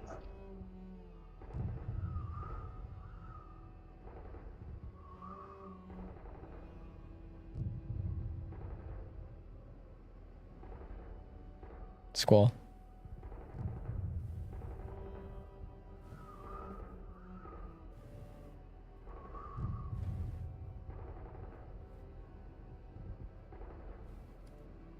He will move into the alley behind them. But yeah. And then he will take that'll be it. All right.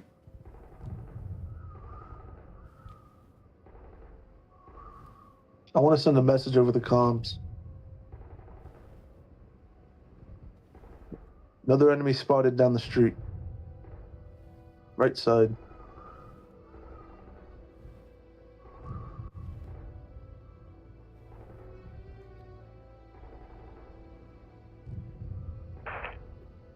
Yeah, we're seeing about one on our end. On my signal. As Harlan, Blackwell, rather, Tower, Ledger, Hollywood, and Icebox all sprint around the corner to get line of sight on this one guy. And all of them are going to fire at this dude. Swiss cheese. As 1, 2, 3, 4. This guy's he needs a fucking miracle. Actually, no, he's This just dude does need a miracle. the first He's shot dead. hits him in the head. The rest are just for show. He goes down. Motherfucker never stood a chance. Blackwell motions for Hollywood to cross the street as he uses the last of his movement to kind of cross it. Tower keeps up Overwatch down the main road. And Icebox kind of positions himself to keep Overwatch in that certain direction as Blackwell kind of continues his Overwatch down the road as well. Spotlight. Yes, indeedy.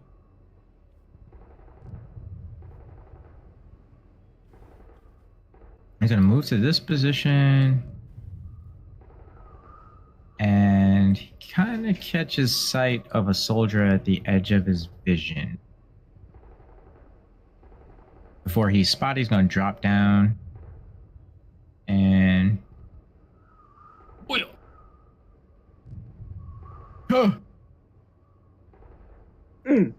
Ping, where are you shooting?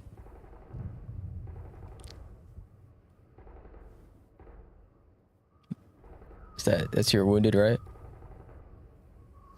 I believe so. Yep. He fails to save, so he's wounded. As you strike him, it's a little low, hitting him in around the upper leg area. As he kind of falls to one leg, your weapon's silenced, right? Correct.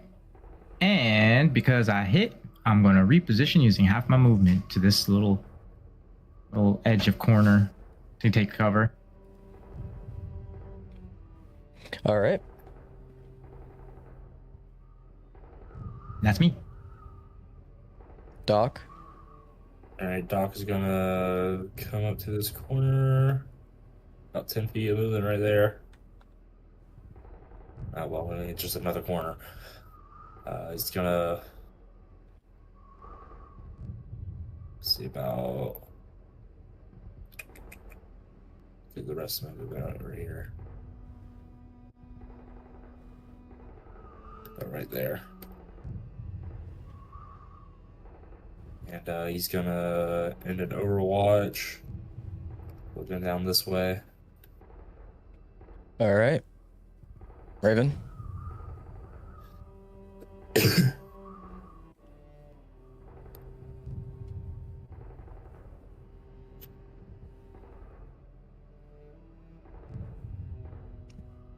Raven there? Oh, okay, Mara. I didn't unmute. My bad. I'm gonna unscope. All right.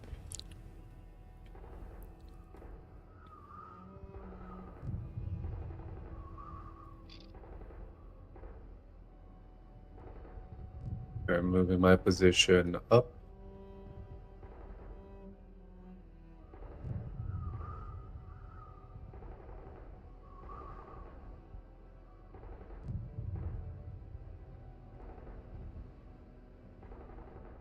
There.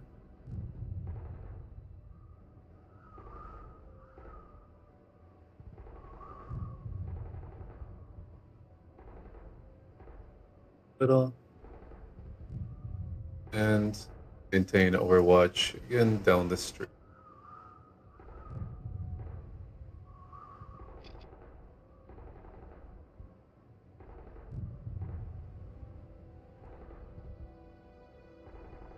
All right.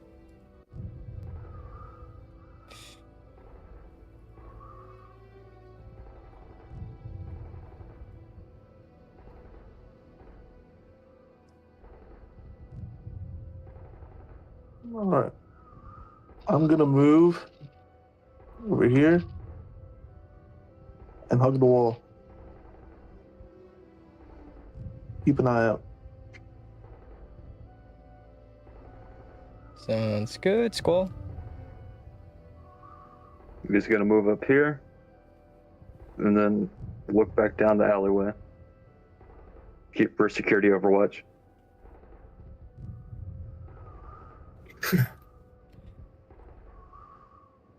You watch as tower begins to move up. As Icebox closes the gap between him and Hollywood, taking up his overwatch as Hollywood begins to move down as well. Behind them, Blackwell. As Blackwell kind of communicates over the radio again. I'm seeing about 4 down this road, crossing it as we speak. Seems to be a lot of movement. God knows how many are here. Their section seems taken up.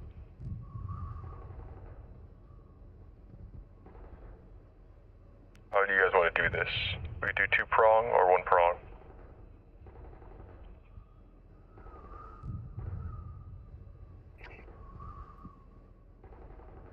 Advice too. You catch them in a pincer, they ain't got much to hide behind, so.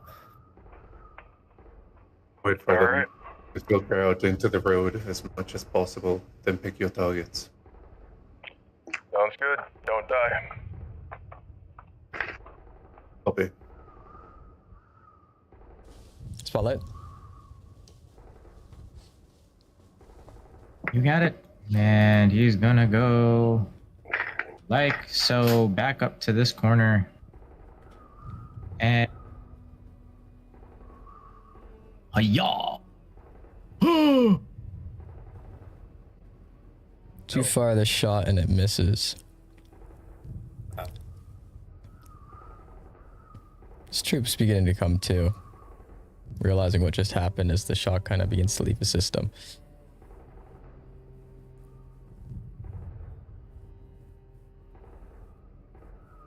As you lock eyes with the guy. Yep. Yep. Oh no. Oh no. Wrong Just move, wait, buddy. Smile and wave. Smile and wave. No bueno. And that's gonna be me because I can't do anything else. Now you're cooked. Come on, Doc, save him. Nice knowing you, bud. I can. I mean, That is he cooked? you might be cooked. Probably cooked. As you I'm the only one up this alley. hear the injured guy as he just Oh, is that guy alive right there? yeah, he's alive. As he Oh, then Doc's gonna shoot him. screams out after locking eyes with the spotlight. As you send out another shot. And it strikes him in the head, killing him. As Spotlight, you hear the snow from this alleyway get crushed. Uh-oh. They're coming. And it's very close. You still got some claymores, bud. I do have claymores. I got a GM. He's gonna get down in a prone position and and just keep watch. But I mean, obviously, you can't really do Overwatch because he doesn't really have anything to Yeah. do that. So, All right, Raven. Honestly, thanks for the save. For real, for real. yeah, no problem. I didn't realize he was right there. Bro's a G. Right. Okay, there. Okay, away. So he said 4 down this road that we're looking down on? From what he saw on his turn, yeah. Oh, he looks so far. Okay, I don't see the others.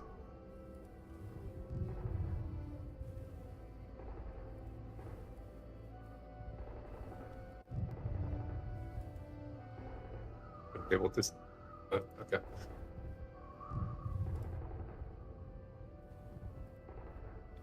Okay. Gonna unscope.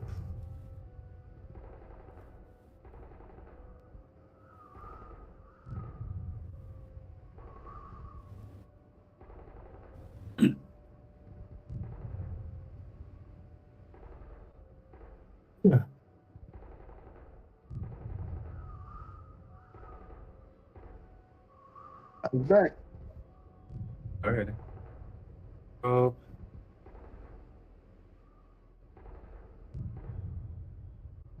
Around a little bit of the corner, making sure it's clear on the bend. Dash just past the.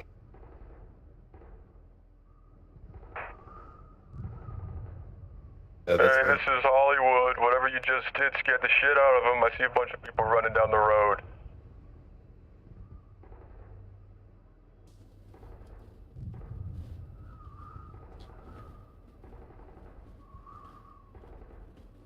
Alright, you gonna end a turn there, Raven?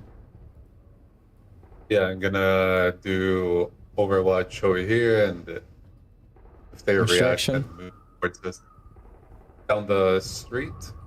All right. Then if they turn in our direction again.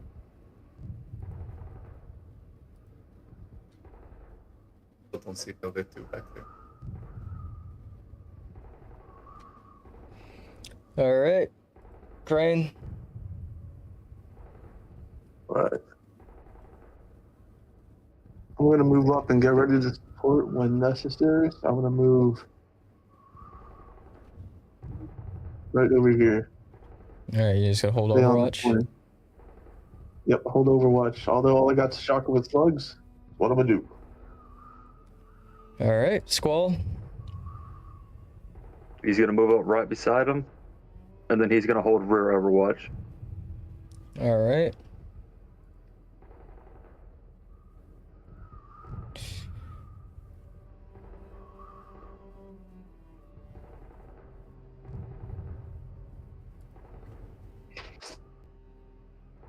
See if I can make this work. Oh yeah, I can.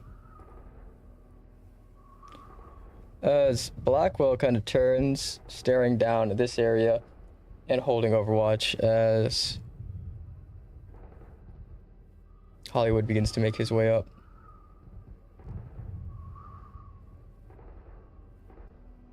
Tower kind of moving, holding a rear Overwatch this way. As you hear Blackwell over the radio. Whatever the heck you just did, there is 3 running down that alleyway towards you. Another 1 or 2 behind him. One of the contacts managed to slip past. Doc picked up the slack, but I think he managed to get a little bit of a word in before he departed our mortal coil.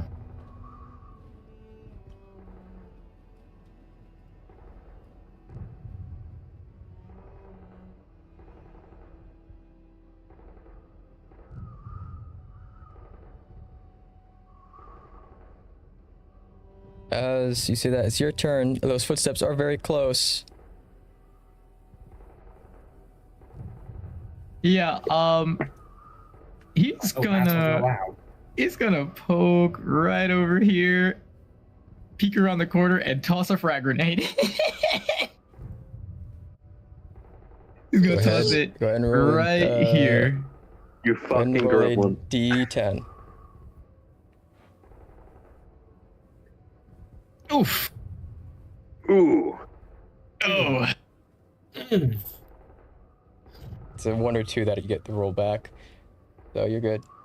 And then troops, let's see.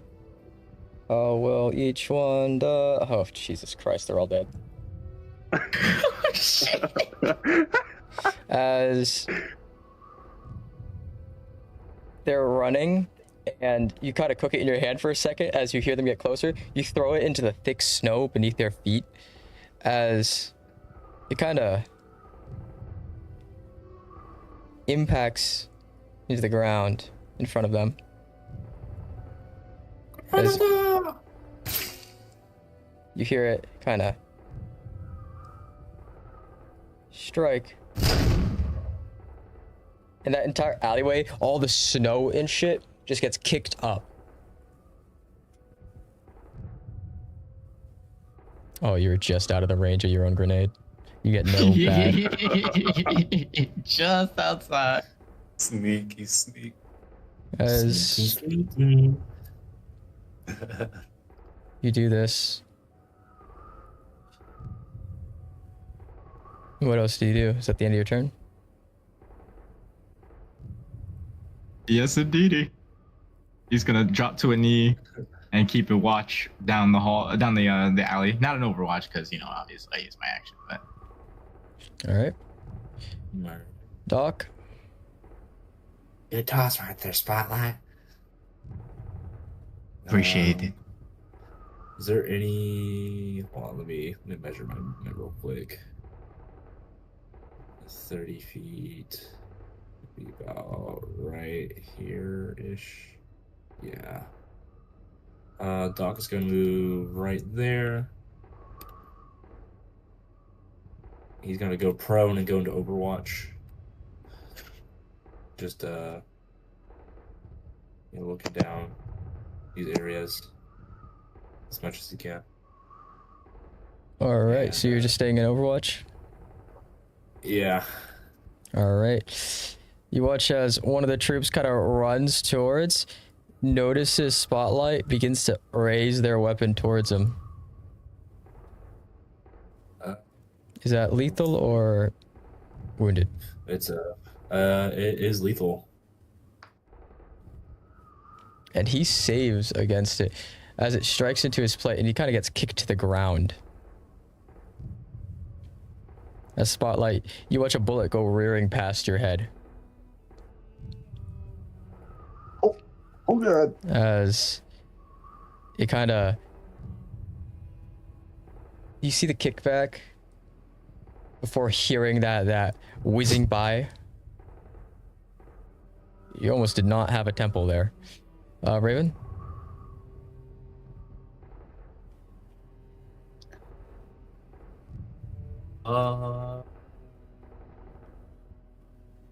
Wagner reacting. Also, is there a way that I can see a little where? What do you mean? Like down this cone that I have, because my range effective till like 1.5k. Press the dot where you can see. Oh, I can see the place for sure. I can see up to here, but other than the two Wagner here, I don't see. If you zoom in, the thing is, it's only that much, because if you zoom in too much, you're gonna miss everything that's close. Anything within like long medium range. You can zoom all the way out, but that's pretty much all you're gonna be seeing. Perfect. So it could be one or the other.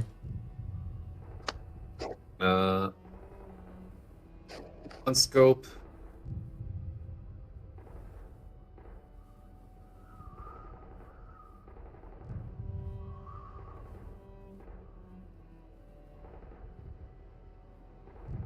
Oh, you're gonna unscope?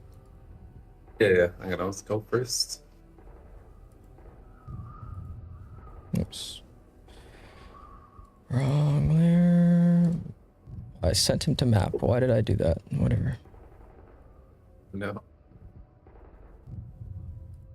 I'm in hail. Okay. See now.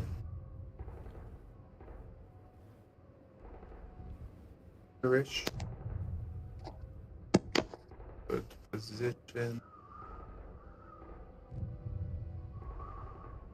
Oh, I see the once he blew up. That is he. And get more Overwatch down this street. Black Which Bull is street? already covering. Oh, that one? Down the main one. Yeah, down the main. I forgot what angle that is.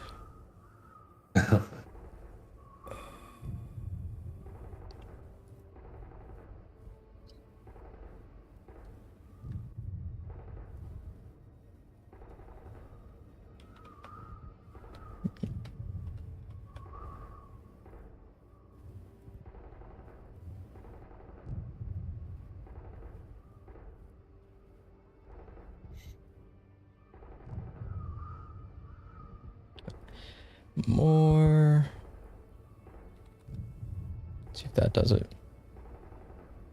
Nope. Wish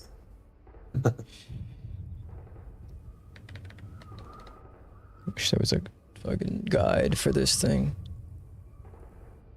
There you go. That should be it, right? Oh no, down the main one. Like this way. Oh. Shit. Yeah. Is that right? Yes, sir. Thank you. All right, Crane.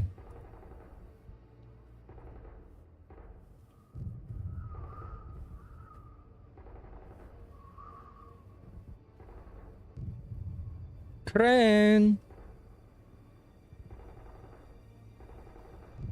All right, I'm gonna move up and I'm gonna try to take a shot at the guy. All right. Directly down the way. Do directly ahead of you, right? Yeah, directly ahead. All right, go ahead and roll D10.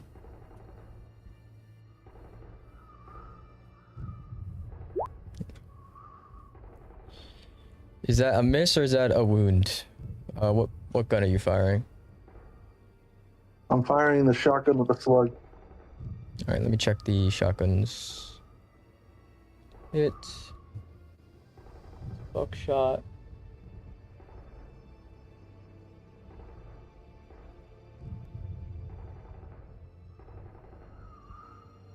Slug doesn't have a portion on here. Let me say that's an injury. And he is down. He has 2, so he is... You hit him center mass as he falls backwards into the snow, kind of by the sheer amount of force on his chest. And you just hear that wet, sickly impact into him.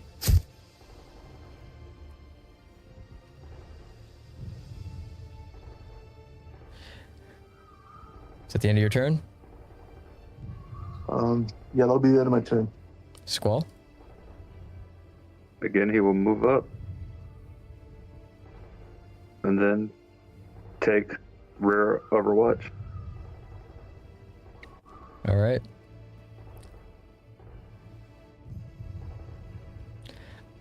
Ledger's gonna turn towards Raven. Actually, no, he's just gonna call over the comms. Fuck. I accidentally started VTube Studio. You all need support on your end, or you good? I think we got them all. I wouldn't bet on that. Yeah. It's getting a little spicy over here. A lot of bodies, but we're holding for now. As you say that. So he's gonna spend his turn continuing down the road.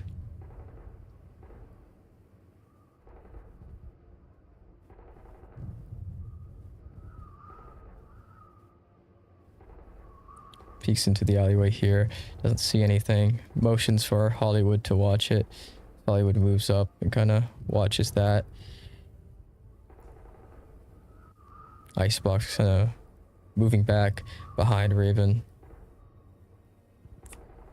With Tower kind of moving behind this barrel and then turning towards the alleyway to keep Overwatch there with Icebox on the rear right behind you, Raven.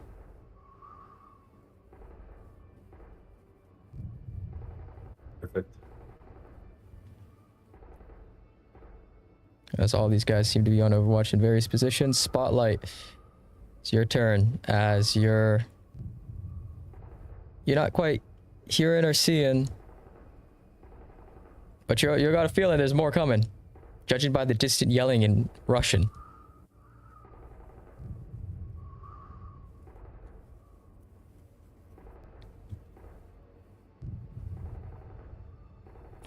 Push up the alleyway and then turn Overwatch. Oh, okay. And move him in here. All right.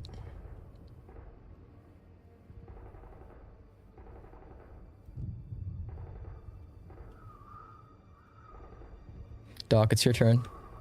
Yay. It's gonna move about there. Yeah, I'm gonna once again enter Overwatch, covering,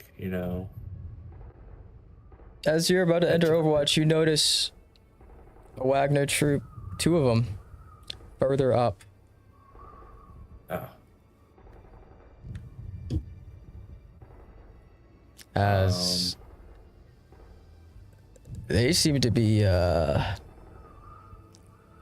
seemingly chasing after Spotlight as they are scoped in on where he went in, as you appear pretty much out of nowhere there. Hit the deck and shoot the most exposed one right there. All right, go ahead and fire. See if he saves. He gets injured, knocked to the ground. The other one's gonna try and shoot you.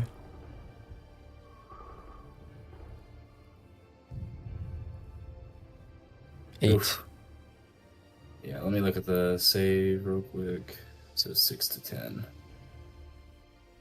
D10. As you get an Save. injury.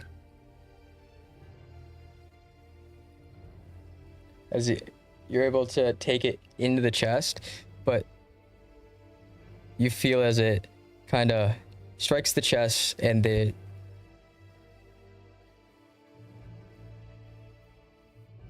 ceramics kind of off the side chip into you.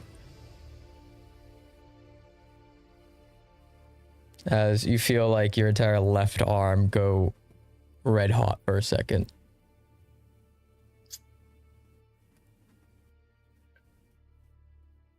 As this trip's now staring directly at you. Squall, give me a bit of backup here. Raven, what are we doing?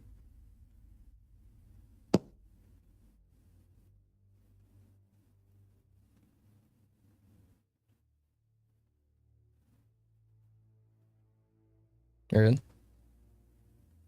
Yep. Yeah. I'm just looking and thinking.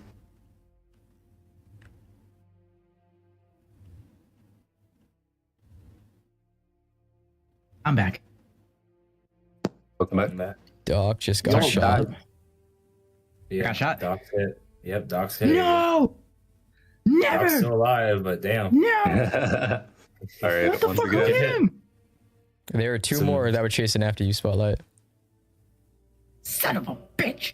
Doc tried to follow you, then he got shot. Well, you know what? You could fucking run out and grab his ass and drag him into the alley. That's exactly what I'm about to do. How gonna dare they hurt our unscope. national treasure? All right, Raven. Once again. Unscoping.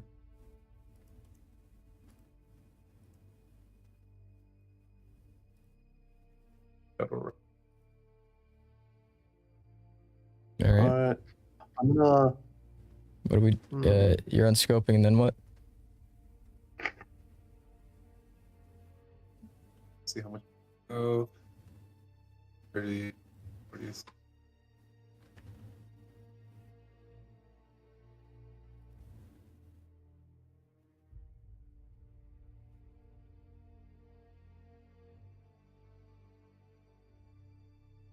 We're watching these guys on the street yet again, and without comms, just kind of like whispering. York and Blackwell. Let them pass.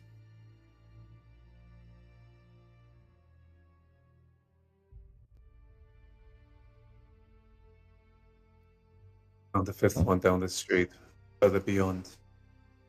I don't think there's any boss here, man. They're communist.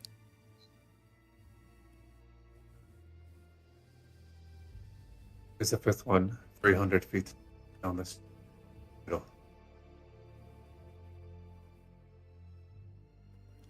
We got two close ones.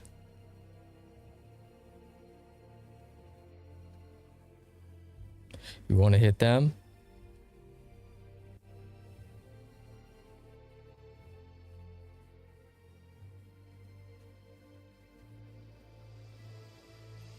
If not yet. Well, they're going to our friends on the left side. We better make a decision. We're looking at them. If they move towards them, and rather than hold this position, I say we shoot.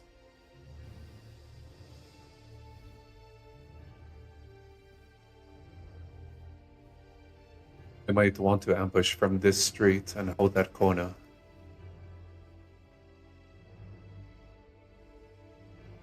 They want to move into it, we take them down.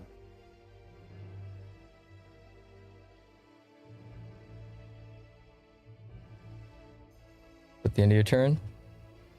Yep. They move. And I shoot in the... I'll say I take the furthest.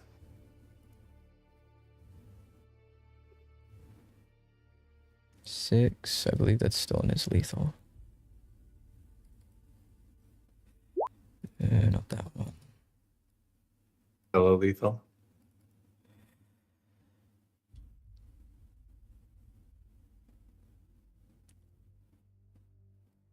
Yep, that's lethal. That's lethal. Let's see how their saves do. First one's against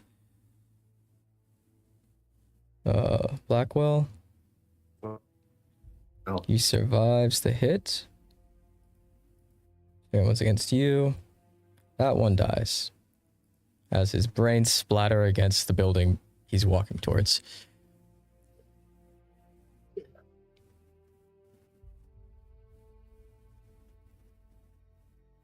All right. Oops. Back. Okay, well, let me go back. Crane. Crane, it's your turn. I was going to say, can I take a second shot since I'm concealed position, but do it on the other one? No, you can, what? Second shot since I'm in a concealed position holding Overwatch. Do you have an ability that lets you? Yeah, one shot, one kill, plus one attack die when firing from field or Overwatch position. Yeah, that's to one target. Ah, okay, unfortunate. Never mind then. Alright, Crane, continue. Crane? Alright, can I shoot and throw a grenade? Nope, one or the other. The other? Pretty sure. But if you can get that one that he shot down, I can go for the other one. Well, first, I'm going to move over to Doc. Oh, no, you can do both. You I can do both? Yeah, grenade falls under tool phase.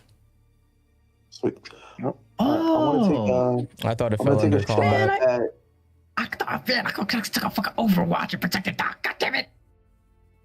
I'm going to take a shot at the Wagner troop, and then I'm going to throw a grenade. I should have read up more. Which one were you throwing the grenade? I'm going to throw the grenade right here. Freaking mark it. Right around here. Is it what type of grenade? Smoke grenade. All right, and then you take a shot. Yeah, I'm gonna take a shot at the troop. I am going to shoot this one right here. All right, go ahead and roll a hit.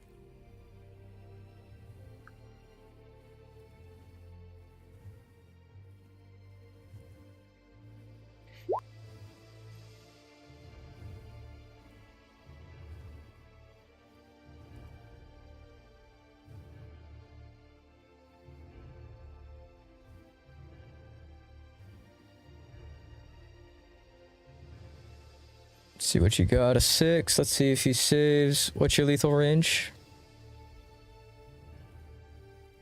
Well, it's 50 with the buckshot. I don't know what it is with slugs. Slug, I was just using the close range one.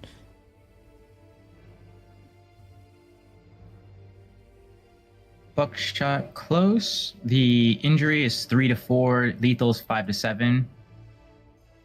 That's lethal. Yep.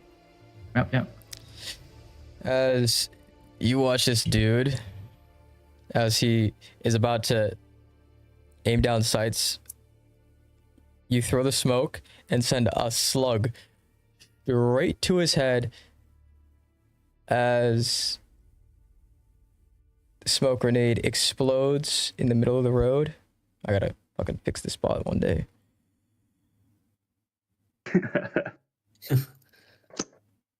Oh, he's not even opening now. Spectre, you motherfucker.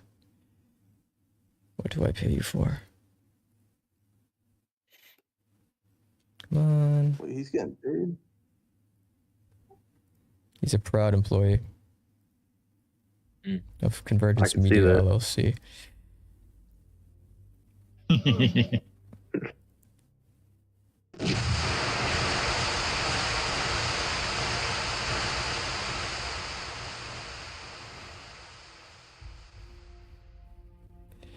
Followed by the sound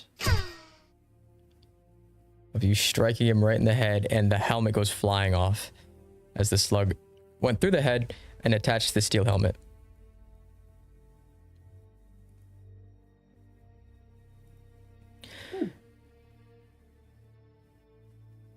No. Now the other one, who's injured, begins to fire blindly into the smoke into your direction, Crane.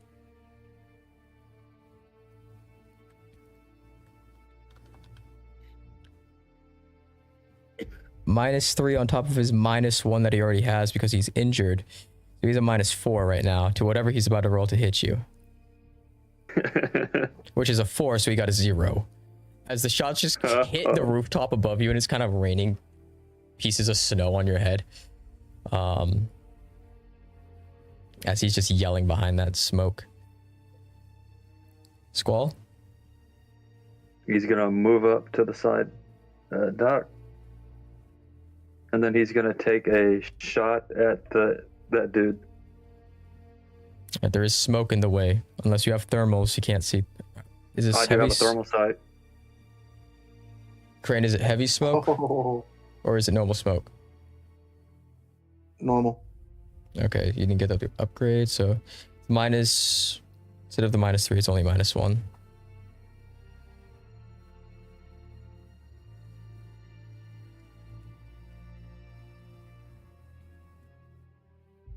Low.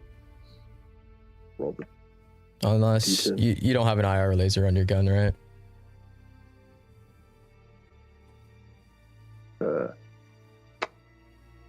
Do I have? Now I need to actually open up my character. Jesus Christ.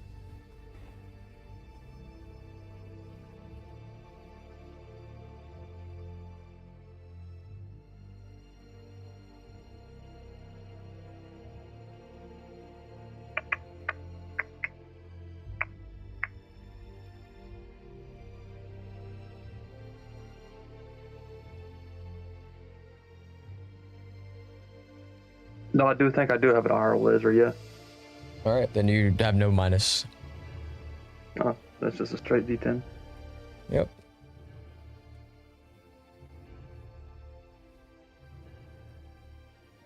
So go ahead and roll.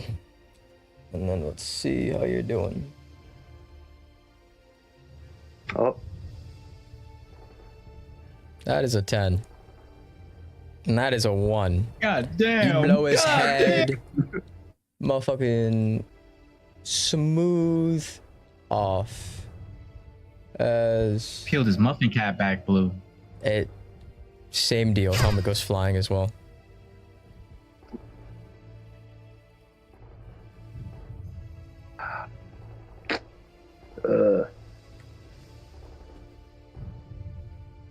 All right.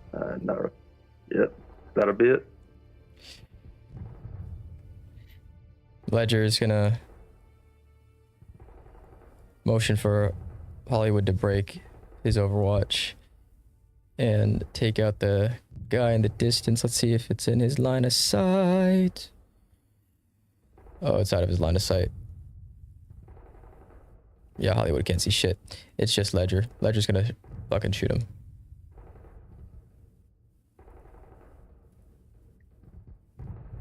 Is that in this injury window?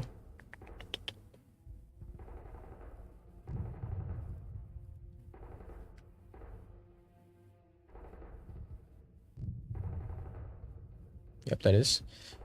This guy's gonna have to fucking lose, I guess, because he's at 2 wounds and now he's unconscious on the ground. This Ledger begins to move up. Where can he go? He's gonna move, hugging this bundle of death here. As Tower is gonna continue moving up as well.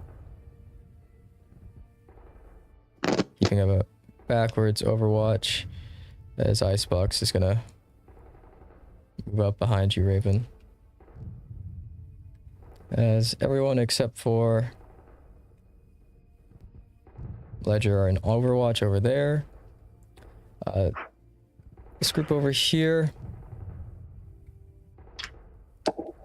can't help but to feel like something very bad's about to go down.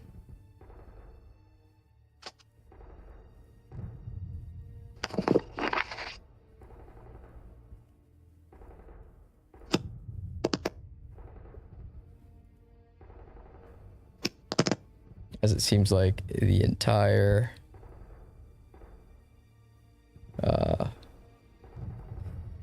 group of people who were in this town are now heading towards your location as Blackwell transmits this over comms that down the road he counted at least 5 to 7 more.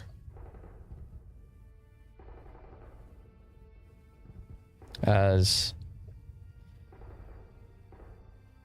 motions towards Icebox and Tower to go support. As Tower kind of looks forward, looks back, hearing the sound of Russian yelling on the other street. Motions for Icebox to follow him down that way. Spotlight. So tool phase, he's gonna lay down a claymore pointing in the direction of this road, this alleyway. So like this way, right? All right. And then he's going to pull back towards where Doc, Squall, and Crow are, or not Crow, Crane. Sorry. He's gonna pull up a position here. There we go. And hold on, right here. Yeah, I can move right here. I'll move right here behind this barrel. He's gonna take up a position and go into Overwatch.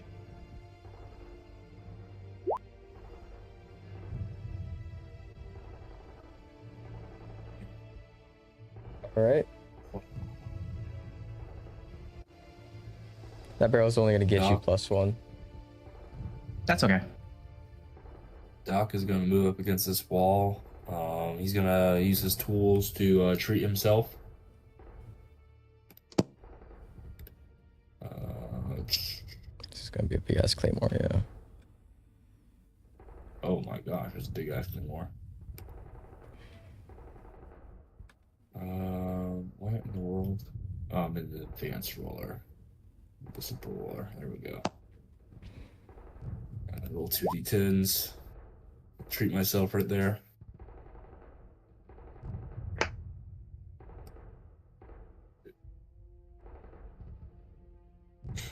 All right. It's not bad.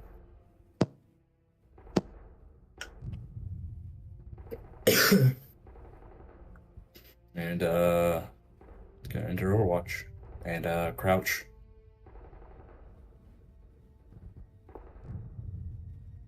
Probably more down this alleyway a little bit. Actually, no, down this way. Did you grab the thing that lets you remove one wound? Which one was that? Was that the blood? I don't remember. Let me look. I put it in here. Cold store blood pouch effect after successful stabilize, convert one injury to wounded but mobile. That's the wrong one. There we go.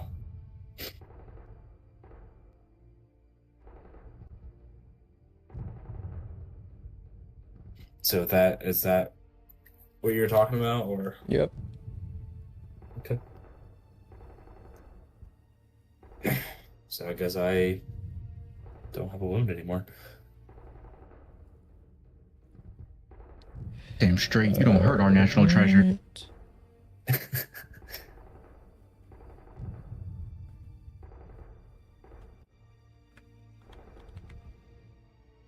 Let me do the funny thing. There we go. Forgot about that.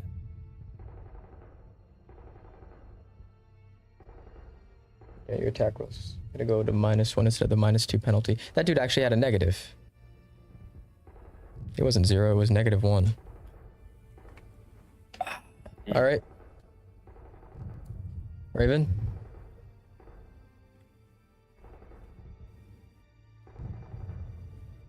Okay. Fuck. I'm gonna need to engage.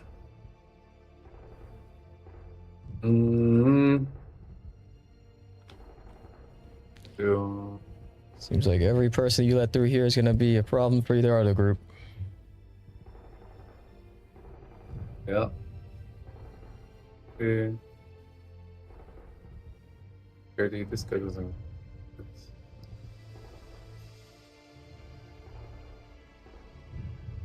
Well, there's some reinforcements for them.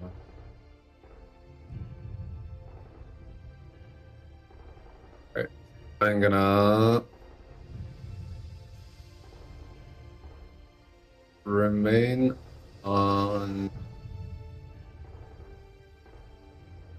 Overwatch, just here as I am. I'm gonna wait for these guys to move. All right. Is it the end of your turn? Yes. And they move. Okay, I'm gonna pick up. Go. 13. They don't quite make it. I'm gonna take.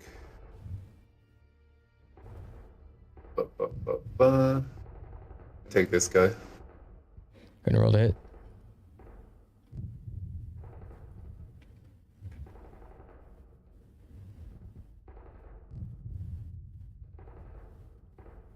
Versus 10, that's an injury. As he kind of drops to the side a little bit. Injured by the attack, but not quite dead as the bullet lodges through his kneecap. Does a little curve, and you can kind of see it hit the wall of this building over here.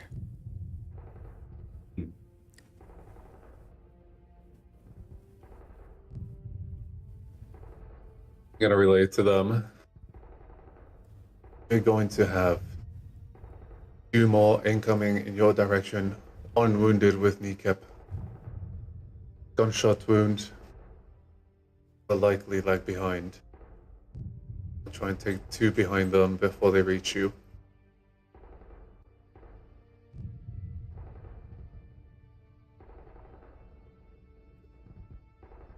Are you firm? Confirmed. All right. That.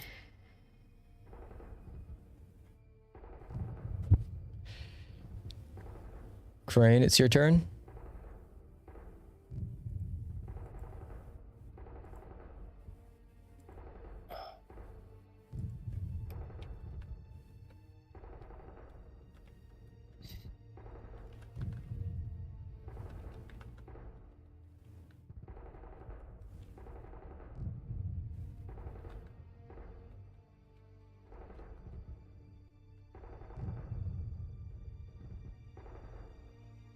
All right. Is there smoke? Or is the smoke still gone? It's still there. Gonna be there for 3 rounds. All right, sweet.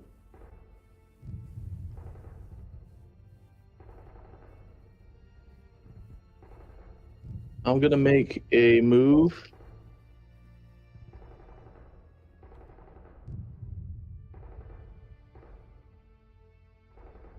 Going across.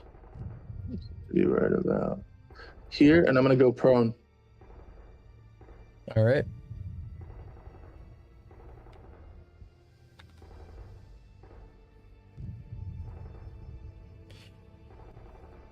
You gonna just keep Overwatch? Yeah, I'm gonna keep Overwatch for now until I can get to that alley.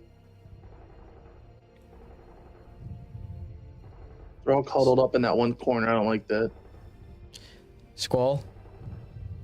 He's gonna move up to beside Spotlight, then go prone. Then would I be able to use my comms interception to hear anything? Paste the ability.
Hello?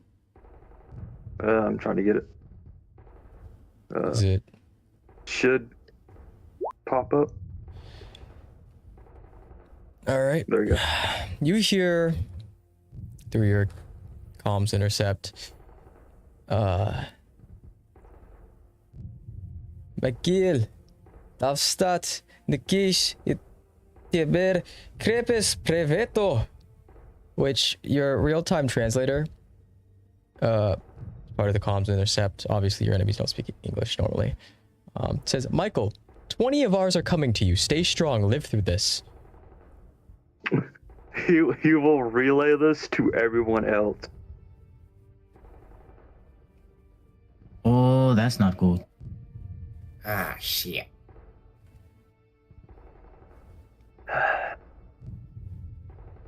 Mrs.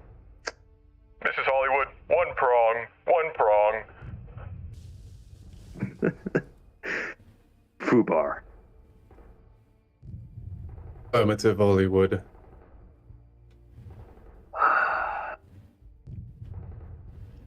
Well, He's gonna stay in the prone position beside Spotlight and keep Overwatch down the road. Yep. Got that shit on lock right now. This is Tower, Icebox, Hollywood, you're with me. Raven and Ledger, stay here. Hold down this area. Also, before my turn ends, I will pull out my grenade launcher and have it ready just in case. All right.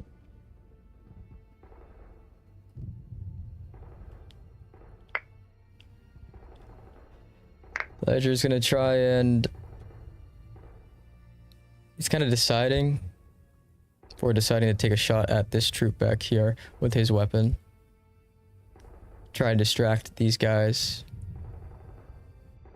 4 is within wound range. That dude fails to save, so both these guys got kneecapped. Both these guys got kneecapped over here.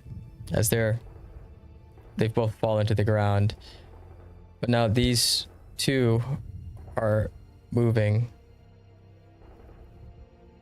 As this one kind of turns around to help drag his buddies into safety.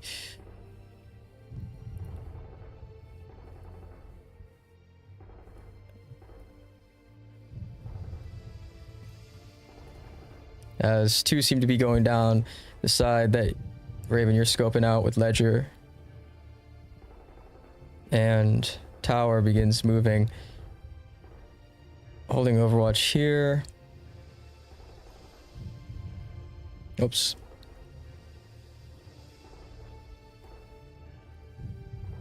Icebox is going to move close behind. Hollywood's going to turn around, tap your shoulder, and kind of book it in that general direction as well. It's the end of their turn. Spotlight. That smoke's going to end soon. There's smoke down this way, correct? It's right on top of you. Got you. Unleashed around here. One thing you notice about these guys, they don't got IRR or any sort of thermals. Hell, they're in damn near civilian clothing, other than like level 2 soft body armor. Well, in that case, I do have IR, and I turn it on. All right, but that smoke's not gonna last. And with that in mind, would I be able to see this guy down here through the smoke now? Yeah, you can see him before. Just aiming at them is perfect. difficult. Unless you have the IR with the if you have the IR laser, you take no disadvantage type of thing with it. I'm not sure if your gun comes with an IR laser or not. It does not. This one doesn't. The Scar did, but this one doesn't. So you only got a -1 to whatever you roll here. Oh, okay. That's fair. I'll take that then. Yeah. 6, still within lethal. All right, let's see if he saves. He does not. And you just fucking clock him in the throat as he bleeds out. And over those comms, you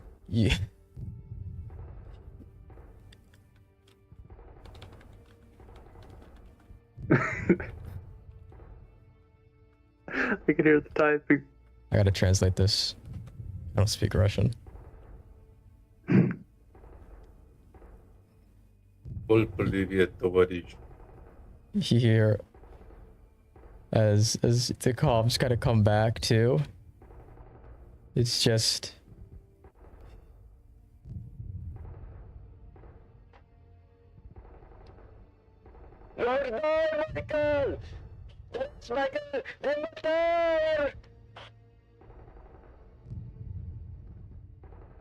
this person just begins to choke on their own blood in front of you.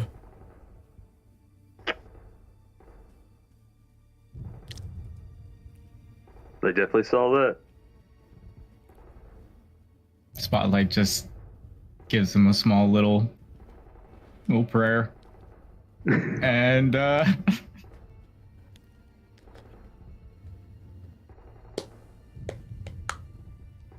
sin.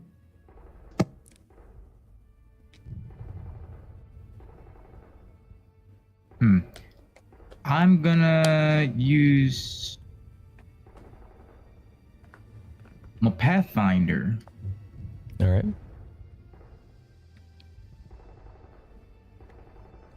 Of the squad. This is like anyone in the squad, I guess.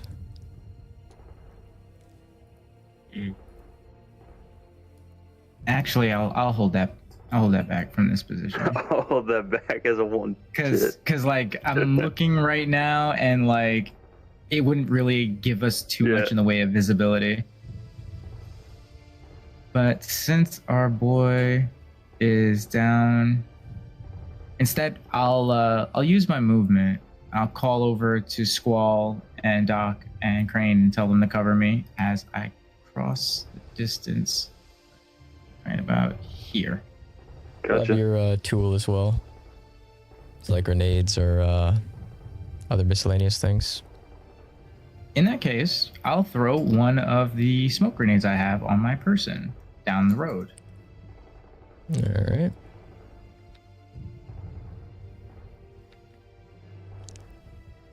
This entire area is obscured.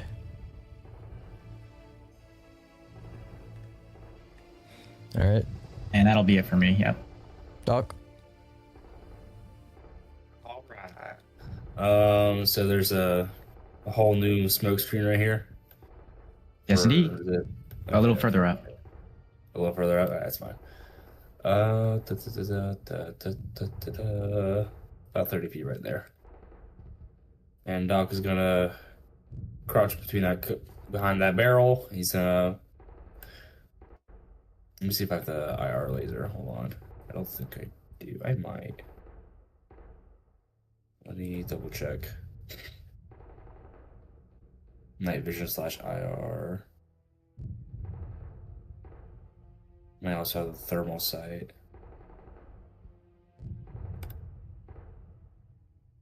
Well, Doc's gonna aim through the smoke with the thermal sight and the night vision IR, whatever the heck. And he's gonna enter Overwatch. All right. Raven.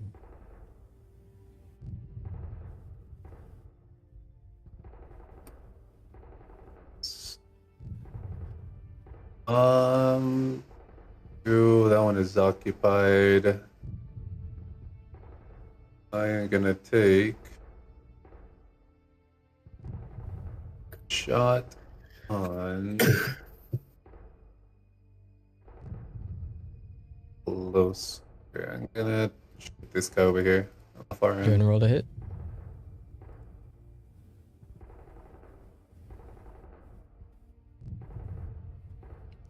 Well, polar opposites. Thank God for that.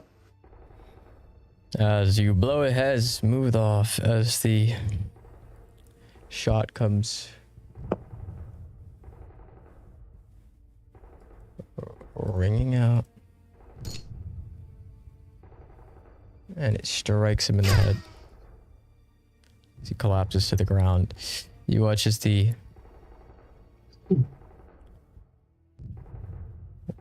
troop next to him kind of takes notice to this.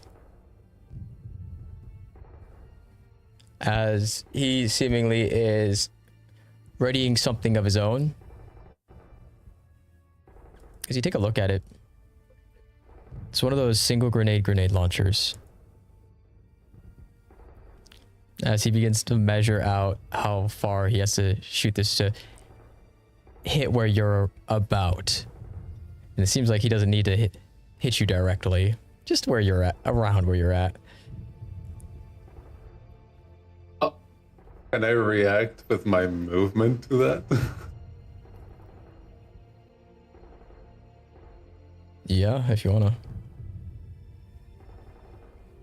Alright. I would, of course, scope.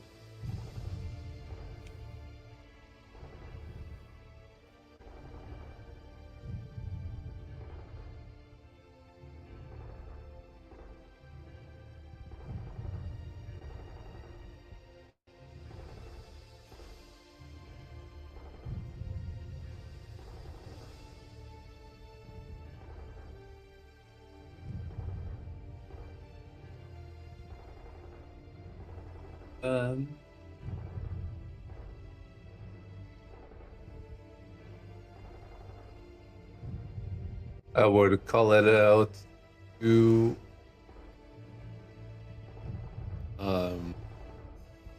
Blackwell, Hollywood, and Icebox. Yeah, sure. I'm gonna call it out to 3. Grenade launcher being aimed. Cover. Down the street. Two. Hit the fucking jack. Boy here. Over here.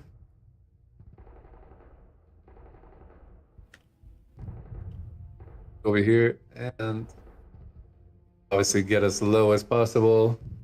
Over my head, sort of thing. And wait for the explosion.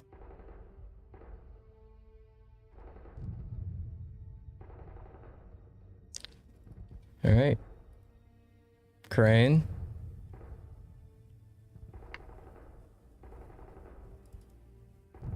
The only thing I'm gonna do in this one really is move positions again.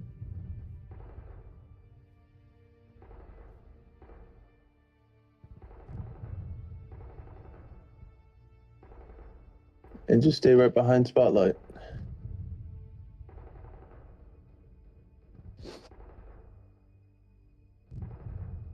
And just keep Overwatch.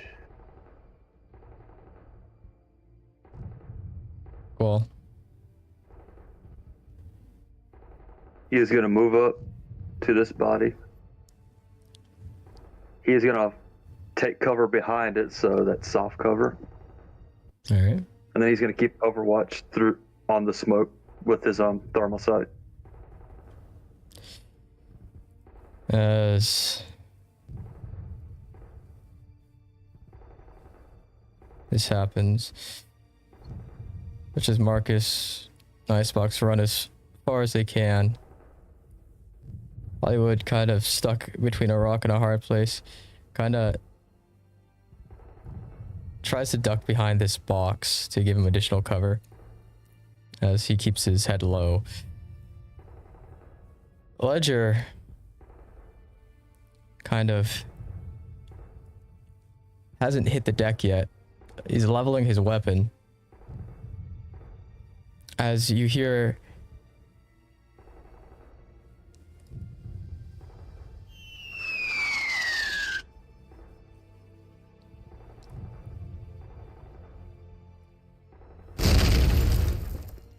see how good that guy had it, as Ledger's gonna take a shot on his turn towards that dude.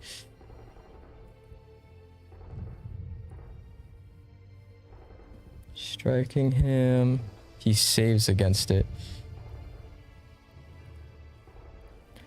As what do you get on that? 6?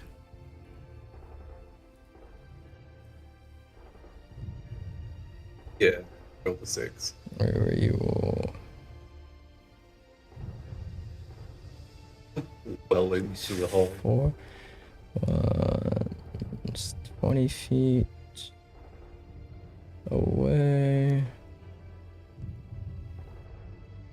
So this spot right here.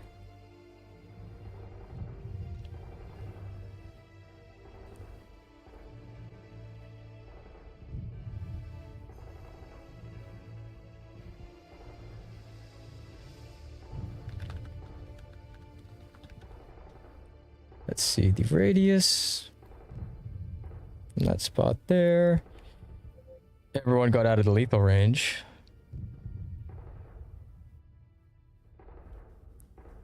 Nice. And injury range goes a bit further.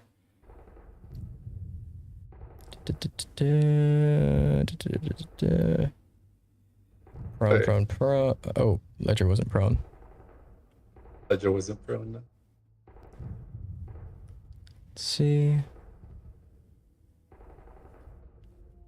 Soft cover. Hollywood would be fine.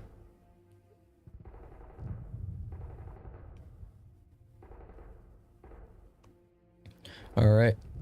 As the explosion goes off,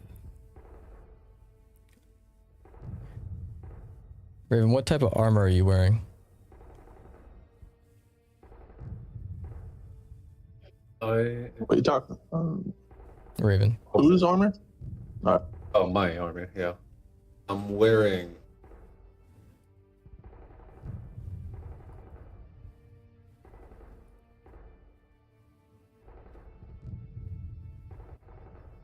Wearing what? Wearing light armor. That is an injury. Fucking kidding. Let's see, Ledger. What type of armor was he wearing? Does he have anything to promote it back to injury? No, he doesn't. No, he just takes that. As both of you kind of thrown back, Ledger straight onto his ass as he takes an injury as well.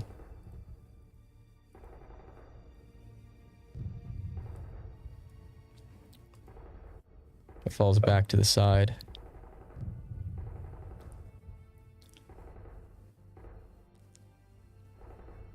With that, Tower's gonna...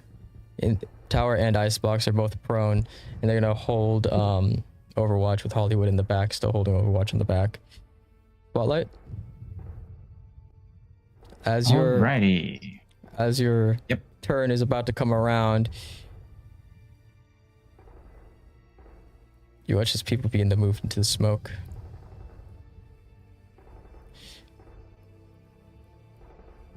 In addition to this, oh goody.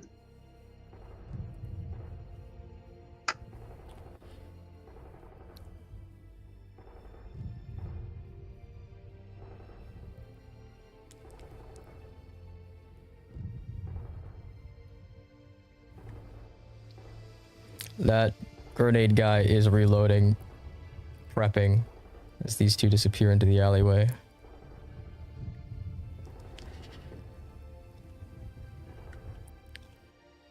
Alright. Spotlight. It's your turn. Brother's gonna pull up right there. And he's gonna drop his second Claymore kit, pointing in this direction.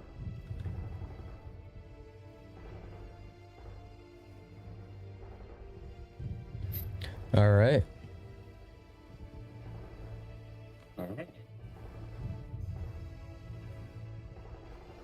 And then, since I have to pop, it'll enter Overwatch.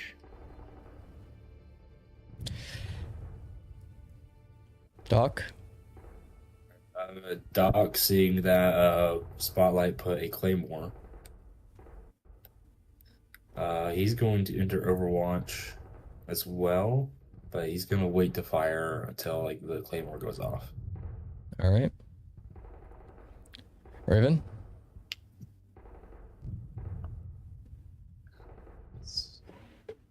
Oh, also, the thing knocked me back even in prone position, so I had enough. No, it was only Blackwell, because he wasn't in prone. Ah, okay.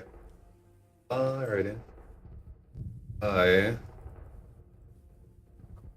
back through here.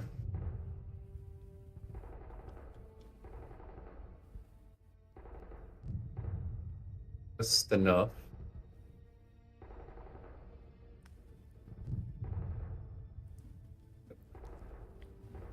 Five, 6. And I'm gonna take a shot at same dude. Which guy? The same grenade launcher, dude. All right.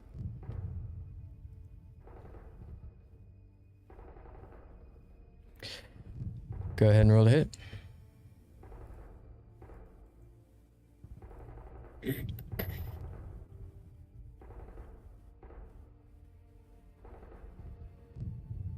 All right, let's see if he saves. He is injured. Oh my god. As God damn. Fucking hell. you strike him, though, he was about to shoot the next one pretty soon after you fired. And he is injured as the arm is ripped off, the grenade launcher arm. It falls to the ground in its death grip and fires in this direction towards where all those other troops are. The two injured and the one who are fine, and just fucking blows them to smithereens. You watch legs and body parts come flying out of that alleyway. Jesus.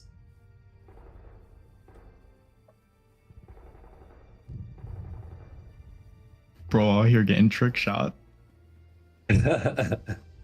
Oh. Damn. Is that the end of your turn? I going to roll back into the alley. Just in case. All right.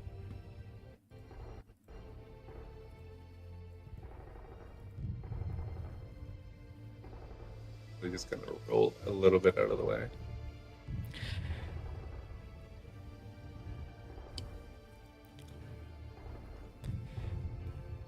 Crane, you hear over the comms.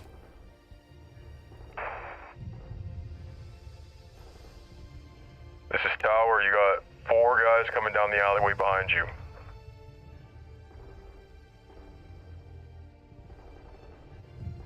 Behind us. Uh-oh. He's talking about this one. One second. I gotta move this stuff around. Is he talking about this one right here? Yep. Oh, okay. Alright, I'll throw a grenade down there in just a minute.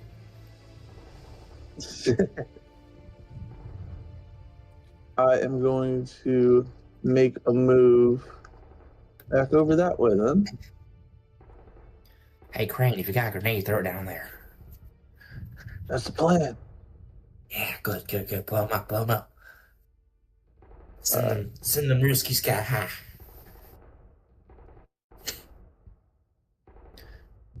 Yeah, treat them like it's the 4th of July.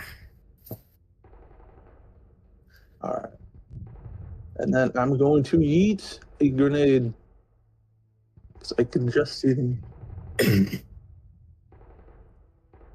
All right, go ahead.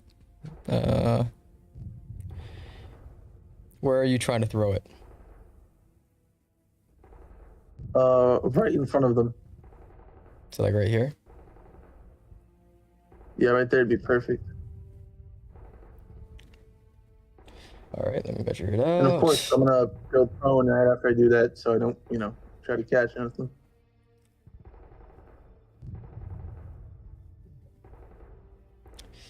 $15 is lethal. 30 could be injury, right?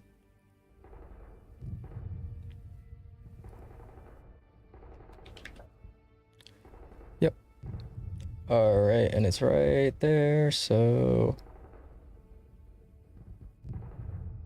And these two would be in lethal range. Let's see these close twos saves. Okay, so that dude's dead. And that dude's dead. You watch as these two fucking explode as the shrapnel goes flying into them, and they are instantly killed. But that movement of stuff in front of the claymore, that's the claymore off. Let's check this guy in the back. Uh-oh. He's already injured. Oh, he's not dead. But the claymore is going to fire. And I believe that's just a fucking million ball bearings towards his direction. Whoa, So he's dead as well. Whoa, The last guy. Let's see his armor save. He's only in the injury range. He's injured. So there's going to be a -2 to hit you, Brain.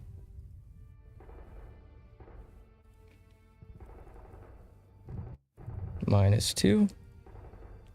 0 as he misses completely as he levels his shot after the grenade goes off, setting off Claymore, and he finds lodged in his throat a ball bearing. Oof. So he clutches at his throat for a second. That's the way to go. And since it was just a grenade that I did, can I just attempt to take a random shot into there? See if I get him? All right.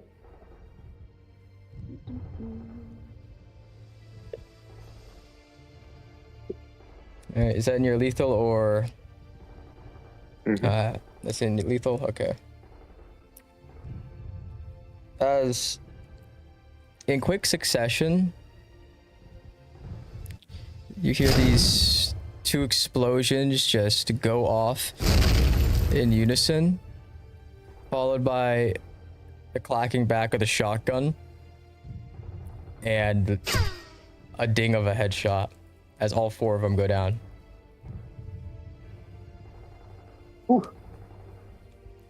Good placement on that claim. Nicely done, boys. A little dicey. Nice shooting, Tex. Like it. As whoever had the comms open, you can hear the real life translator as it's kind of shoddy, but something, there's too many of them. I seem to be under the impression there's like 100 of you. They're getting scared. Squall? Hey, if one of them's got a radio, pass it to me. I want to say something to them. You have to fucking get up here for me to get you the radio, damn it.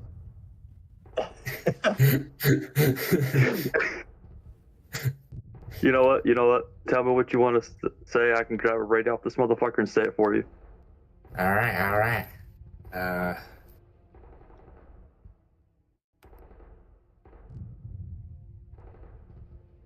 I think it's Yatraknu Toyo Yatraknu Toyo Mamu. He'll grab the radio off the soldier he's taking cover behind his body, and he'll just repeat it into the radio. Yeah, now just keep saying that over and over. That'll piss him off. That's the phrase that means I fucked your mother. I'm telling you, he knows it in every language. He'll then take his grenade launcher and he'll use his IRs. And he'll try to aim for the three back here. All right. I do not know what the lethal for the grenade launcher is, but I'm using HEMP rounds. Or whatever, NP or whatever it was. Yep. So I'll just roll. Where are you trying to hit? The middle of these 3 back here. Behind the smoke. These 3 here? Alright. Yeah. Go ahead and 1d10? roll. Yep, just D10.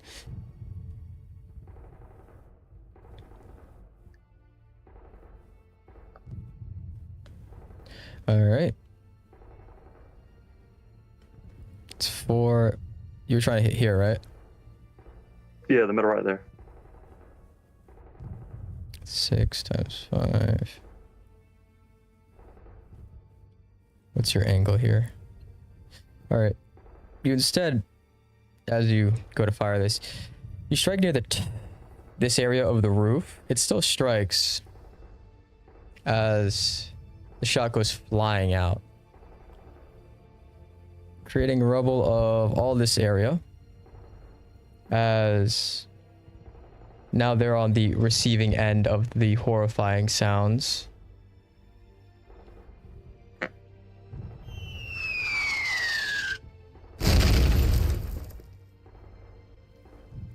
as the building begins to collapse.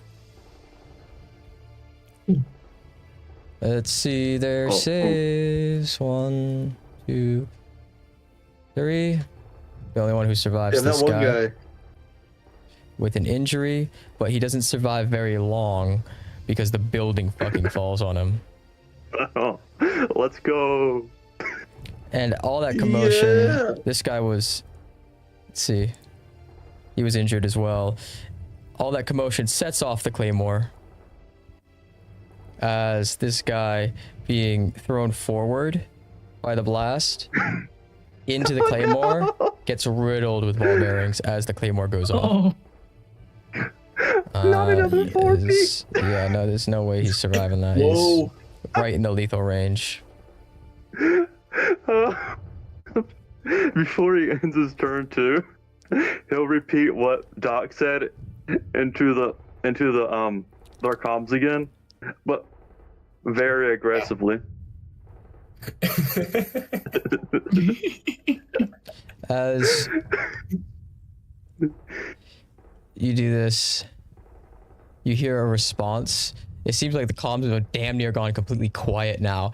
There's just one response. It seems there's one person left, and it's the guy at the very end of the road who lost his arm. As he screams into the microphone. Kichoro! Tebia capitalist!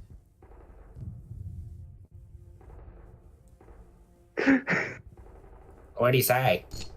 I think he said he loves us. Does the translator translate it? To hell with you, capitalist. As Blackwell uses his attack to shoot this guy.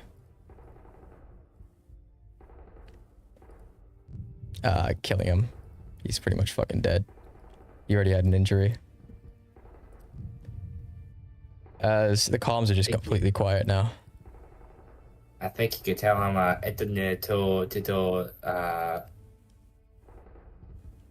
Scala to your mama, which means that's not what your mother said. I think he's dead. Oh, is he? You're the doctor here. If he wasn't, I didn't see he him certainly die, is so. after that burn. This is Blackwell. Is there any chatter on the radio? I don't know. I think we told him to. Nope. That we fucked their mothers too hard. It's gone radio silent. I think that was the last of them. If not, Alright. they either fucking ran away.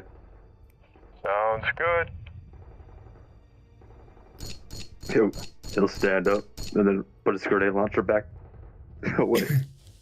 Any injuries? You see Blackwell kind of mag dump off into the distance the corpses.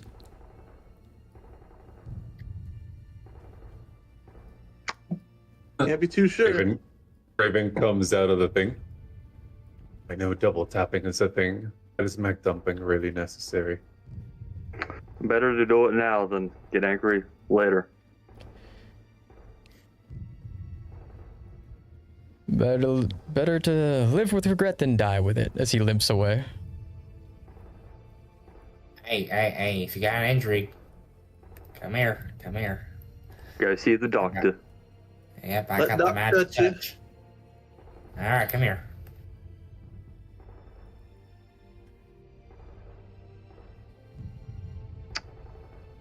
You missed all the fun over here. Lots of booms. A lot of booms. Me with one of me with my injury. Ledger I don't right think I there. did. And that's for Raven right there.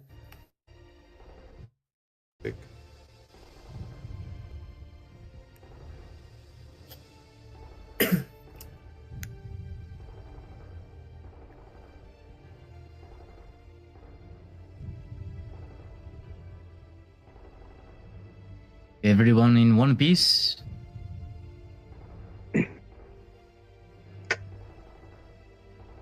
Minus the one down the road. Yes.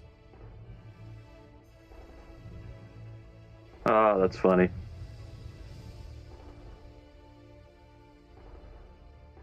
As Well, guys, that was good. That was a good run, guys. We did good. Ollie, we gotta We're look not over done at you. yet. Oh, we ain't even there yet. Yep. Good warm up. Good warm up. Very much aware. The skirmish before the real game. Yep. Exactly. Blackwood Blackwell kind of walks over, inspecting the bodies as he does, searching them for any sort of information. This guy's still, he's been knocked unconscious as he makes a noise, and Blackwell just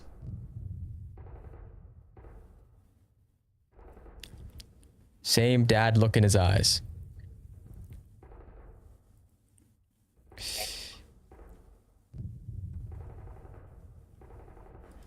As Tower kind of looks at that with a raised eyebrow towards Icebox as he goes, ain't there a rule about POWs There really ain't no Geneva Convention anymore. If we decided to take them as POWs, did not. Oliver kind of looks over at Icebox. They fucking played people. I mean, yeah, that too. I mean, it gets to a point. As far as I'm concerned, he did him a mercy.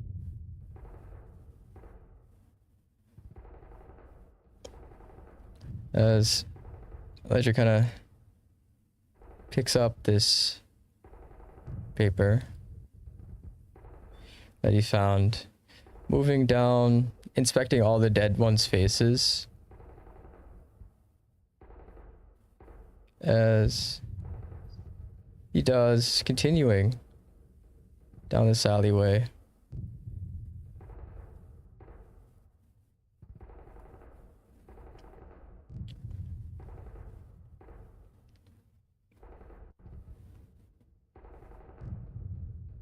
We're dragging someone back. Uh-oh. As this guy, he is breathing? As he kind of looks down at him, rummages through his pockets, as Michael kind of looks at him.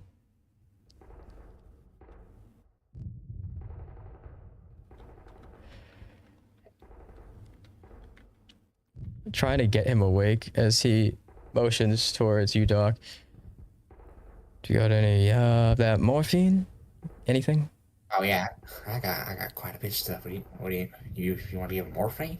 Yeah, real quick. Oh, I mean, all right. Let me just take this out right here. Is Ledger who did this, right?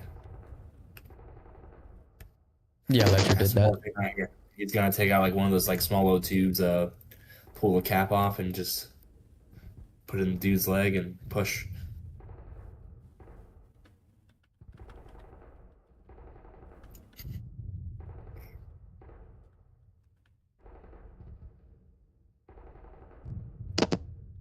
I can stabilize him further. No, that won't be necessary.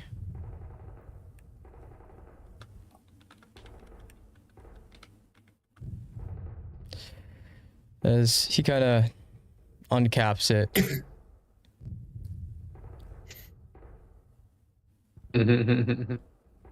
And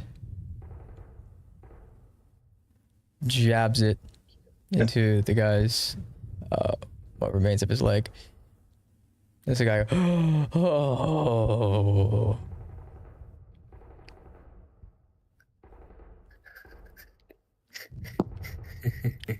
As the dude kind of is breathing.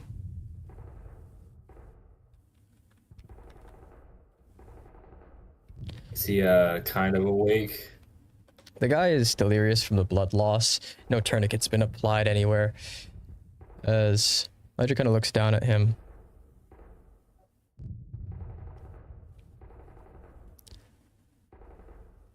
Почему атакаетесь? Oh. Акаю. Убайтесел.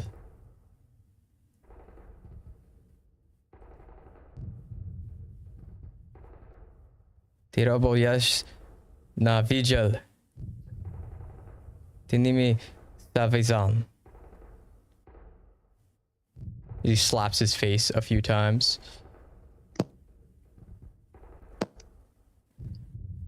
Sazik, pravdu.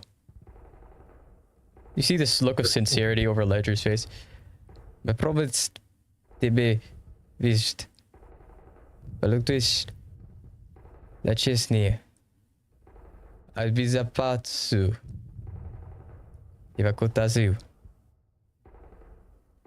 As the guy's like nodding along finally. Masablu DM. Zakyone. Vaini. Pamagini. Nampianat. Itaso handit. Jini.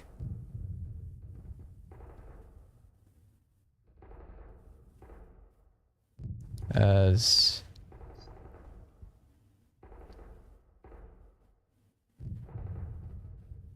he seems to be like convincing this troop of something. As the guy kind of finally speaks. No, Anikiosia zia na krillnet. Na voto dal vigil. Vidnot pes. Javis asru. Okay.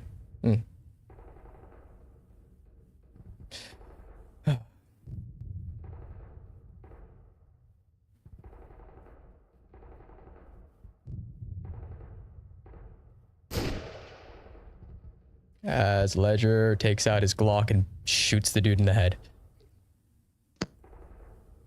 What'd he say? He was talking about, well, I asked him why he was here. And he said something about,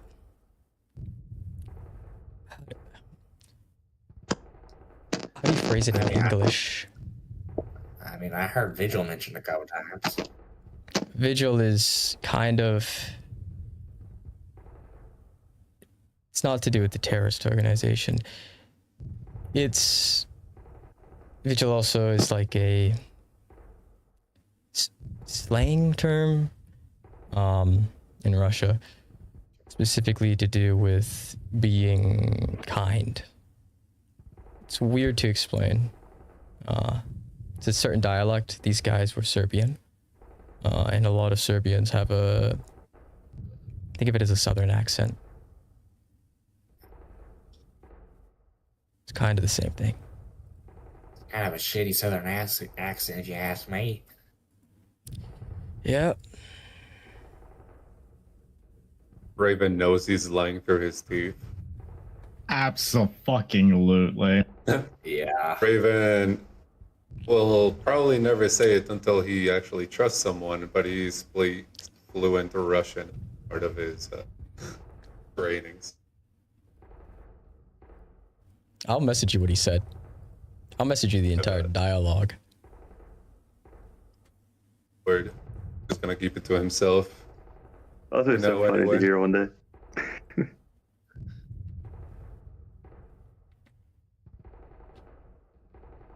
English, Russian, Spanish, and a fair amount of Chinese, what he has learned.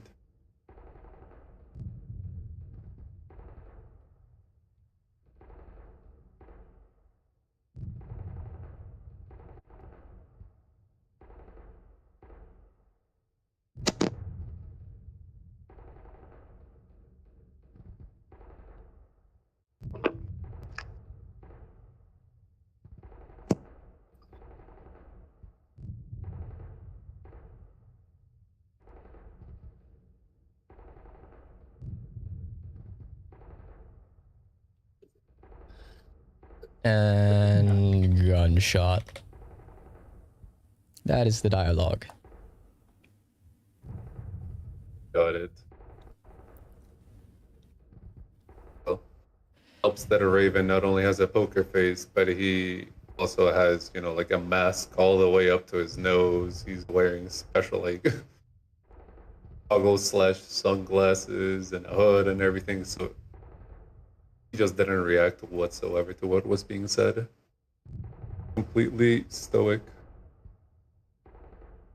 Blackwell kind of turns towards the group.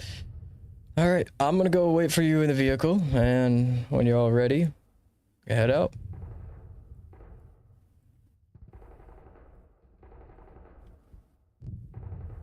So can you?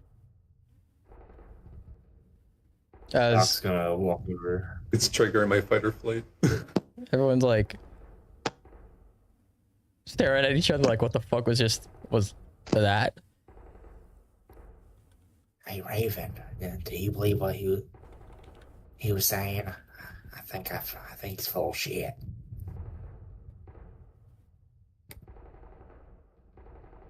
We'll walk up to over here to start going.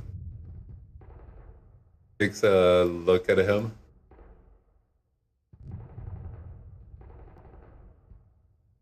Kind of like halfway huffs.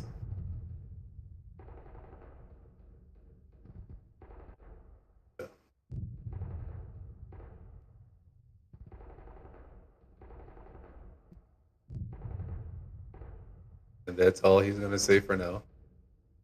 Icebox is kind of like, that dude is fucking like, what the fuck, man? I did not sign up to be a fucking CIA spook's partner. I didn't either. I'm pretty sure that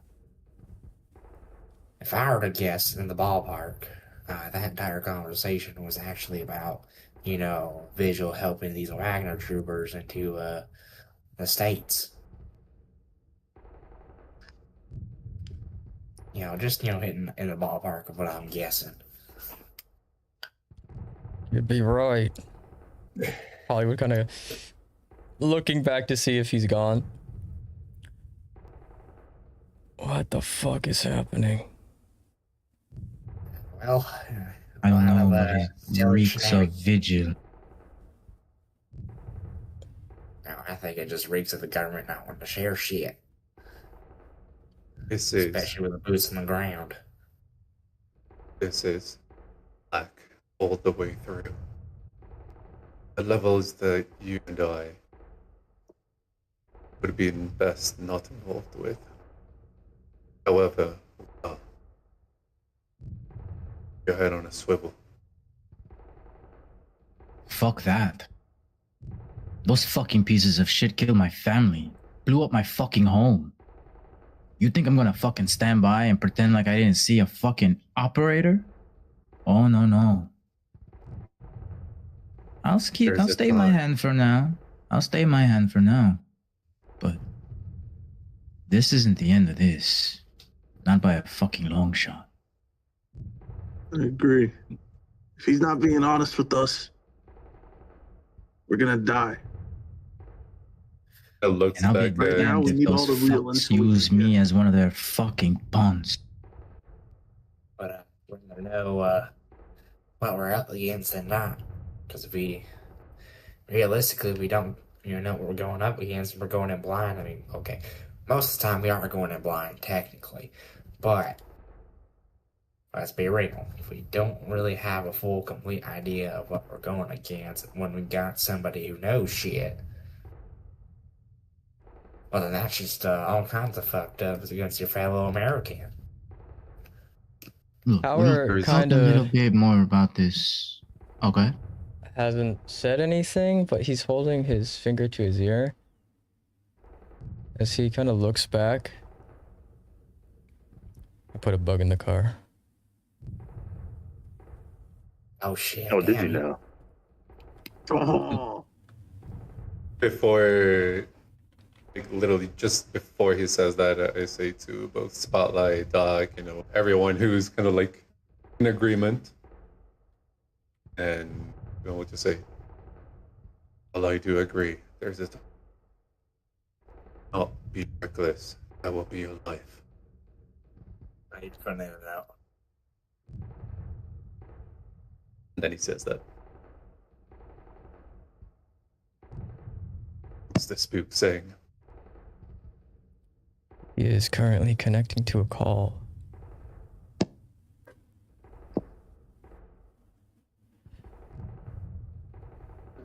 Is sit there for a few moments. Icebox kind of staring about the area.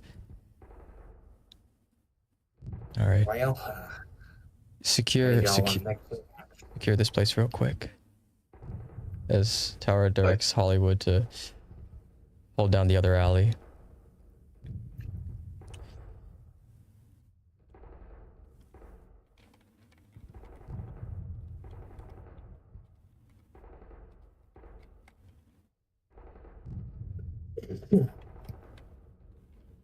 Yep, Spotlight's gonna move into position to hold the alley.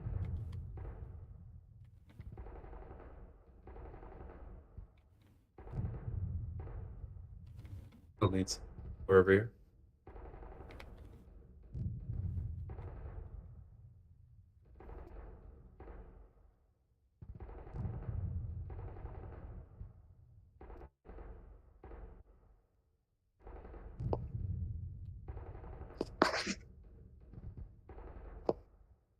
As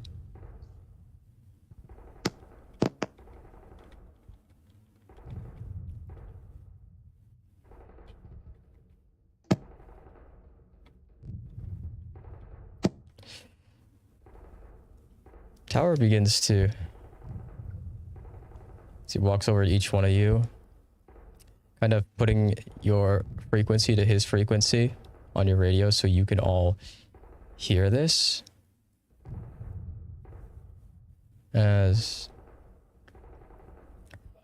you hear finally the connection go through. You've been waiting for about a minute. As you hear this very shoddy back and forth.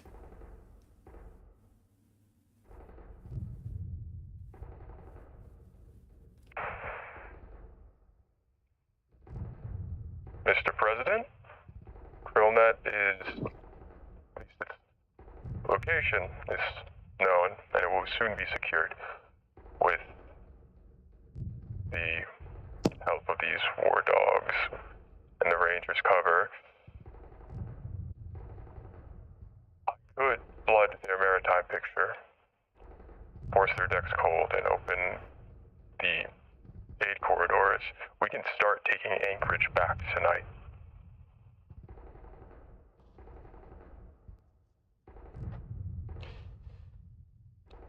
Negative. Krillnet stays dark, as compartmented and deniable. You will sanitize it. Recover what you can, scuttle what you can. No public footprint.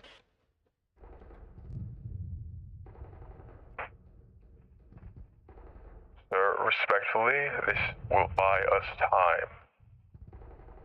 Civilian casualties will drop if we act now. It'll take 30 minutes tops of saturation, the carrier pausing its flight ops. Anchorage is not our center of gravity. We already mined all the oil that was worth it out of that hellhole of a fucking state. Keep with the program. We keep options. The city is expendable in the near term. Expendable, sir? Come on. They didn't even vote majority. As far as I'm aware, these Alaskans are fucking terrorist sympathizers. We'll retake it on our schedule with the AI packages when it's spun up. I won't burn a crown jewel R&D asset to win a news cycle. Let alone let our adversaries know our capabilities.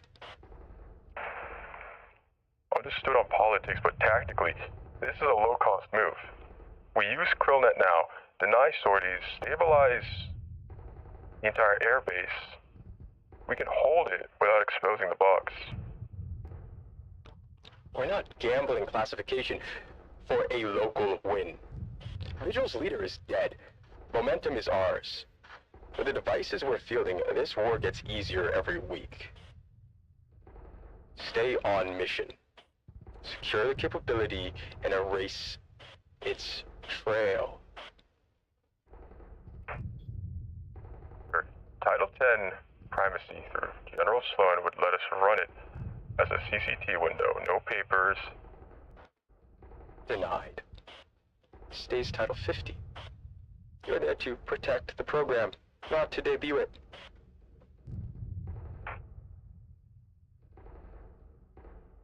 I understand, sir. Copy.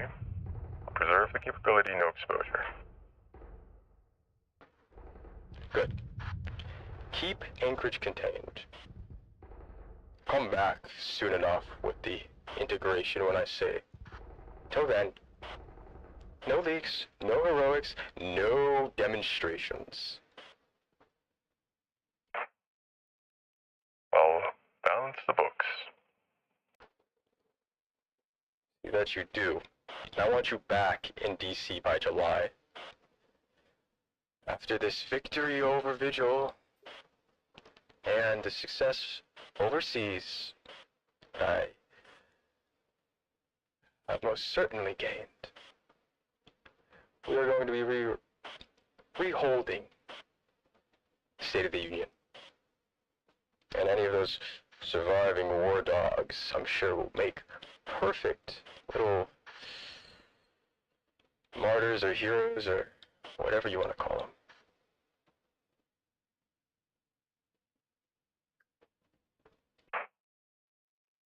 Understood, sir. Call disconnects. I think that's some shit. I fucking knew it was the president.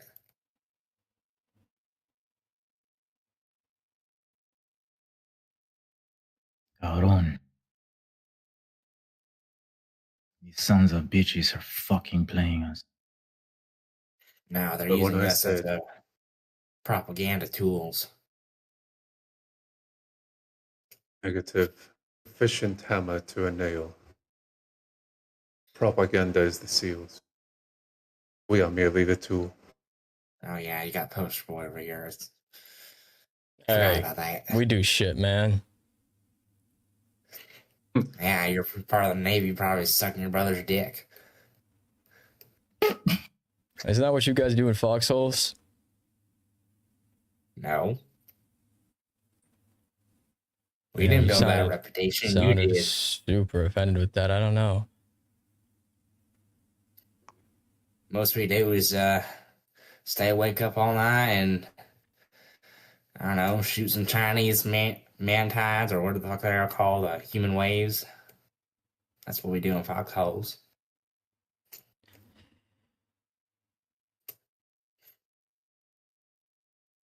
Nice. So what's your nice. take with this black?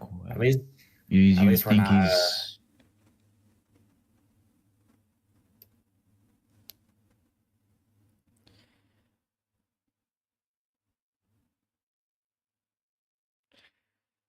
Fuck. Let's What's the game plan now, then? Let's the thing down. We're left with two options. Either figure out what the fuck KrillNet is and use that to take down the carrier. Of course, CIA won't like that, but it will be too publicized to be removed. Alternatively, just go with the program, let Anchorage fall.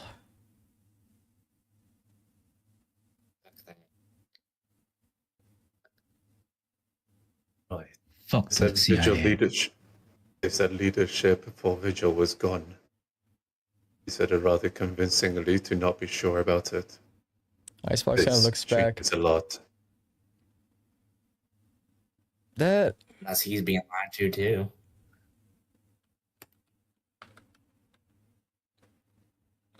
That president of ours. Motherfucking, what's his name? Oh my god, I'm drawing a blank. As Hollywood kind of looks over at Icebox. You don't know the fucking president's name? Staring directly at Icebox. It's what is his name? It's on the edge of my face. You don't know the president's name. Elon Musk. Can you blame them? They all kind of do the same thing at this point. Yeah, what they said, they are all the same evil people who get their monies lined by lobby list, you know?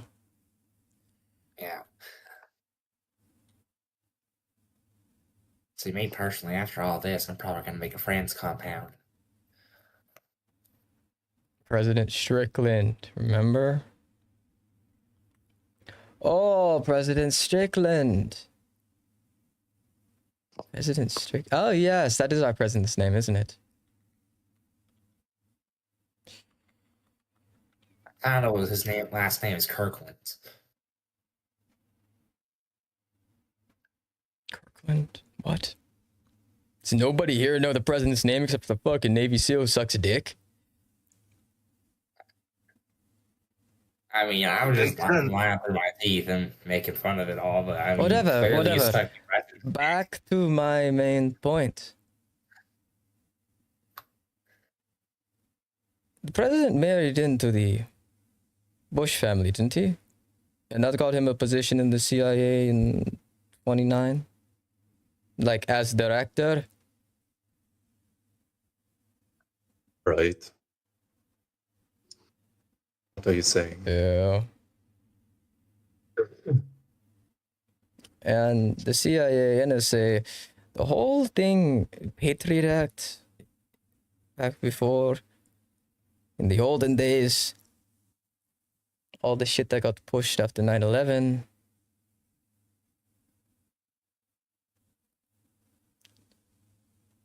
What if it's all connected?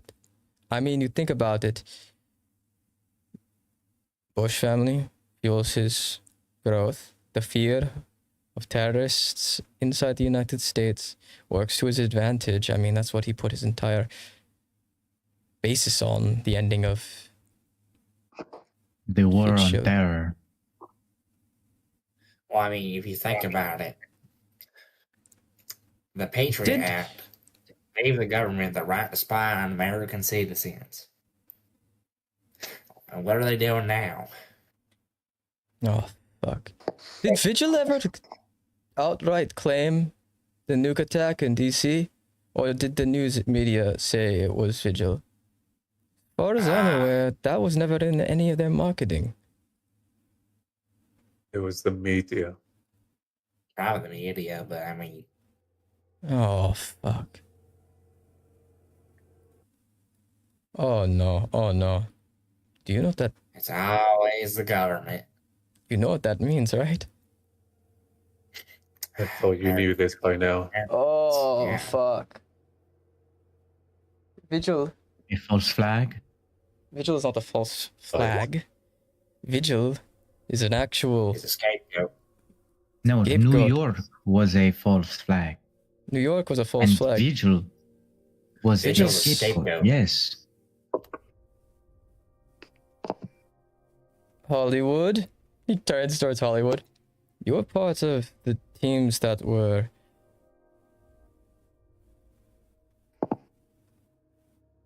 raiding the compounds in Montana. As he kind of turns back. Yeah, what about it? Raven, you kind of get this eerie feeling about Hollywood. He's on the edge. He's sweating. I mean... And tell me, did you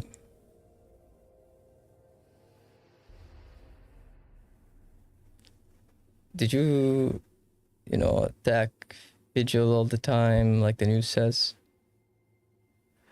I mean, it depends what you mean attack. Did you raid compounds and shit like what's shown on the news. It was in my throat. Define compound.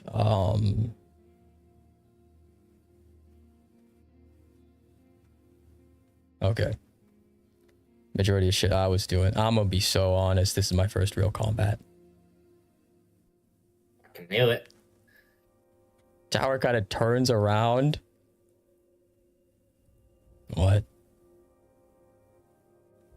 Okay. I was told that I was on standby up in Montana.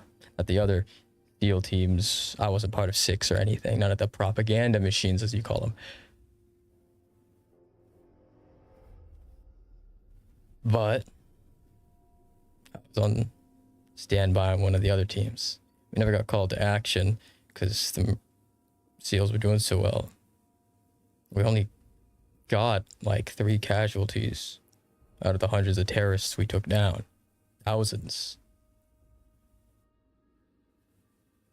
And where did you hear that you took down thousands? The news?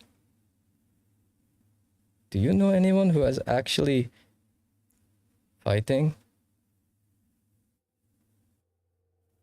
You took the bloody media at face value. You I'm gonna be so real with the lot of you. I mean, like during our operation out in Taiwan, there were some very not so great documentation about the amount of visual casualties that were going on.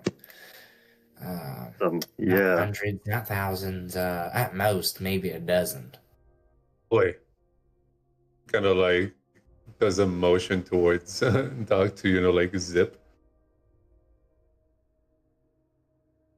Listen. What you doing here then, Hollywood? Being a poster boy. Or a fucking plan.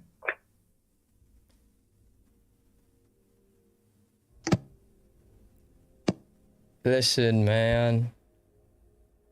Shit's a lot more complicated than you think. As he's kind of looking over his shoulder. You better start fucking explaining then. On Twitch, give me the bloody reason. Enlighten us. Because the way it looks What right we now, were my like friend. here. Exactly.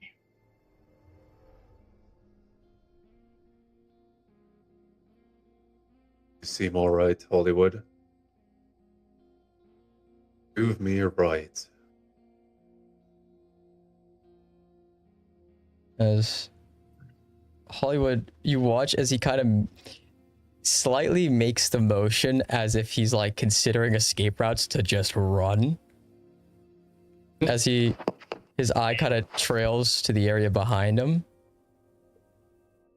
Raven puts his gun Run further for it, up and please. further up Make my until day. he's pretty much all but aiming straight up. Do it, and I will light you the fuck up. Listen here, Hollywood. I call you poster boy because I mean I like making fun of you, and it's all part of the game.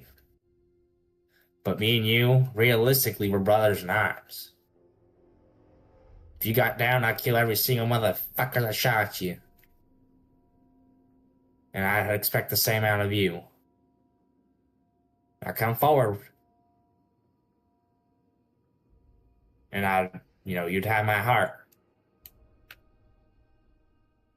As Hollywood kind of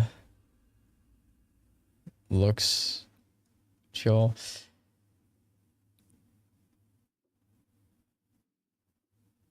As everyone at this point damn near has their weapons raised at him. As he takes his hand off the gun slung around his chest. Alright. You're gonna have to trust me for this next part, though. I've done worse. Go ahead. As he walks towards this building, And you hear over all your comms on the public channel between the squadron, the one that Ledger can hear, as he kind of speaks into it. I think there's one of them hiding in here. I'll keep Overwatch back.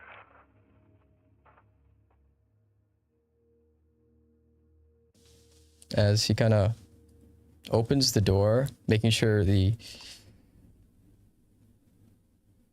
radio can hear it. As he makes a few stomping sounds to sound like he's running, like his footsteps are running inside. And as he pulls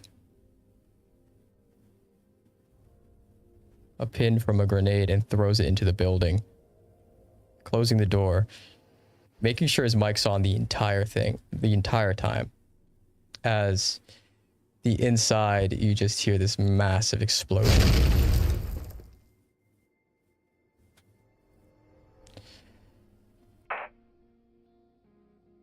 Blackwell, this is Hollywood. They went with martyrs. Alright. Sounds good. I'll come back around to pick you up. Get you a little medal for your way back to DC. As off in the distance,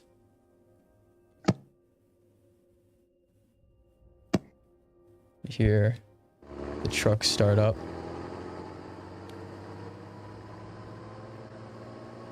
And leave. Oh, okay. Uh-huh. All right.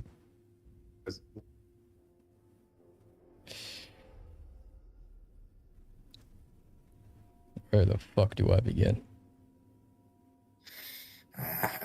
From the beginning, I guess.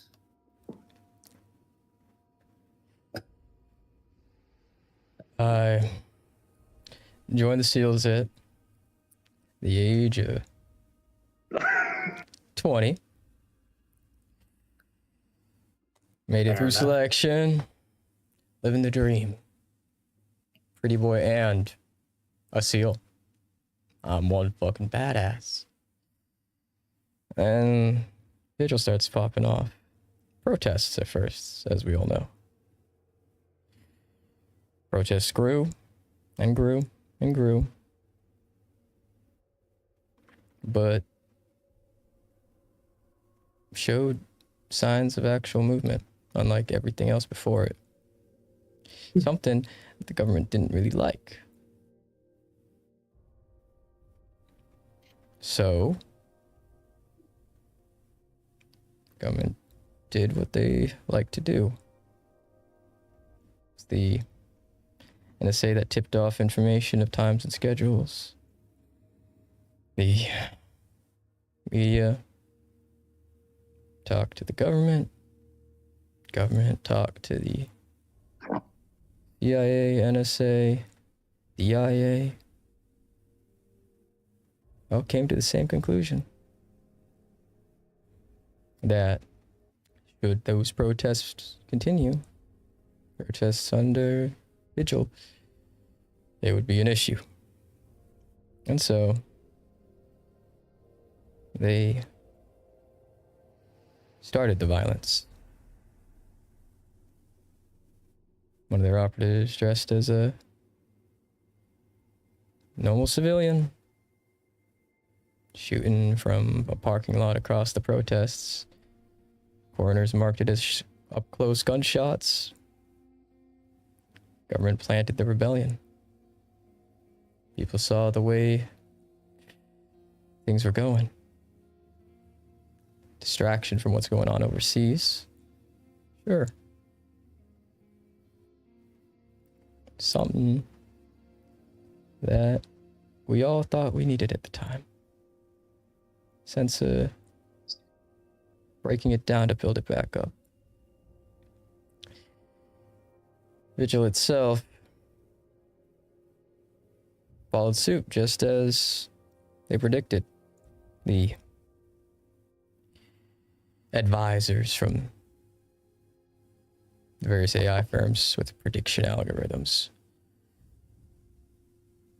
They said Vigil would rise up, but most likely be beaten down before any substantial legislation could get passed, like the biometrics, digital data bills and such. Stuff to keep the people in check, to stop from a real revolution from ever happening. Any real change the system. So, I mean, Iran was already shipping weapons to Vigil, China, Russia. Look, even North Korea provided AKs. All to help destabilize. Something they didn't like very much in the US. Vigil was reluctant to begin with to take them, but they had no other choice. There's no promises. The enemies of the United States just wanted to see the United States burn. So Vigil took those weapons, continued their revolution, and it was going a lot stronger than anyone could have predicted. So, in order to secure a second term and unite the country against these insurrectionists and their leader,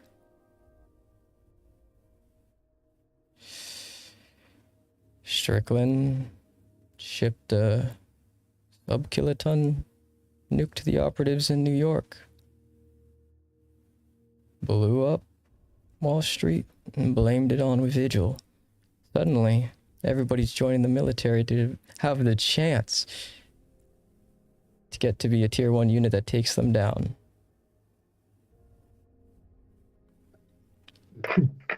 Like me. I lost my little sister in that explosion.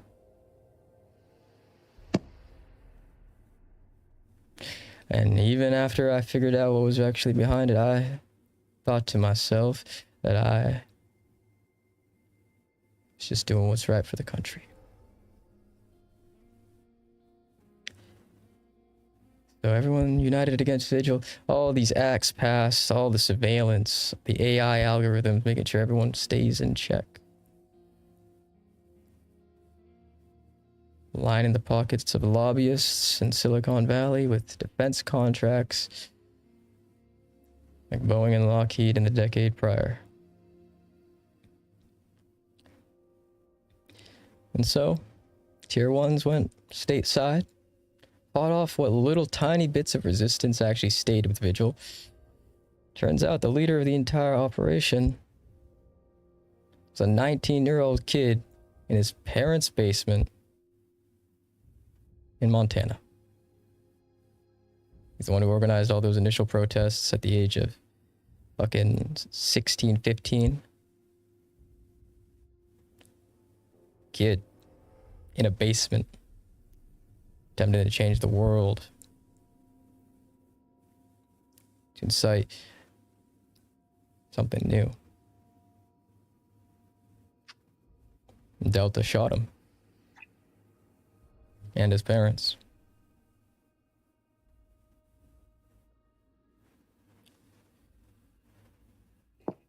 Officially, the dad was the head of Vigil. Son reached for a shotgun.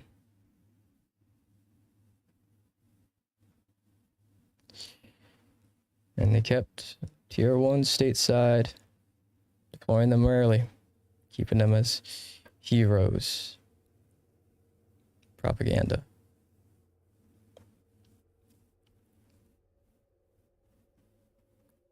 Now we found ourselves in a world war. Now? 12 million troops, unable to dodge the draft, sent to the front lines. A draft that has been rigged for those in opposition of the administrations, those prone to joining the incitements of violence with Vigil, those who could resurrect the cause. Purge of anyone who thinks different than what people believe is right for the United States. And hopefully, the president's convinced that if the AI package he gets from Silicon is actually real and it reaches general intelligence, that we're going to be living in a utopia of a society. post-scarcity. Machiavellian. Ends justifying the means. This is so fucked up. Who else knows about this? The entirety of SOCOM leadership, all the way up to Sloan. Sloan himself signed the papers, but never actually gave any of the orders. Ledger's gonna kill Sloan. Oh, is he going to do that now? For what reason? If he knows. He thinks Sloan grew sympathetic to Vigil, especially in the early days. Sloan's always been a libertarian at heart. Hates authority, albeit he made his way up the chain of authority. Hell, the man's got 2 Article 15s under his belt, and he already made it to 4-star, which is insane. He provides results, and that's why they kept him around. But after Anchorage, they're gonna kill him.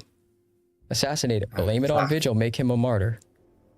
And then the plan is for the SEAL Team 6 to swoop in, kill the quote-unquote actual leader of Vigil, and bring the revolt to an end. Vigil's gonna fucking...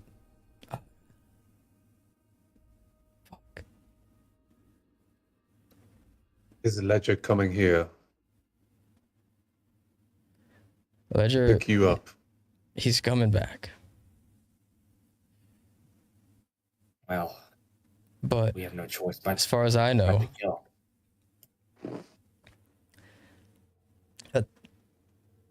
he's gonna grab... The reason he's in Anchorage is to grab an R&D project and destroy all the other ones, but the one he's grabbing, it's KrillNet. It's small drones, size of mosquitoes. They're able to give off false signatures of missiles, able to do all sorts of shit, hack into networks if they're able to sneak in through ventilation systems. Take control of an entire country in a night is what they said during their sales pitch, fucking Amazon. I mean, I don't see what the concern was of that getting, publicized or anything like that. You just have them bitches go in, have the system of the carrier, and I mean, if the Russians are that advanced, of course. They're very simple to make. Surprisingly simple. The programming on them is the issue. You get access to one of them in its current state, you're able to access the entire system. The Russians get their hands on that, they're going to have their hands on all of the entirety of the United States AI research. They get their hands on AI research of the United States, the Russians become the next problem, and they're far less patriotic towards the American cause. Fair enough. We would see elected officials have these things attached to their heads and explode. Because they can do that shit too. Fair enough. The entirety of the other deltas, I mean, every SEAL team knows. Every tier 1, up and down, all their chain knows this plan. Sloan's the only one who isn't actively participating in it anymore. Hence why Ledger's either worried he's going to spill the entire plan or try and stop him.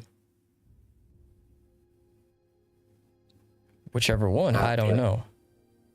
I have a feeling he's going to stop him. Who else here knows about this agenda? If we were to take out Ledger, would they know? I mean, in a matter of minutes. If we take out Ledger?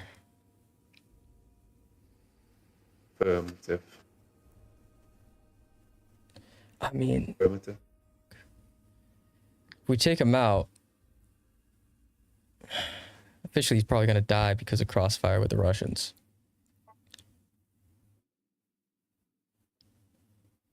But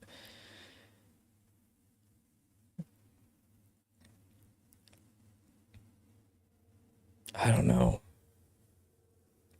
We don't take him out. Sloan's dead. Tower kind of sitting back, taking this all in. Oh, we got to do something. It's gonna be tough to fight them with the friggin' president on their side. Praise hail, praise hail. It's the entire CIA and SOCOM want Sloan dead. No, just as far as I'm aware, President and maybe the defense secretary and Ledger are the only ones who really know about the assassination of Sloan. They try and keep assassinations as small as possible.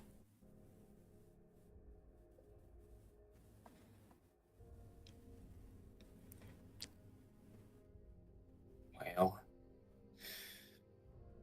what's the agenda for Ledger's plans? Obviously, one of them is to probably kill Sloan, but like his the first objective to go and clear out the cache of information, or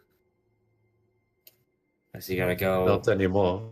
Not anymore, since we died him out of his room. Ah, shit. But he's gonna RTB and take out Sloan. We have to do a little risky here. Sloan needs to know that he's in danger. Right. I agree. We wait for our friend Hollywood here. Get picked up. Take out Ledger. RTB. Manage to isolate Sloan without attracting attention. Fill him in. And then, come what may, we will have made our bed, but we will have to lie in it. Probably even have to protect him at the same time. He's the only figurehead here that actually has any power. If we lose him, we lose more than just him. Yeah, we're fucked. We need him. Yeah, we do. Right. So. Hey, we're dead either way. Yeah. Set up for Ledger. Take him out the moment we see him. All at once. No mistakes.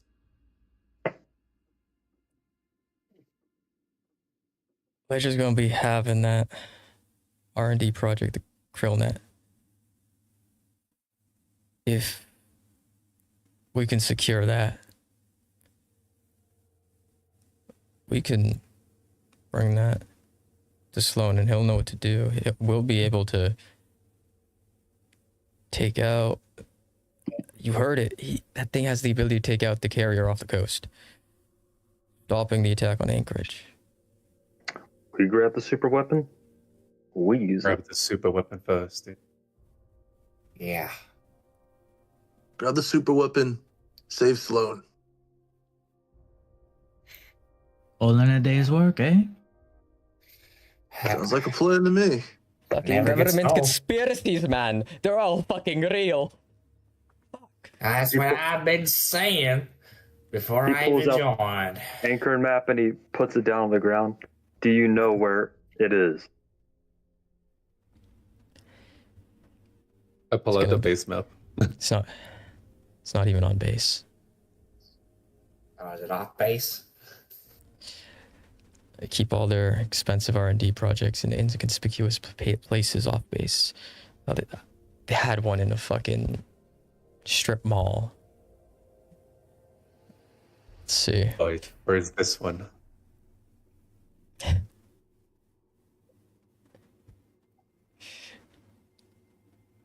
You're gonna fucking hate me when I say this. It's in a... Not more than I hate this situation already. It's in the basement of a Burger King. Are you serious? What? God You damn gotta it. be fucking kidding me. Guys, actually, hold on. That's actually kind of genius. Like, when's the last time you ever stepped foot in a Burger King? You know, you got a point. You know Oh, what? fuck off. Burger King gets kind of ass. You got a point. Let's be real. Burger King is ass. Right. So where is it on the map? So he kind of pulls it up, motioning towards between the base and where you're at right now.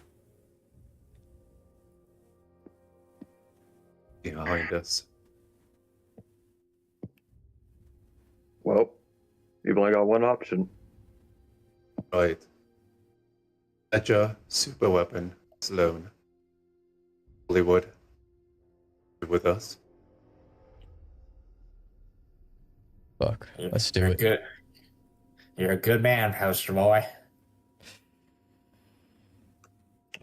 Right I don't know on, about all Hollywood. that. I still think about Toaster. I don't know. I feel like you're Toaster Boy. Good choice. I mean, it's either poster or toaster. Or poster and toaster rhyme. Right. Definitely Toaster. Okay, gather around, check your equipment, make sure you got everything ready before we head out. Also, we could check their bodies, see if we could get any more grenades and see if they have any equipment around. That would be ideal. I did burn my grenade in that last skirmish. Yep, grab what you need and we'll be on our way. How long till he gets here? And is he arriving through the main road? I would assume he's coming back the same way he went. He'll be waiting for me to pick up on the road. How long? Alright. Place is 5-minute, 10-minute drive from here. Let's work with 5. So we need to loot quick. Get to it. Quick. Raven Gotta is check for already the gonna throwables. Quick Damn, moving into the main road. Oh, look at that. Perfectly positioned. Barreled over here, and he's behind it. Let's get moving. Through the main road.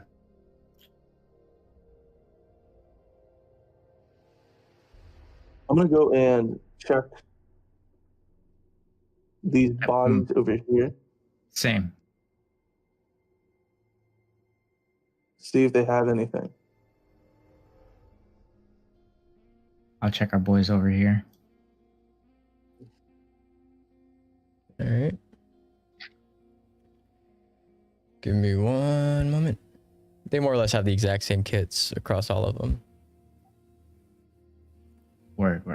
Perfect.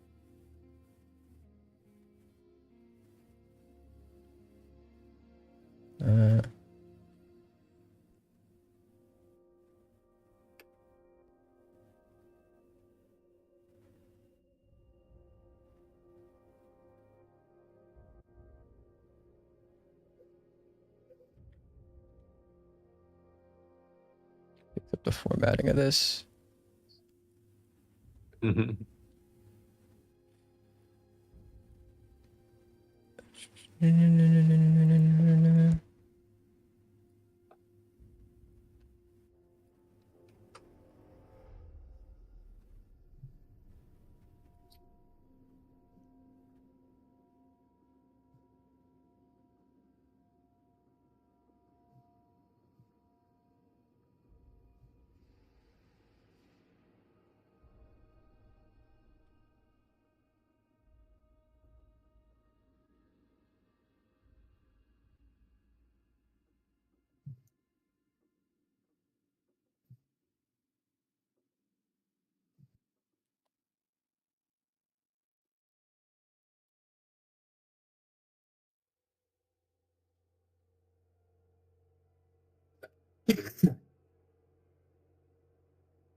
All right. There you go. It's a list of loot. Hey, Doc, And there's another chest plate. in addition, here's a timer of 10 minutes before you have to be ready. Oh, nice. I'm gonna give Dolph the new plate carrier because he got shot in his. Ah, thanks. That's a good point. Yeah. It's set up ambush positions. It's 21:30. Is there a way I could get inside a building and have like a overview of the area? That would be nice. Or, like, yeah. Yeah. Shoot from my own cover. You can do that. Yeah. Doc's gonna go inside a building. If it'll, let me to. Which his icebox runs over, grabs the 50 BMG off the half of the dude's body, and runs back. I'm gonna shoot the engine. He says with like glee in his eyes as he hides behind the pile of corpses. Good idea, icebox. Oh, if we're doing that, then I'll point out the grenade launcher. Yeah. I'm gonna get the standalone launcher. I'm gonna carry that with me. Because I got anti-armor rounds too. I do have a suggestion here. Keep in mind there is a turret, so once you shoot the engine, try knocking out the turret as well. And if you have the ability to jam frequencies of communications, also do that. That way he can't call for help. We have a 50. If that punches through the windshield, he's not living. Yeah, plus I got anti-armor rounds, so if that doesn't kill him, then this motherfucker's apparently God. Hey, Spotlight. I'm gonna give you a grenade. Appreciate it. He says as he takes up one of those standalone launchers in each hand. Oh my God. One of my concerns are right now is what if he's also picking up like some additional manpower that's just stationed nearby? Then it will fucking blow him up. That's fair. Okay. This part of the reason why I got these bad boys. Yep, send them sky high, right? Praise hell, raise them. Wait, fuck, shit.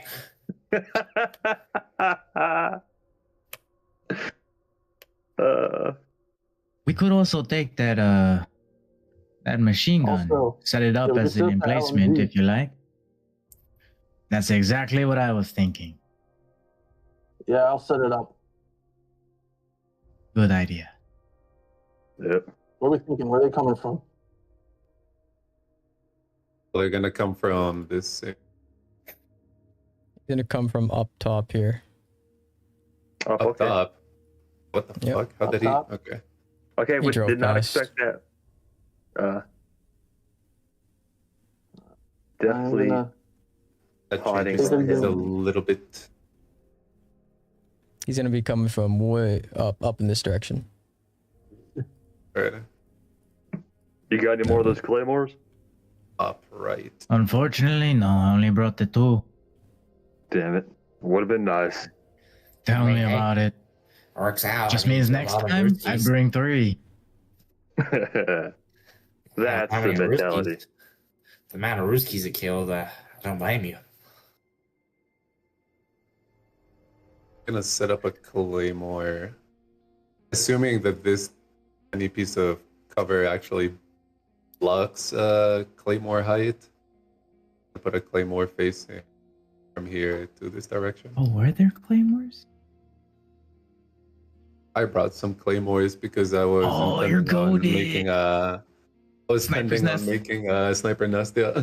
Yeah, my man. There you go.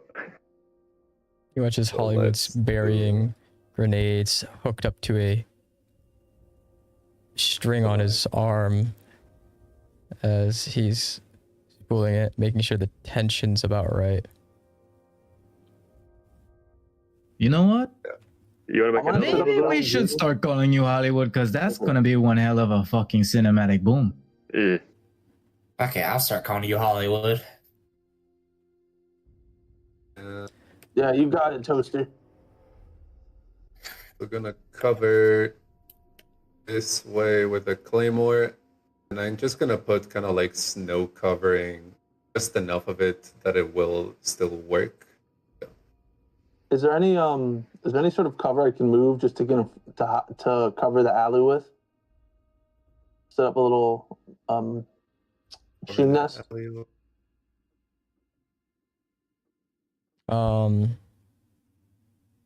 What are you trying to set up a machine gun nest? Yes. Yeah, there's scrap.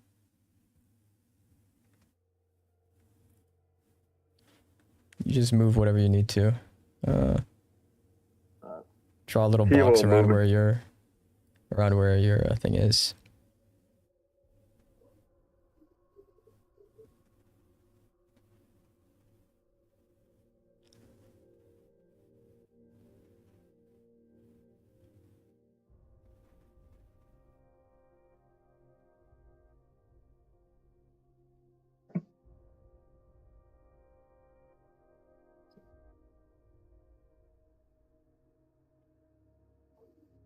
Seems to be grenade trap set up. You watch as Tower kind of puts up what seems to be a rebar trap made out of like what's left of the wires of an electrical pole. Icebox is set up as well as Hollywood has what seems to be, he's filling his bag with flashbangs. Hey, you want another two? I like the way you think, Hollywood. He tosses his flashbangs over to him. He begins to put strings around them, hooking them up to the same ones in his same hand with the grenades attached to them, making sure it's pullable but not pulling too hard, because if he gets it wrong, he's gonna fucking explode. Yeah. Very valid. I'm gonna set up here, but away from sight completely, because we want him to come to a complete standstill before actually jumping.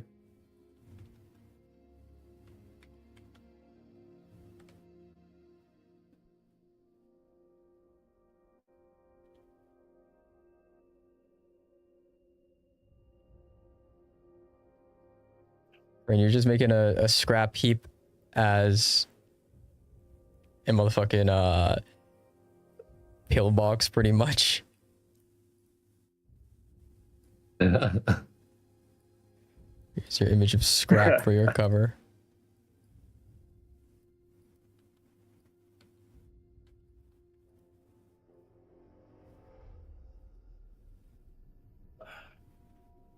Go around collecting the destroyed parts of cars, tossing them in the pile, getting them high enough just to use.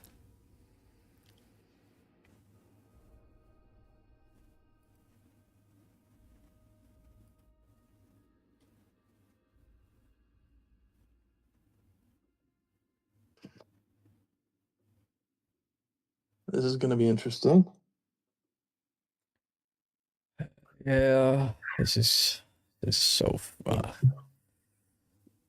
Is everyone in position? Should be, yeah. Yeah. Even in position, not show until he comes to a standstill. Yep.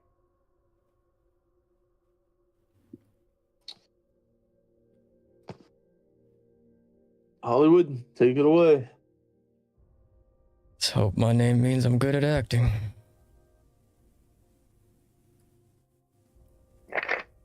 If not, we'll find another name for you. Yep, Poacher Boy's always there. Put that shit on my grave.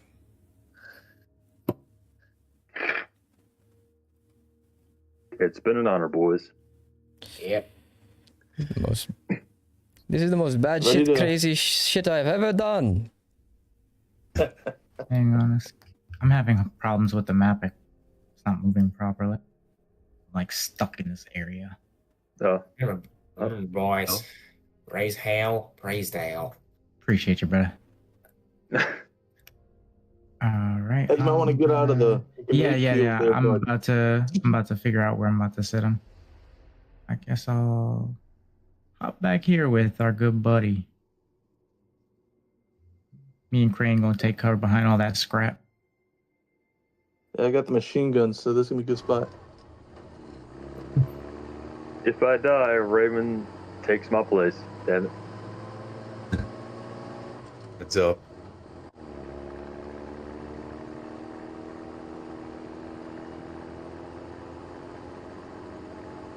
Car tumbling down.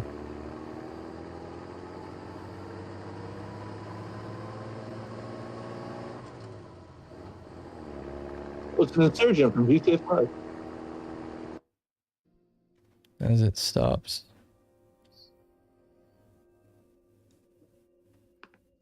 You watch Hollywood kind of strut up to it as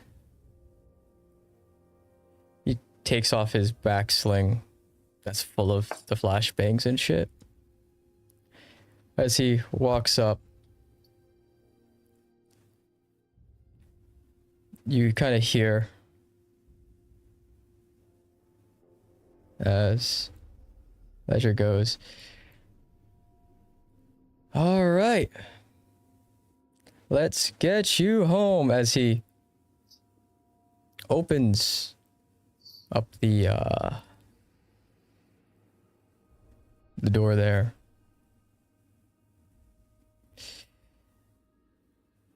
Hollywood kind of throws his bag in, but doesn't notice the fact that there's a shotgun to his chest.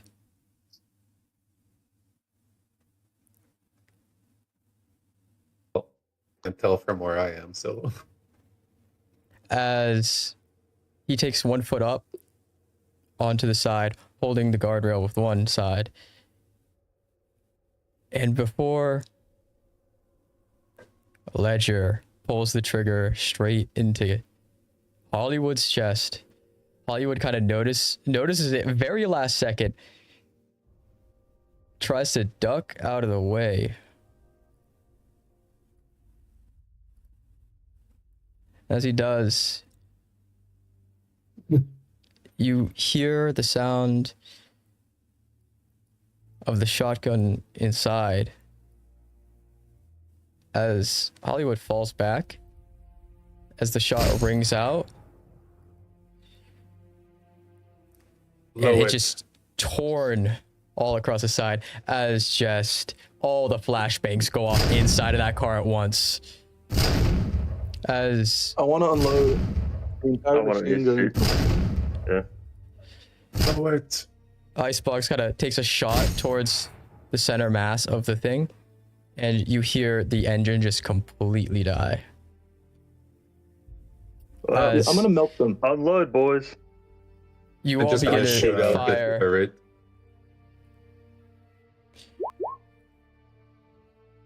As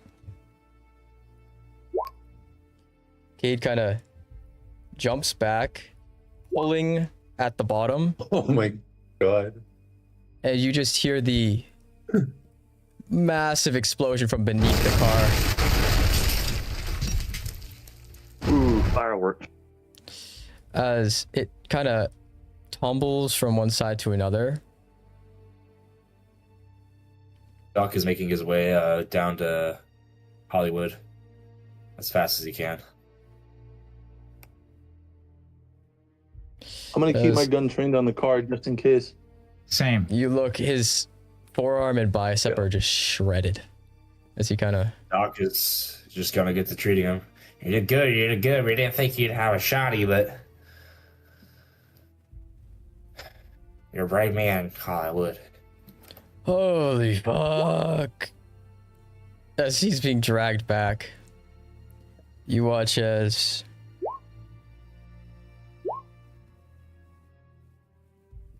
inside,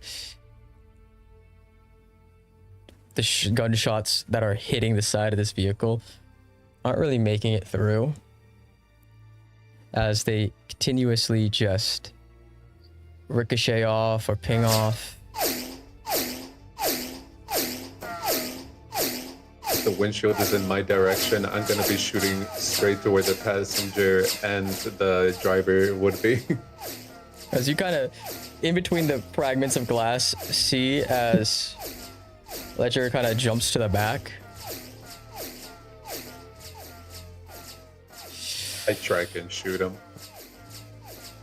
As you continue to fire shots off against this guy.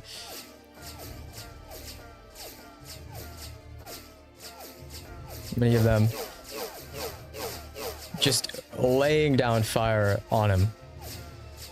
As the vehicle kind of smokes a bit. You hear over the radio.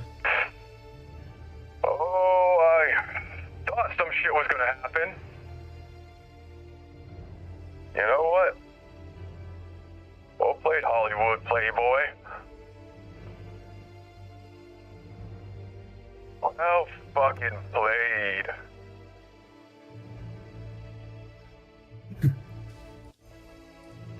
You see a green beam kind of jut out one of the sides of the car as it's, you recognize it. Fucking airstrike. It's calling in a fucking airstrike. Hit And the that's fucking when That's the run. that's when Spotlight's gonna fire both of those single loader grenades into the side of the car. As the car goes flying into the building next to it. Let's move! You gotta get the hell out of here. Take it off the fucking X. I'm gonna throw the machine gun down. I'm gonna grab Hollywood and drag him away. That's what Doc's You all already doing. begin to move back. Go as far as humanly possible here. Towers moving back with Icebox as they seem to be sprinting as fast as they can out of the area. Here we go, Hollywood or where Doc is. Yep. As you drag him out,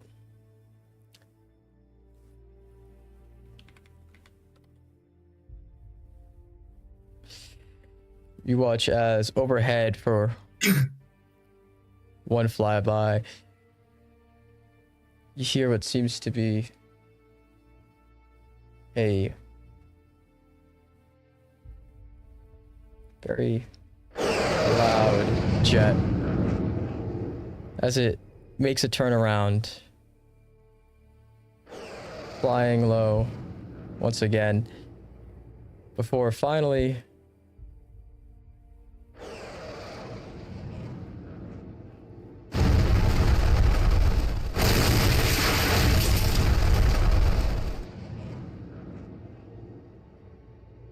as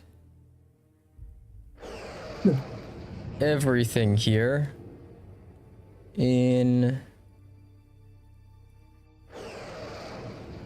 this Here you go, Hollywood. section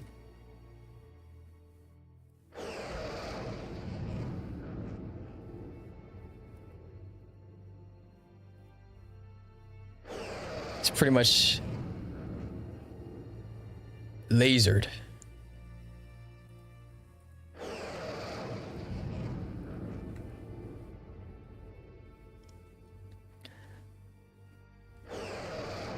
As it is. And you all move as fast as you can.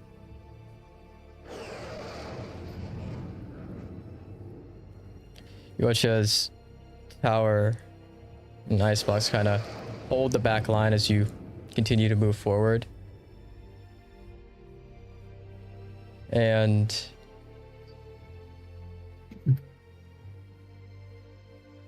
as this happens and you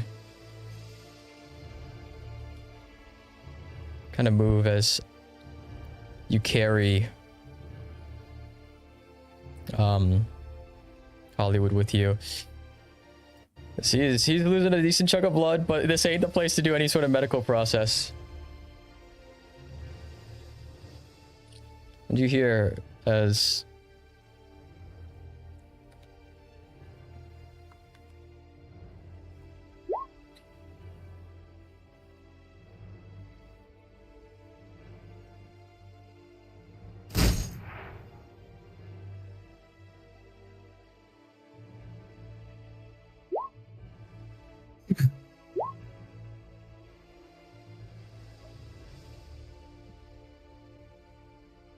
Wait, but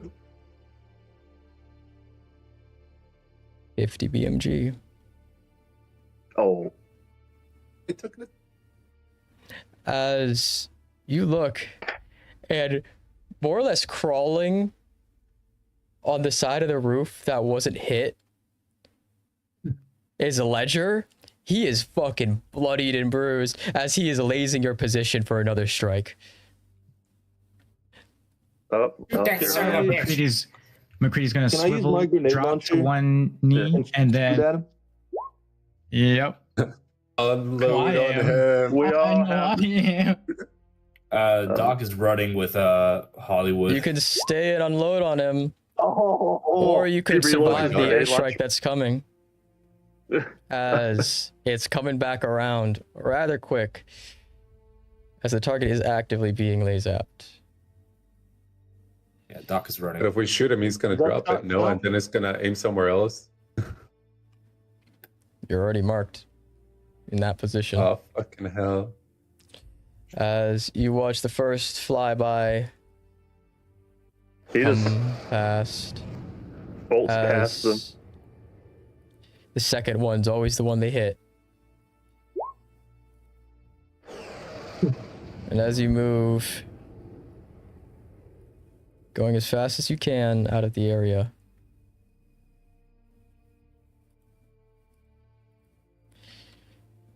as the second strikes,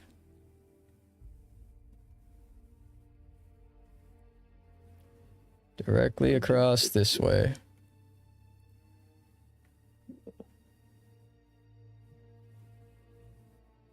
As everything there is blown to smithereens.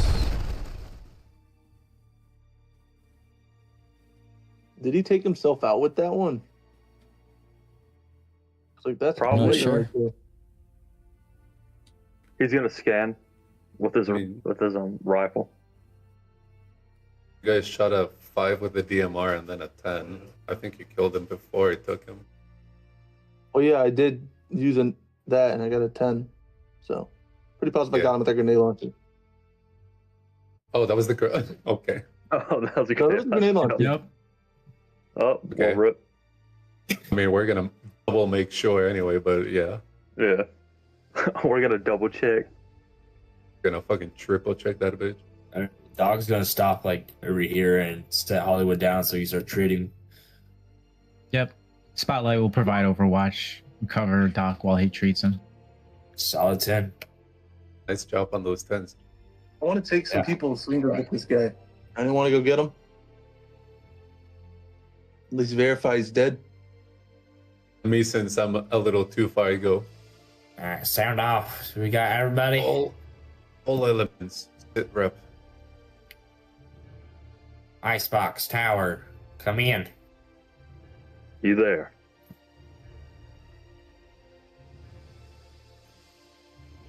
I repeats. All elements. Sit rep. Icebox is gone. Ah, Damn.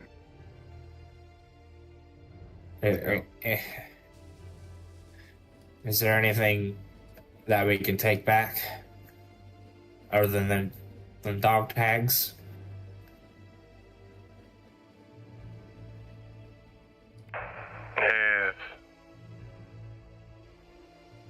We can take him back. All right, somebody pick up the body.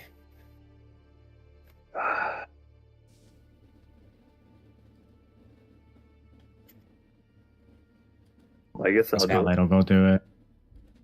I think that bad blood that fucker Ledger was talking about is very valid. I'm gonna go back into the street to look for a Ledger and make triple sure that he's dead. If I see his body, no matter how he looks like, he's still gonna shoot him once in the head with his pistol. Yeah, I'm gonna go with you as well on that one. You go to look for his body. kind of hard to tell amongst all the corpses you guys left behind, and the fact that they more or less just got bombed. Pieces and bits of them are charred and still flaming.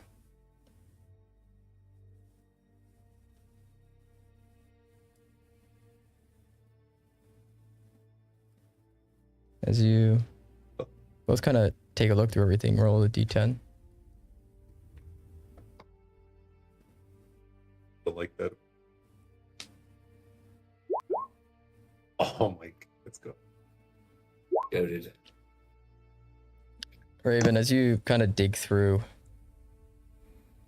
the building area,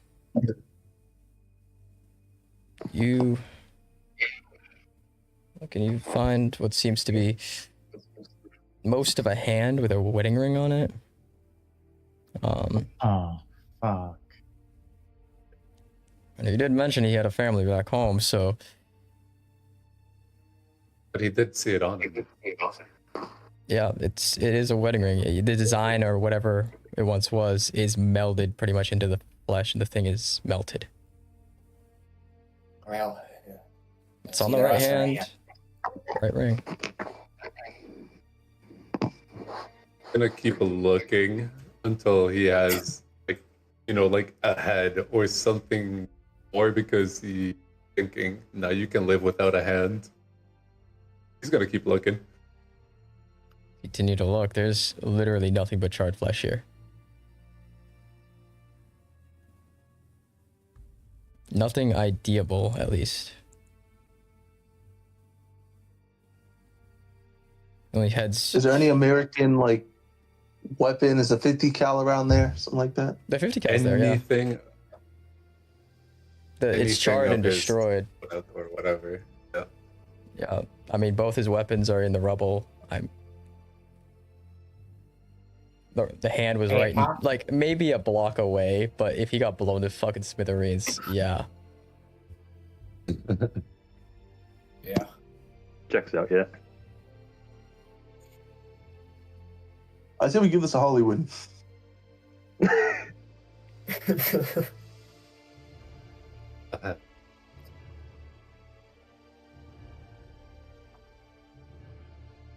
As you all conclude your search and Hollywood is stabilized, albeit a little out of commission. Who do you contact? As you are in the middle of Anchorage, still in that war zone. As kind of think to yourself, he was there to retrieve something, right? He was. Documentation. Check the armored truck. We still need to go to the Burger King. Rubble of the armored truck. Seems like his drive was to that Burger King. As Alright, see if his phone is in there. His phone isn't there. Must have fallen out of his pocket while he's crawling out the window to snipe you guys. Hey, grab the phone and see if he can find his. See if it requires like a finger touch. Squall climbs in the back. Hold on, you were gonna say more. I'm gonna wait till you.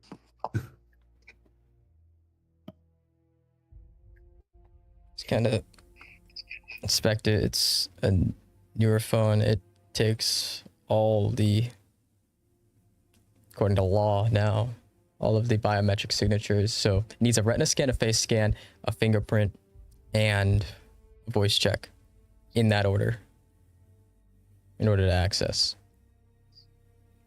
Does it have like, you know, that function where you can just go to like dial? Yeah, the emergency call. All right, so would we know Sloane's number?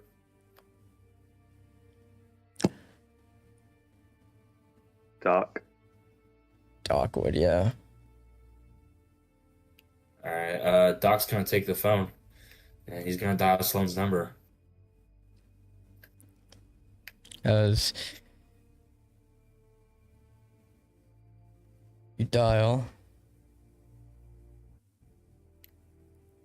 Do you hear a voice on the other end that kind of picks up? Hello? Yellow. The hell are you doing? Is this Sloan? Just double checking real quick. It is. All right. We got a situation. And What type of situation? Is it a situation you'd be talking about over a public phone? Absolutely not.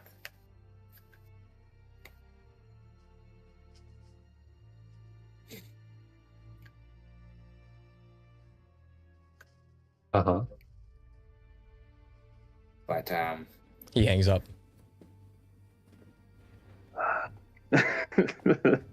Yeah, I Wow. figured.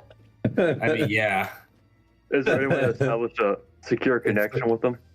Pretty much a more Not off this thing. heads-up type of deal. Do we have a set phone? Like a SIGINT, or I don't know. No. Might Like have my- it. like If my, you brought a SIGINT guy, yeah, you would have. I am Signet. You are SIGINT? That's all I was asking. I am There Signet, you go. yes. Yeah, you have it. I have. There you go. Good That's all I was shit. asking. Can I get a secure connection with them? Yeah. Yes. Okay. Alright, I need y'all to cover me while I do this. Yeah. Yes, Hello. this is Creeks with your Delta Force. I'm gonna hand you over to Doc to explain why I work on this connection. Yellow? Hello? Hey, give me 1 second. And Doc throws the Ledger's phone down, and he's gonna pull out his pistol. I gotta shoot this phone real quick, and he's gonna load like 2 bullets into it. Who's still in the car?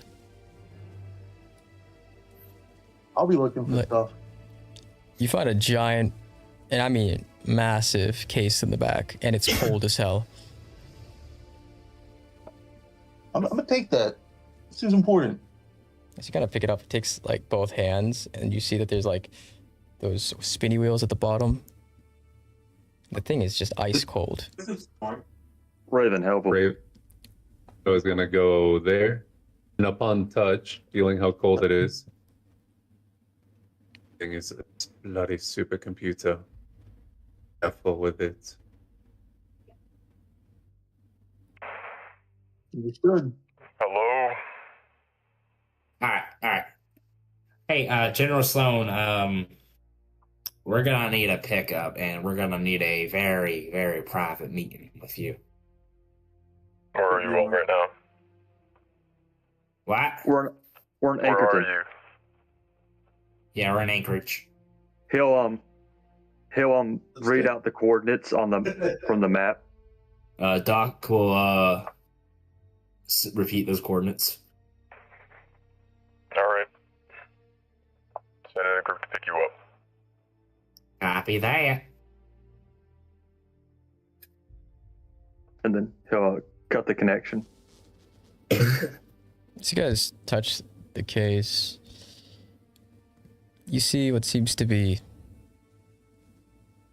a symbol of. It seems to be like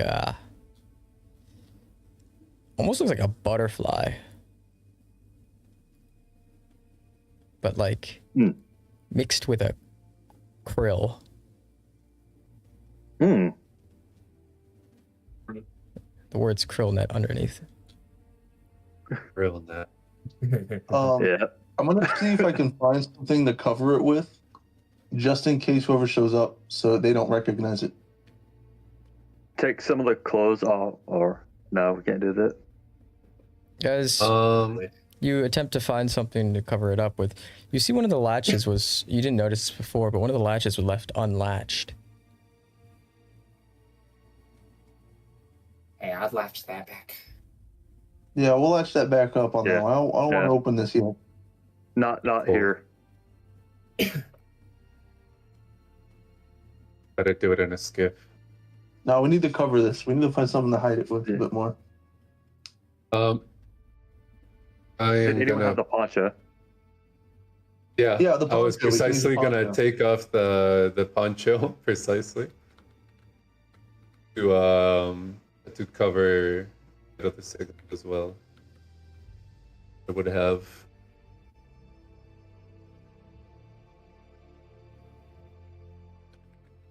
I'm gonna cover it up.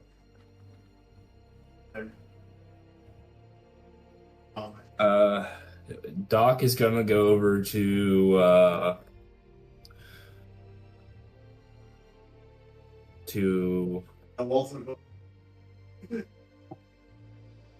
fuck, what's this? It was ice. Anti-ice? No. Ice pack or something? Ice blocker? No. Ice, it was his code name. Yeah. Box? Icebox. Oh, Icebox. Thank you. I thought you said Ice Block. I'm like, what? No. I mean, I guess I remember myself. Yeah, I guess he kind of Icebox. Yeah. I'll follow you over there. Kind of is now, but yeah. Yeah. Doc's gonna remove his poncho and just lay it over the body.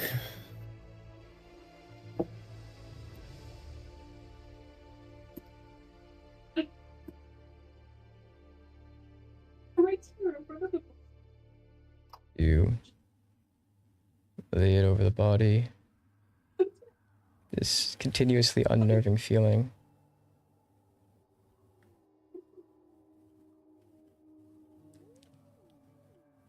It's very, very unnerving. As the conflict off in the distance still continues.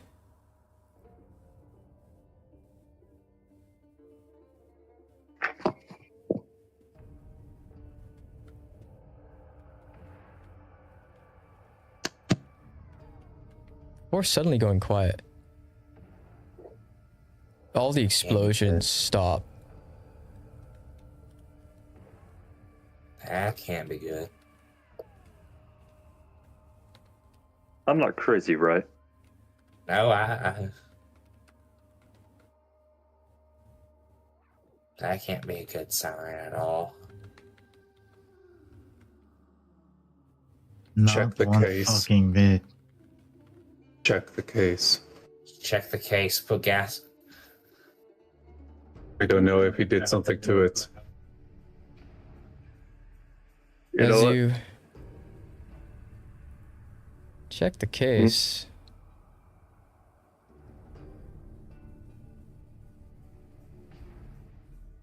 and it's all turned on.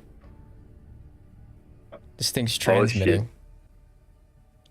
As you're watching tens of thousands of mini live views at once, as these machines attach to people's heads and explode. He'll immediately go over to it and try to start figuring a way to counteract it. I'm gonna look.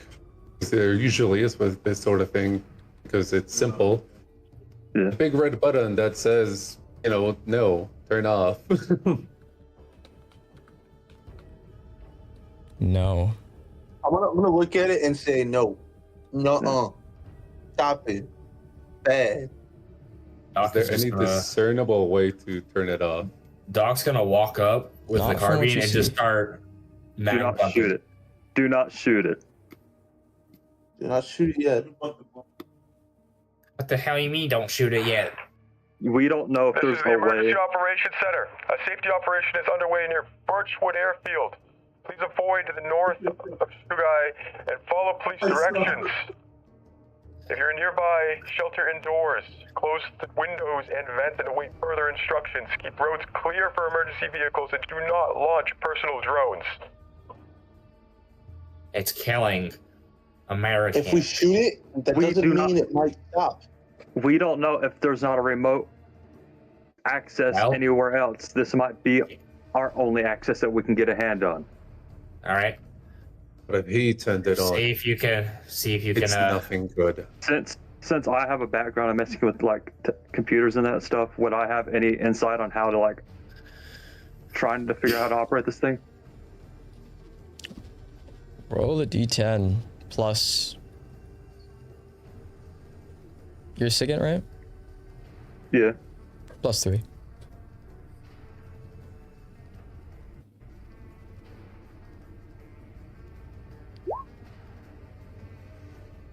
Shit. As you Still might very be able to large. do something. It's gonna take some time. Silvery barbs. Only a inspiration. As the system's already been logged in as an administrator. It's just you got to figure out how to turn it off from the administrator command console. Fucking Christ. Well, I'm gonna give this old college try. I think we should hide indoors though. I would say, how would you shut off any program?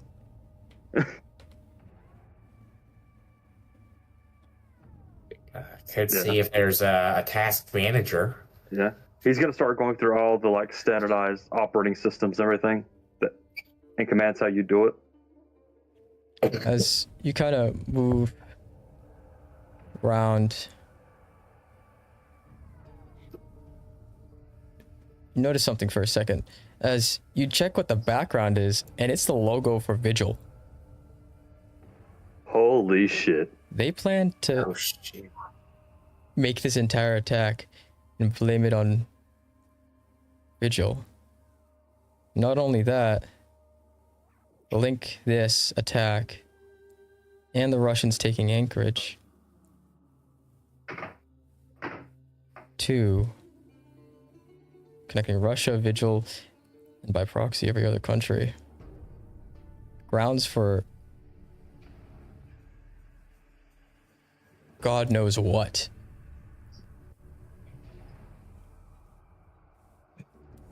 As these things seem to be targeting civilians too.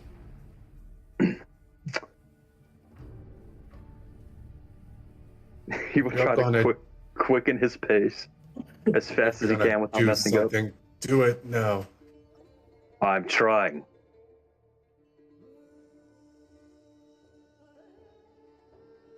Gate to base, Vigil and Haze at Hangar 2 mouth, drifting south with wind. Establishing inner coordination.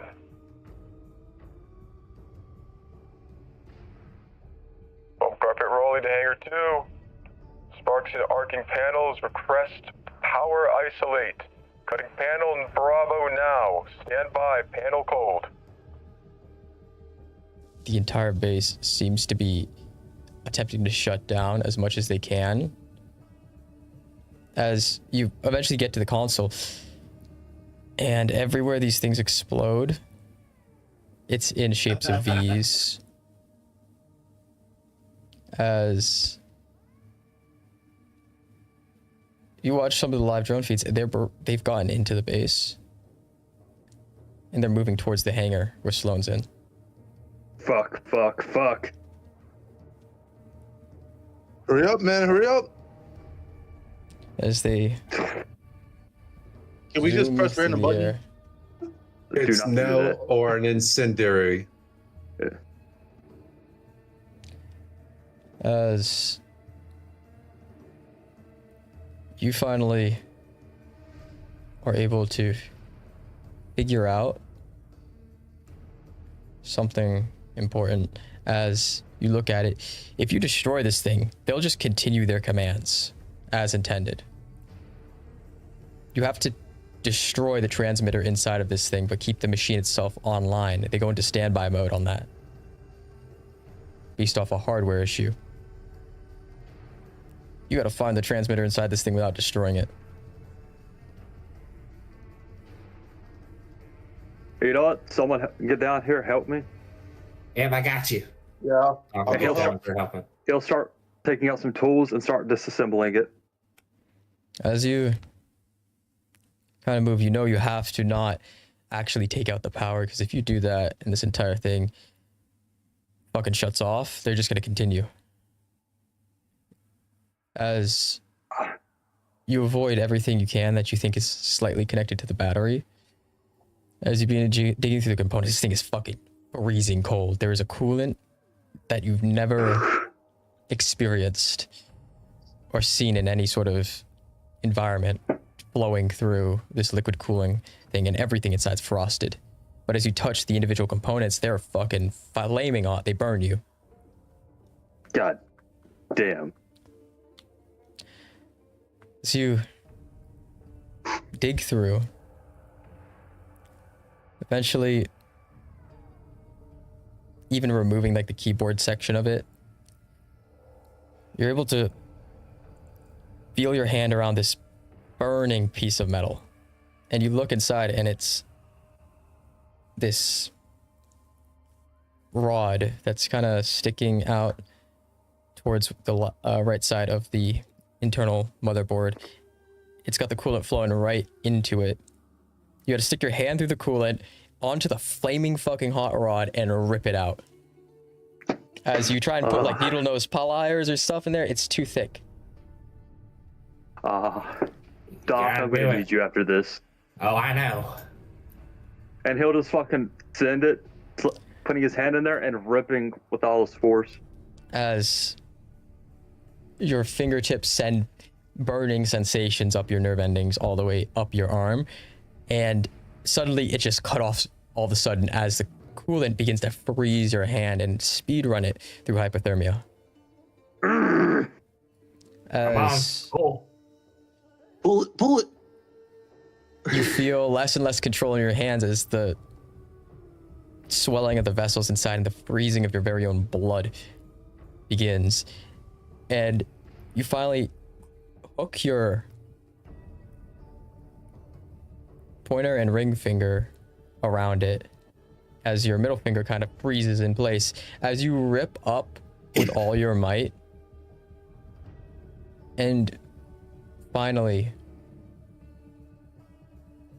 as you do, and your hand comes off and it's just got frost all across it. Doc will smack aside the one piece that ripped off and just begin immediately like I'm gonna apply anti-ice to the hand. As you cannot feel your fucking hand. Yeah, Doc Did it work? Making sure. As you look and flip the entire thing back over and look at the screens, they're all just floating in place. And there's about 5 feet between the nearest one and Sloan. Thank fucking God. God, oh, as fucking did it. Good shit, guys. Good job, man. You did good. Kind of look at this thing. You listen to the area around you. Still dead. Those things were striking both American and Russian forces. There was no specification as to what they hit. See, me personally now, guys, I don't know why we just didn't fucking use this shit against the Ruskies. This shit would have been over in like less than a fucking hour. I guess, the propaganda machine's gotta have its fill. Right. That was not their objective. Fucking politicians. Yep. As how's the hand? It's gonna be a little bit till that one comes back into feeling. I still got a sidearm. I can still shoot shit. That's for damn sure. I'm gonna pass the anti-ice to Doc as well, so he can get it to wherever he necessary. Yeah, Doc is just gonna apply it gradually. That way, it's like not instant. I mean, he could like do it instantly, but you kind of look at the airspace. It is empty. No jets, nothing. Well, as Hollywood kind of turns towards you, I don't think that thing's coming. As he kind of walks over, and you watch his tower begins to move towards seems to be a fucking one of those lifted pickup trucks that people like compensate with. This thing was abandoned.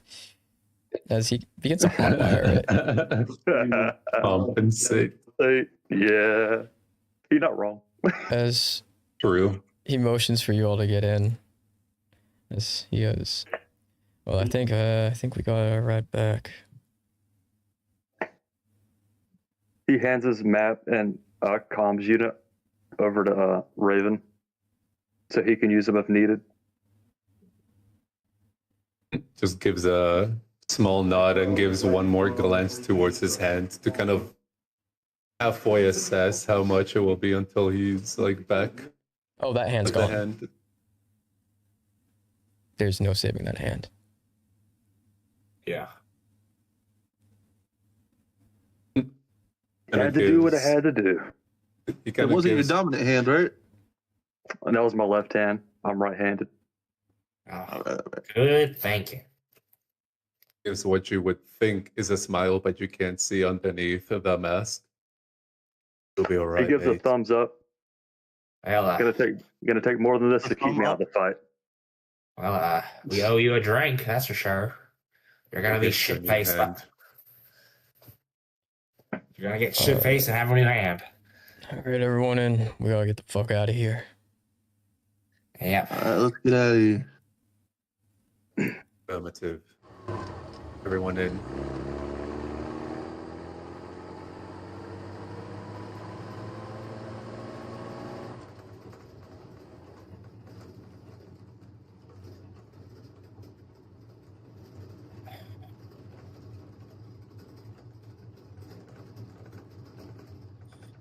Boys. Oh, fuck. As Hollywood kind of breathes out. Well, I guess, turns on the radio. We are now one step further away from Black Ops. We're past Well, good morning, sunshine. You look You like guys should shit. think about it. We did save a lot, kind of, and we also, still had a lot of people die. But still. Well, casualties could have been a lot worse if you think about it, because it seems like that asshat Ledger would have done it either way. Yeah. I know that fucking creep was a psycho. I mean, I could have told you that. Nobody looks like a dad like that and does this kind of fucking work. Actually, agreed. That's the majority of contractors. Yeah, literally. They're all psychos like that? You gotta be a psycho to be in this career field. Varying degrees, yes. Yeah. The whole study done on it. Part of your background check and psyche vows to make sure you were. The bona fide halfway psycho, so then they can turn you into a full one. You gotta be willing to do the crazy to get the crazy outcomes, I guess. Yes. Yeah, and I guess be willing to just fucking shoot your fucking comrades in the back at a drop of a hat. Holy he wasn't. fucking shit. He was our comrade, and he wasn't. We weren't his at the start. Out of character, I just heard the, V line from Shepard in my head. That good. That's one less loose end. When he was pulling this shotgun on Hollywood.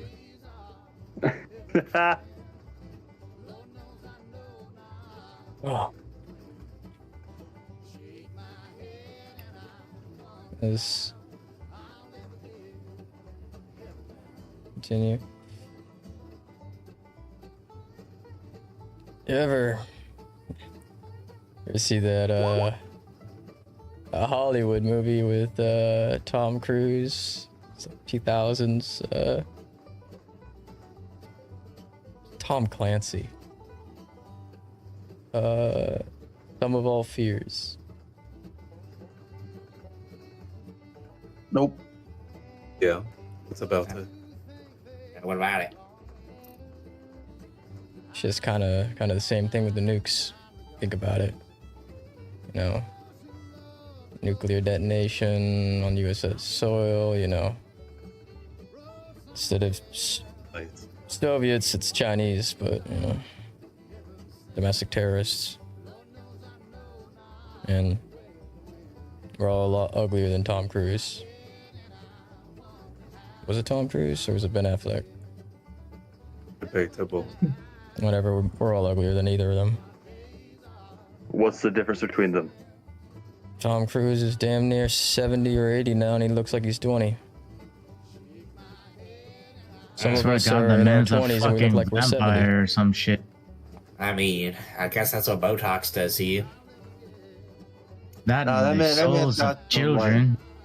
Voodoo stuff going on. Yeah, that Scientology, bruja, yeah, fucking crazy, man. I see icebox rubbed off on all you. I don't know. I've already been like this. Yeah, he was like this before. Yep. Doing my best not to. I just don't fucking trust Scientologists. Those guys are fucking weird, man. Oh yeah, I'm not debating that. Hey, I want to get on my 747 and go off to space here now. Right. Either. Was a fucking Wilsiak gonna come save us from the end of the world or some shit? I have no idea. Maybe the Church of Scientology is behind all this. Who knows? Now that'd be a fucking conspiracy, my friend. I mean, hey, maybe the Church of Scientology is the Illuminati. There are many things you can... It could just be aliens. You got a point. You see, I'm more of a praise the God Emperor type of mindset with the 40K universe, you know? Because, you know, that human... what do you mean you don't start there? Speaking of what, do they still make those figurines? Probably. They're starting to sound like the space geeks. They're starting, I think, 50K in a few years. That's a rumor. Oh, shit. Yeah. I just got the newest Mechanicus set, too. There goes your paycheck, Stop. Yeah. What's a 37th edition? What are you talking about? Holy fucking you never shit. heard of? No. Oh, okay. So, shit, where do I begin? Don't start. Do not. I mean, it's not conspiracy theory. I mean, it's just like a bunch of lore. I have enough in my mind with this bloody war. I mean, you get your mind off of that. Yeah. How about when we get back to base? Or back stateside or some shit like that. You can start lore dubbing. Maybe. He'll probably do that in the bar. Yeah. Oh, shit. This is the... Oh. That's fucking ledger. Look. This war has just started for us.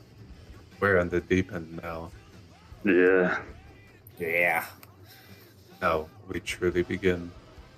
You know, I can hope I get some. Yeah. You know, I can hope I can get some fucking biotic arm out of this shit.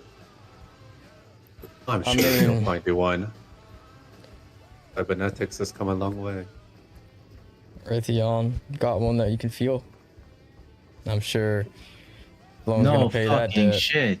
Yeah. That was 10 years ago. Right now, I saved his life. Yeah, he better get me a new fucking hand. Your disability was not combat related, says the VA. Yeah, that's probably what's gonna happen. Hey, you got any more of them nicotine? Oh yeah, I got plenty of those. I got like 2 unopened packs of Lens and well, the one I opened on the way here. You know what? Give me one. Poison.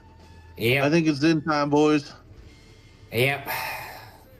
Well, entrance Hollywood. Gone. Do whatever the fuck this is. This Hollywood puts a zin in his mouth.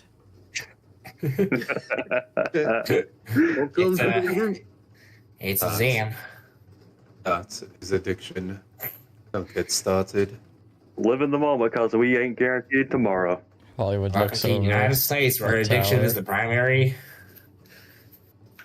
They better put us in fucking Delta Force too after this shit. You know what? I'll put in a personal word for you. Yep, personal word slow. Delta. They're getting one up from the Delta. You know, one of those units no one really talks about. Yeah, those are all maybe. CIA, and we don't got a good standing with those guys anymore. Turns on towards the airfield. I said it at the start of the mission. I'll say it again. Fuck the CIA.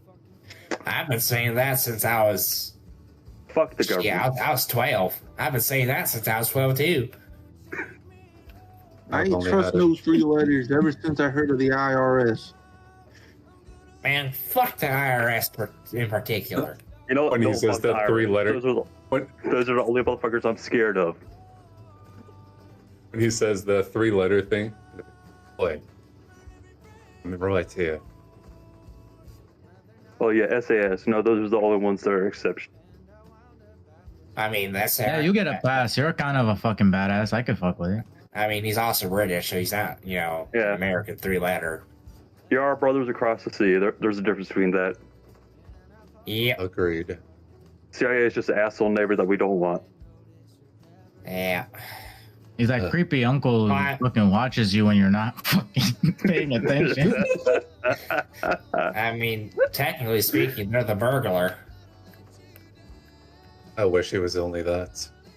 They are all of those things and worse. Technically speaking, I just made them my bitch today. Fuck their technology. One thing's for sure. Pleasure was for sure bitch made. That motherfucker has a special place in hell. And I'll visit them. I'll visit him there when I die. That Flanders looking motherfucker. Ned Flanders looking motherfucker. You ain't wrong. But I think the real issue is a little bit above him. I have to. Oh, that motherfucker's next. The L prison. Wait, he was fucking talking about this whole fiasco? Oh no. Yeah. Yeah, no. Right, all the way to the president. I think he could have made things simpler and a lot better for everybody. Okay? I mean, he could. I mean, think about it. What looks better on you? A victory against a foreign power, or like an attack that came in from within that didn't, like, you weren't able to protect your people from? Well, you know how it goes. Politicians don't always have sensibility to do the right thing 90% of the time. Oh, I'm aware. They do what's best for them, but this shit wasn't the best option. Make things better. In this world. Wrong world. Yeah. That's why I will never trust a politician. Honestly. My 3-year-old niece knows better than trust a politician. You got kids? No. Hey. As the car slowly rolls up to the hangar, and you see that. What? The hangar. As you look at it, I would turn down the radio. It's blown to shit. There were survivors are like covering the bodies of the slain with tarp. You'll get out. Right. And out, look for Sloan. He's our primary target. As you kind of enter inside, the people first kind of noticing the car stop, and you figures step out before seeing who you are and being a little less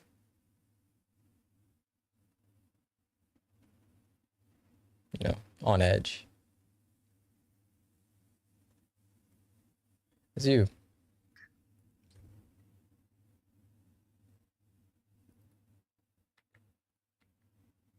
Kind of Look around. There's a lot of casualties in here. It seems like those things couldn't get in through any of the ventilation systems, so they just blew up the fucking roof. Damn. Oh! Bloody hell.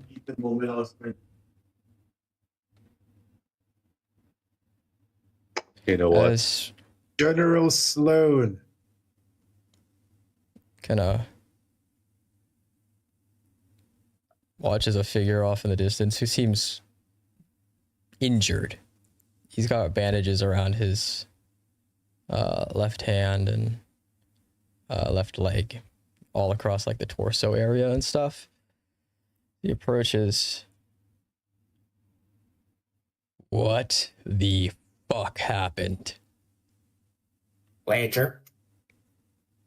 Asshole. Yeah. Is there anyone else? Firstly, good to see you up. Second, not here. Let's find a corner. Yeah, let's take it somewhere more private. He is in a heightened state of aggravation and anger. You have never seen the man emotional.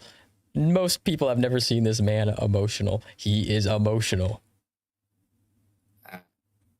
That's why Raven has a tone of no BS as much as possible to let him understand that he's also being serious. We need to show you this. Yes. Kind of pull the case forward. What the fuck is this? He'll take the notes out of his out of the back of his mask, and he'll read off the name that he wrote down. What was it again? Drillnet. Yeah, that. The fuck is that? Millions of drones. Super weapon. Yeah, drones. AI-powered drones that could have been used to stop this entire thing probably in an hour, realistically speaking. He'll open it up and he'll, with his Russians brought these? No. CIA. Ours. CIA has a super American. Yes, sir. Not only that, they have a plan for you too. Yeah. Assassination. They meant to take you out, sir. You were intended to be their scapegoat. Where the fuck is Icebox and Ledger? Dead. Icebox is dead. Ledger is also dead. But Ledger, we tore him apart, realistically speaking. Well, he tore himself apart with airstrikes. Icebox was unfortunately lost in the operation, however. Yeah. Yeah. He meant to take Hollywood him as well here. Kind of gives a nod. Or kind of like lifts his head towards Hollywood.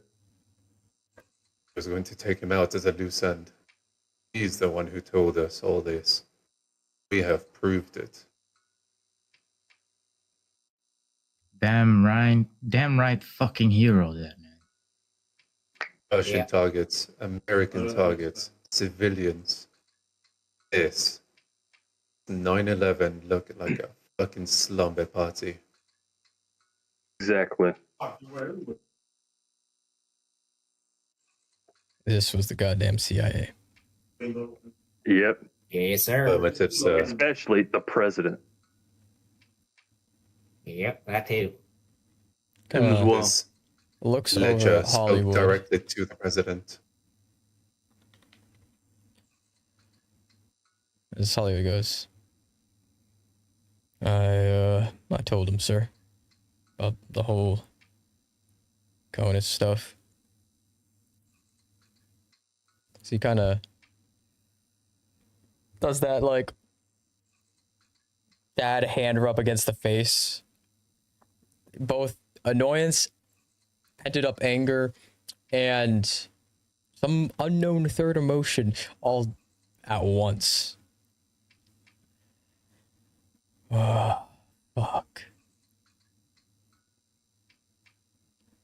I sent those things to kill me. Blame it all on Vigil. You're welcome. Is that it? Fuck. Yep. Yep. You're welcome for saving your life too. So, know the rest. Montana, 19-year-old, I assume.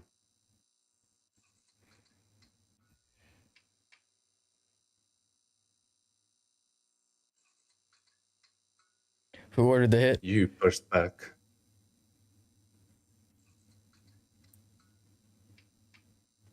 Who just tried to kill us?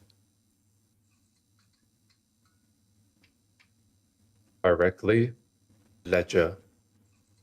He was taking orders from the president. Yep. Had a direct line. You heard a conversation with him. Do we have a recording of the conversation? Would I have been able to record anything? I can repeat it to you verbatim. Oh, yeah, we can do that. Tower kind of takes out what seems to be a SD card, a small little one, as he hands it over. Lifesaver. Right on. Tower.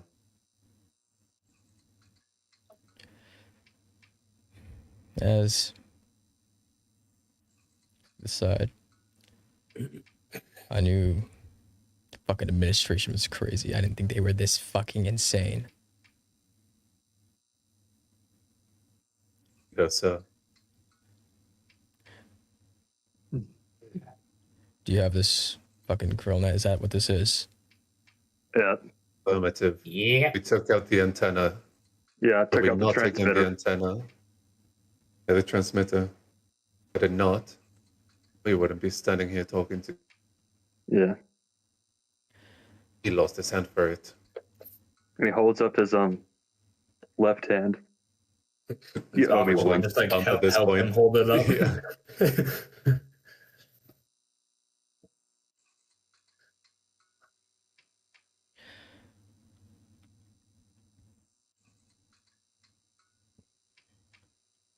Fuck.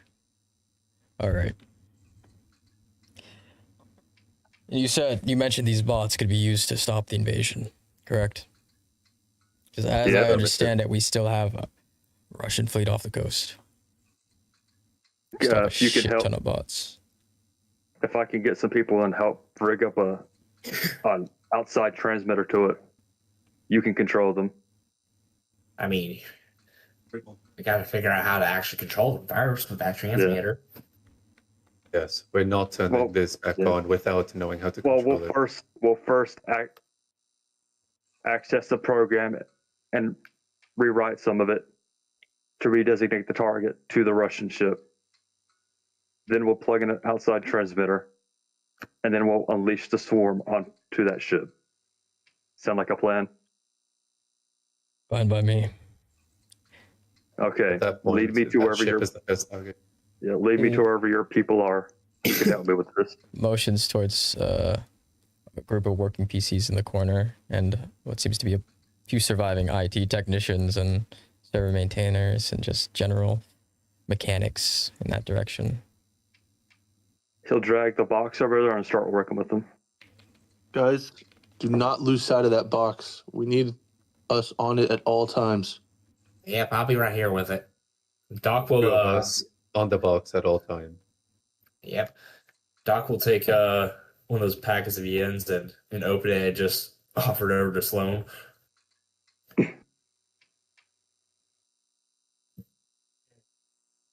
All right. Here is the plan. Obviously, shit that's happening with whatever the administration's doing to leverage this war in their favor. Whatever fucking vain hopes they have is not going to work. Not like this. But of course, we can't outwardly do anything. The only thing we can do is try and figure out what their fucking endgame is. It's American domination. I wouldn't be surprised if anything short than a new fucking world order.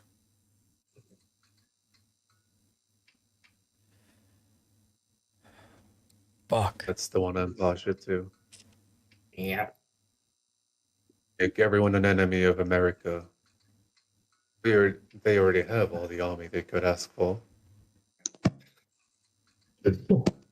12 million and growing. Let them do whatever.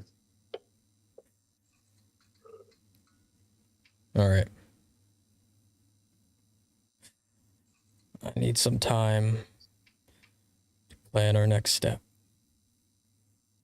I'm going to be calling back most of the tier 1s. As he looks at Tower and Hollywood. Fuck whoever the last command you had was, welcome to Delta.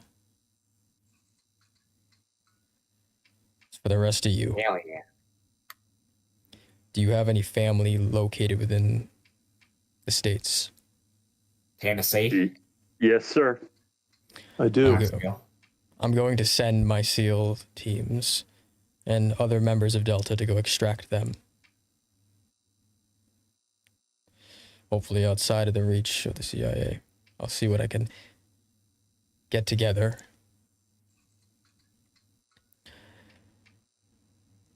Top priority right now is they don't know who's alive and who's dead. I need you all to keep it that way. Keep it that way as long as possible until your families are out.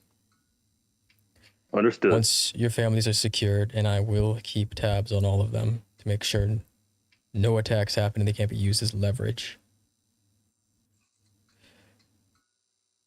Can't keep letting this shit go. So he kind of sits down on that same table that you were all eating at earlier that night. It's outside. It's beginning to rain again, not snow.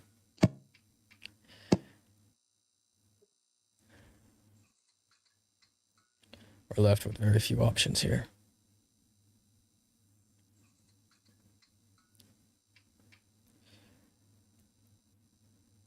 We're left with very drastic options here.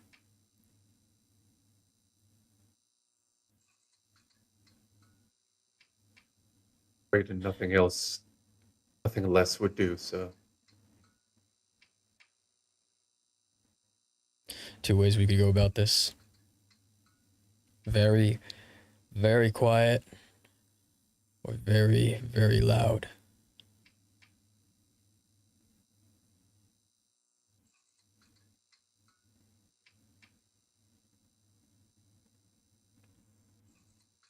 Given these motherfuckers are probably the ones who committed the attack that took my family from them, honestly, I wouldn't mind going a little loud. Is it the best decision right now, though? It's not. Right. We need a precision of a scalpel, not a blunt force hammer. Agreed. Even if we cut off the head, which is the president, we still have to contend with everyone below him. Everyone who was loyal to him, all the tech conglomerates, everybody. It's not going to be easy. What's our manpower look like? Majority of tier 1 operators. A lot of them let their pride over any sort of financial gain, which is one of the things I could count on them for. A lot of them that are still active, loyal to the idea of the country, not what it is right now. They're loyal to me. As kind of picks up his phone and flips it around, and you finally see a picture of the president. Canonically, your characters have seen him before, but this is what he fucking looks like. Oh no! I see like Winston Churchill. Oh my God! It's American Winston Churchill. Oh my God! Why he got a pair of glasses while he has a pair of glasses? Hey, Don't question it. I drew that over 13 hours, actually. I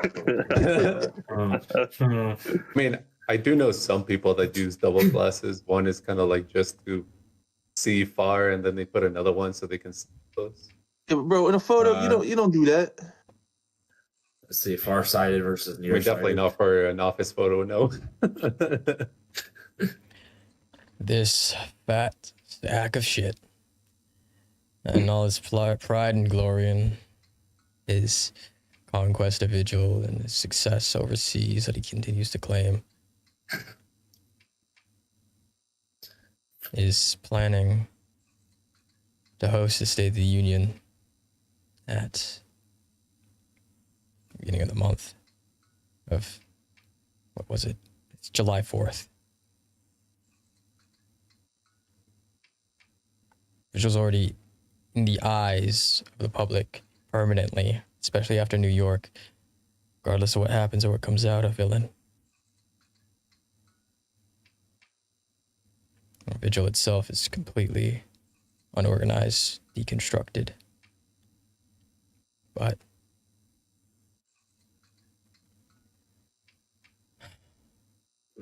we organized them. I was the one that signed off on Ledger getting the nuke.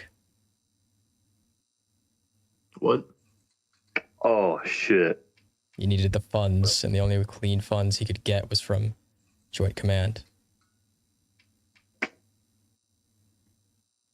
You do this knowingly? So.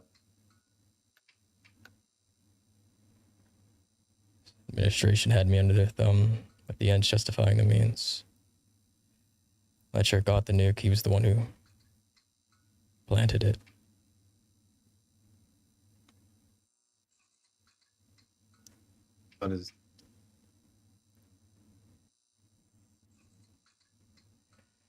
But I do know who supplied them. Sub-kiloton isn't permanently irradiating.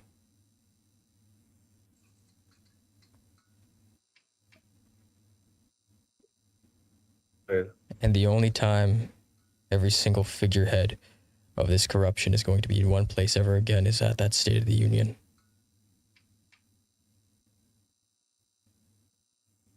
So what's the plan? So what you're saying is... What he's saying is... we have to blow up the entire second snake. one.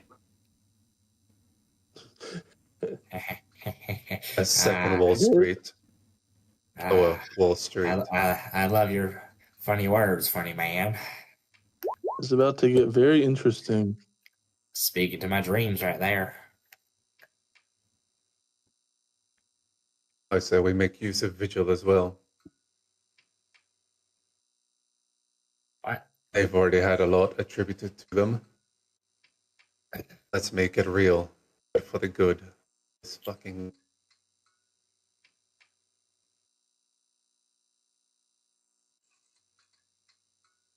Now that's a fuck you I can get behind. I mean, me personally, I think we should just reveal all that's happened and then blow them up anyways, right after. There's no point in revealing everything. As long as the money flows, can't do anything about it. Public won't trust some failure of a commander if I failed here at Anchorage.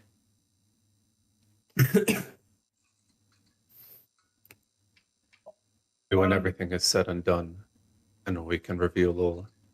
When we have the seat of power, you, sir, are the utmost authority. I will be after the 4th of July. That's some shit I can get behind. Any motions at the finished reprogramming and antenna? As you reprogram the antenna and the technicians are able to figure out how to access the actual system itself, as they bring it to the side room that you are all in.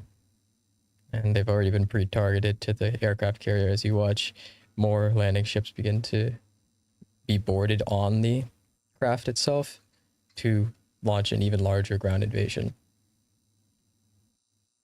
You have the honor, sir.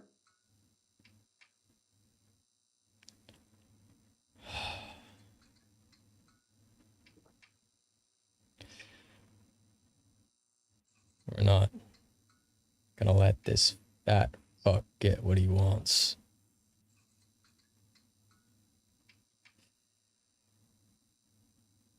As he says this,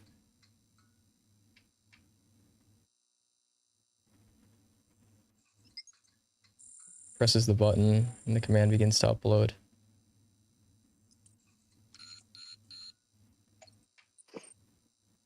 As you watch all these drones kind of begin to move towards the craft in the distance on all the different cameras that you're seeing.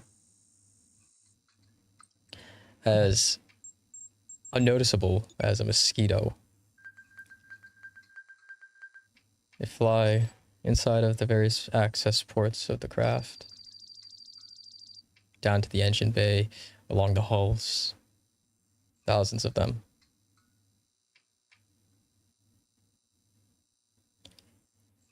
And as they all attach,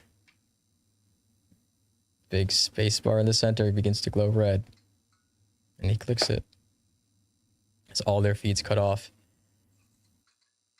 and far in the distance, hear this massive explosion.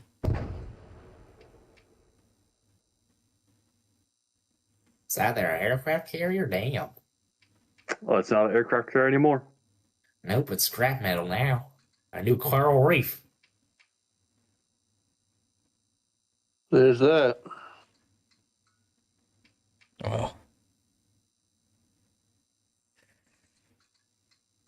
Fuck. No turning back now.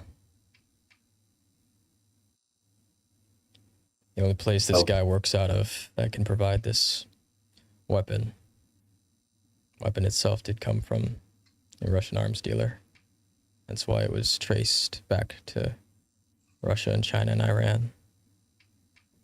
Oh. You can get us another one.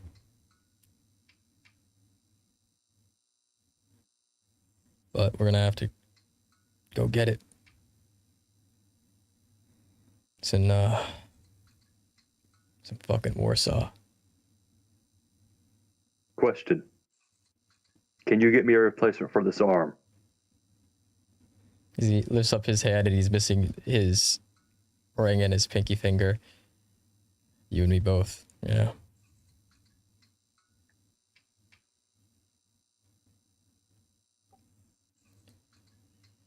Al?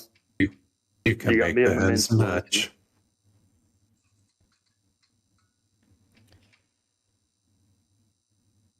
We'll be back at work in order soon enough. Then it's off to Warsaw. Hoorah. All right. Well, gentlemen, let's get to work. That's where we're gonna end session.